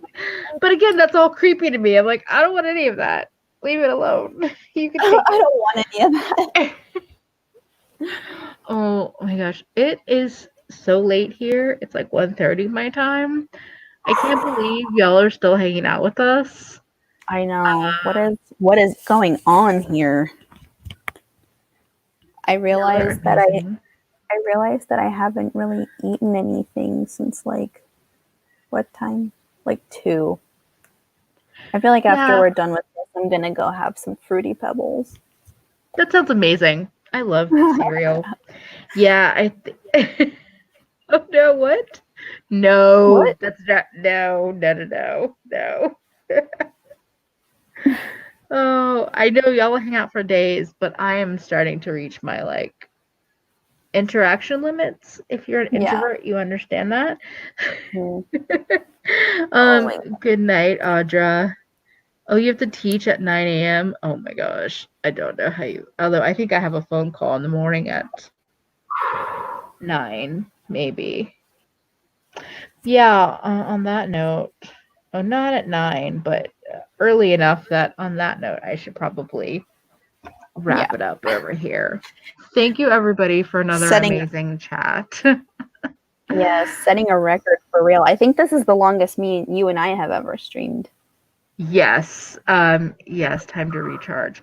And this is why I have StreamYard Plus now, because it's like so with the original StreamYard, you get like 20 hours a month, and I wouldn't always hit that limit, but I definitely have. So if for any reason anyone that's still here is not following Sincerely Alex Makeup over on Instagram, you should definitely go and follow her. And I'm going to show that again. And actually, I did create a Discord. It was really easy to do it, and I just decided to make it. So that is that link. I'm going to put it in the chat as well. Oh, Robin, thank you so much. Y'all are too sweet. Thank you. Yeah, if y'all want to if you want to come and hang out, I don't have any specific goals or rules for the Discord. It's just a easy place to chat. You can share pictures if you want to talk makeup, if you want to talk life, sex toys, lube, because y'all all have great recommendations. It's just one big like chat right now. I may make little sections as we go, like themed areas, but right now it's just one big chat. So thank you to everybody. If you feel like coming and checking it out, definitely. Otherwise, I'm sure Alex and I will stream again soon. And did you want to say anything else, Alex, before we go? No, thanks for everyone who stuck around this long and for anyone who's watching it on the replay. I will probably also go silent on my Instagram for a little bit. I'll probably do like one more post to like say that I'm going to mute myself just so that I can give more Black creators a space to have their voices and their content amplified. But thanks to everyone who was able to chat with us for a little bit, and hopefully we were able to give you some time to kind of just catch your breath and, continue trucking along tomorrow. Yeah. I may try to do, if I don't film, I may just do more lives like here and there. I always do my ones with Kara and Audra on Wednesday, Thursdays, but filming has been a little tricky to actually do. So since y'all have hung out with me, I may do some more of these, but otherwise I'm sure I'll see you around soon. Take care, be safe out there, and thank you for everything. Bye, friends. Yes, bye everyone. Good night. In broadcast.